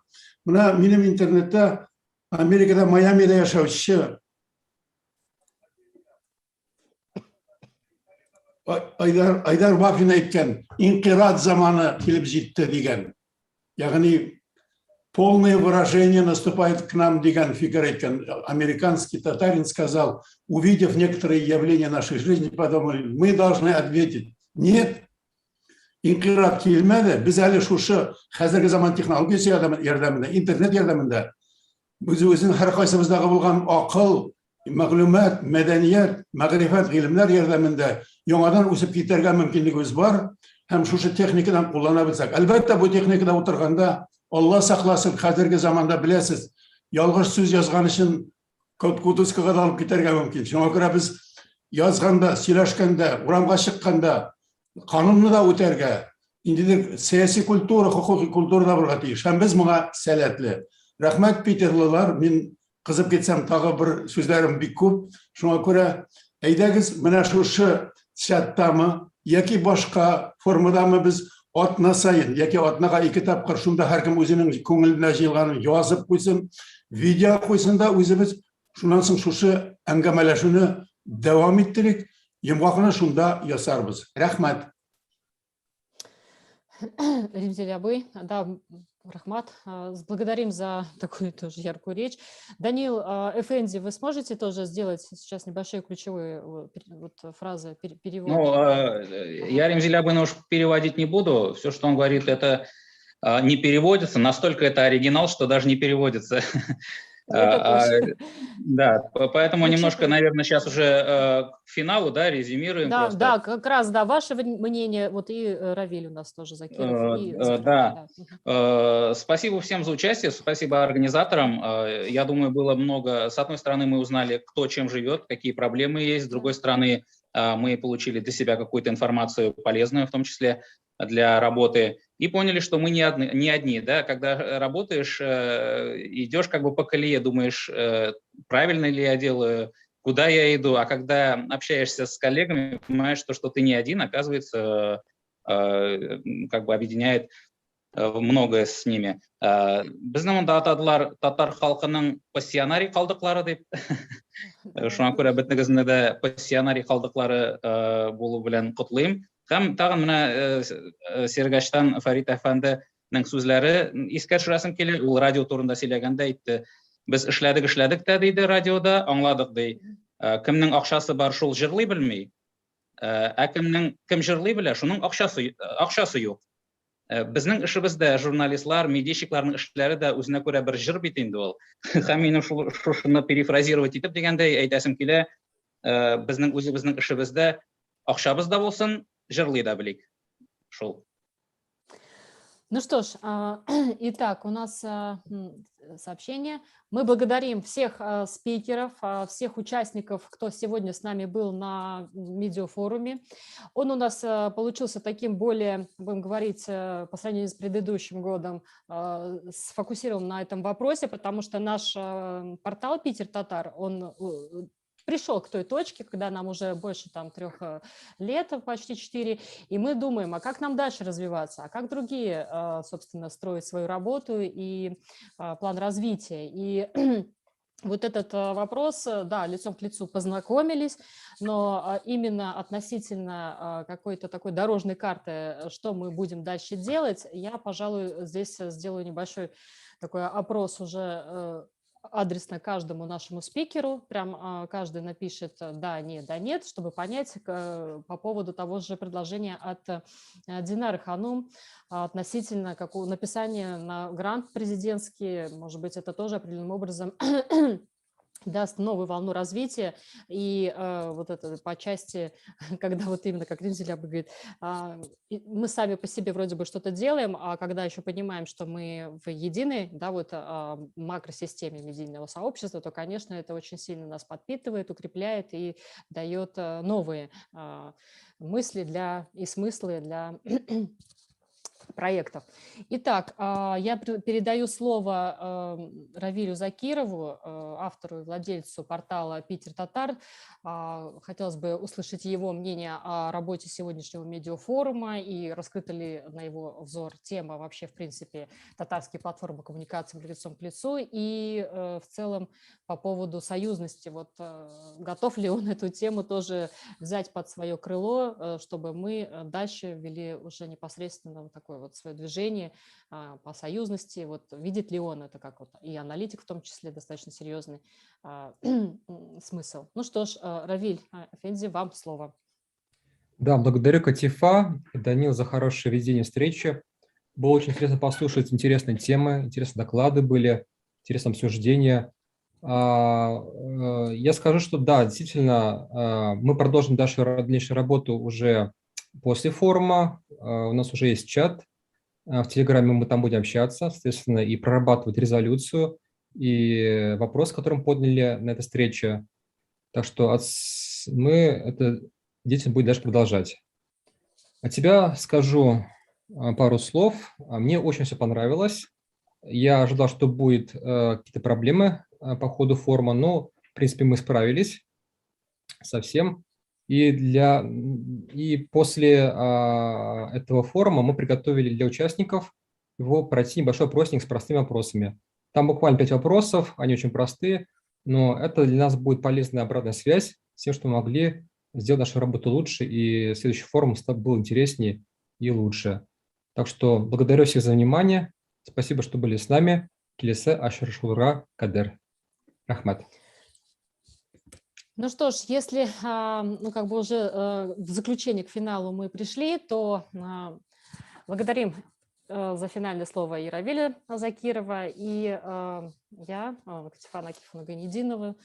Хочу поблагодарить всех, кто здесь сегодня с нами был на протяжении, получается, опять мы тут, ну не 5,5 часов, как в том году, уже поменьше, 4 часа здесь работали. Это все тоже достаточно такой вот пассионарный импульс, и его поддержали.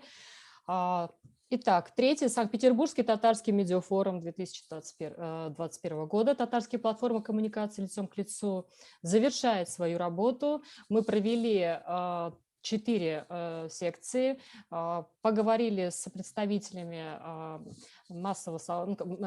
средств массовой информации и платформ коммуникации как и в Российской Федерации, так и в зарубежье. Наше мероприятие проходит при информационной поддержке Республиканского агентства по печати и массовым коммуникациям Татмедиа и Всемирного конгресса татар.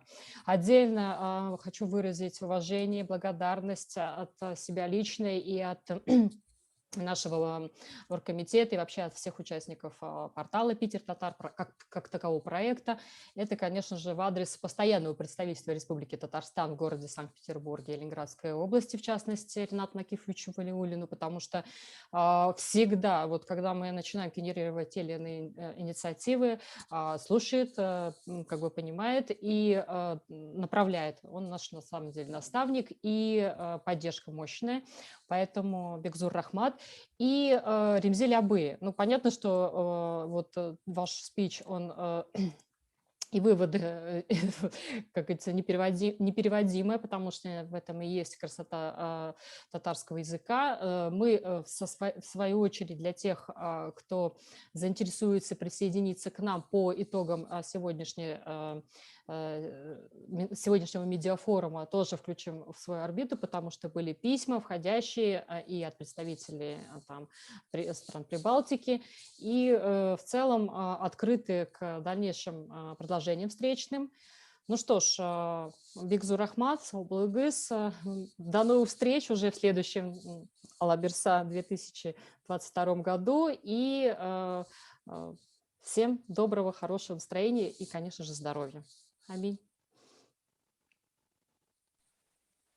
Хушугыз, иптәшләр, хушугыз. Бик зур рәхмәт барыбызга да. Сән сау булыгыз. Бик зур рәхмәт, дуслар. Бик Сәламәт булыгыз. Ремзел абый, сезгә аеруча рәхмәт.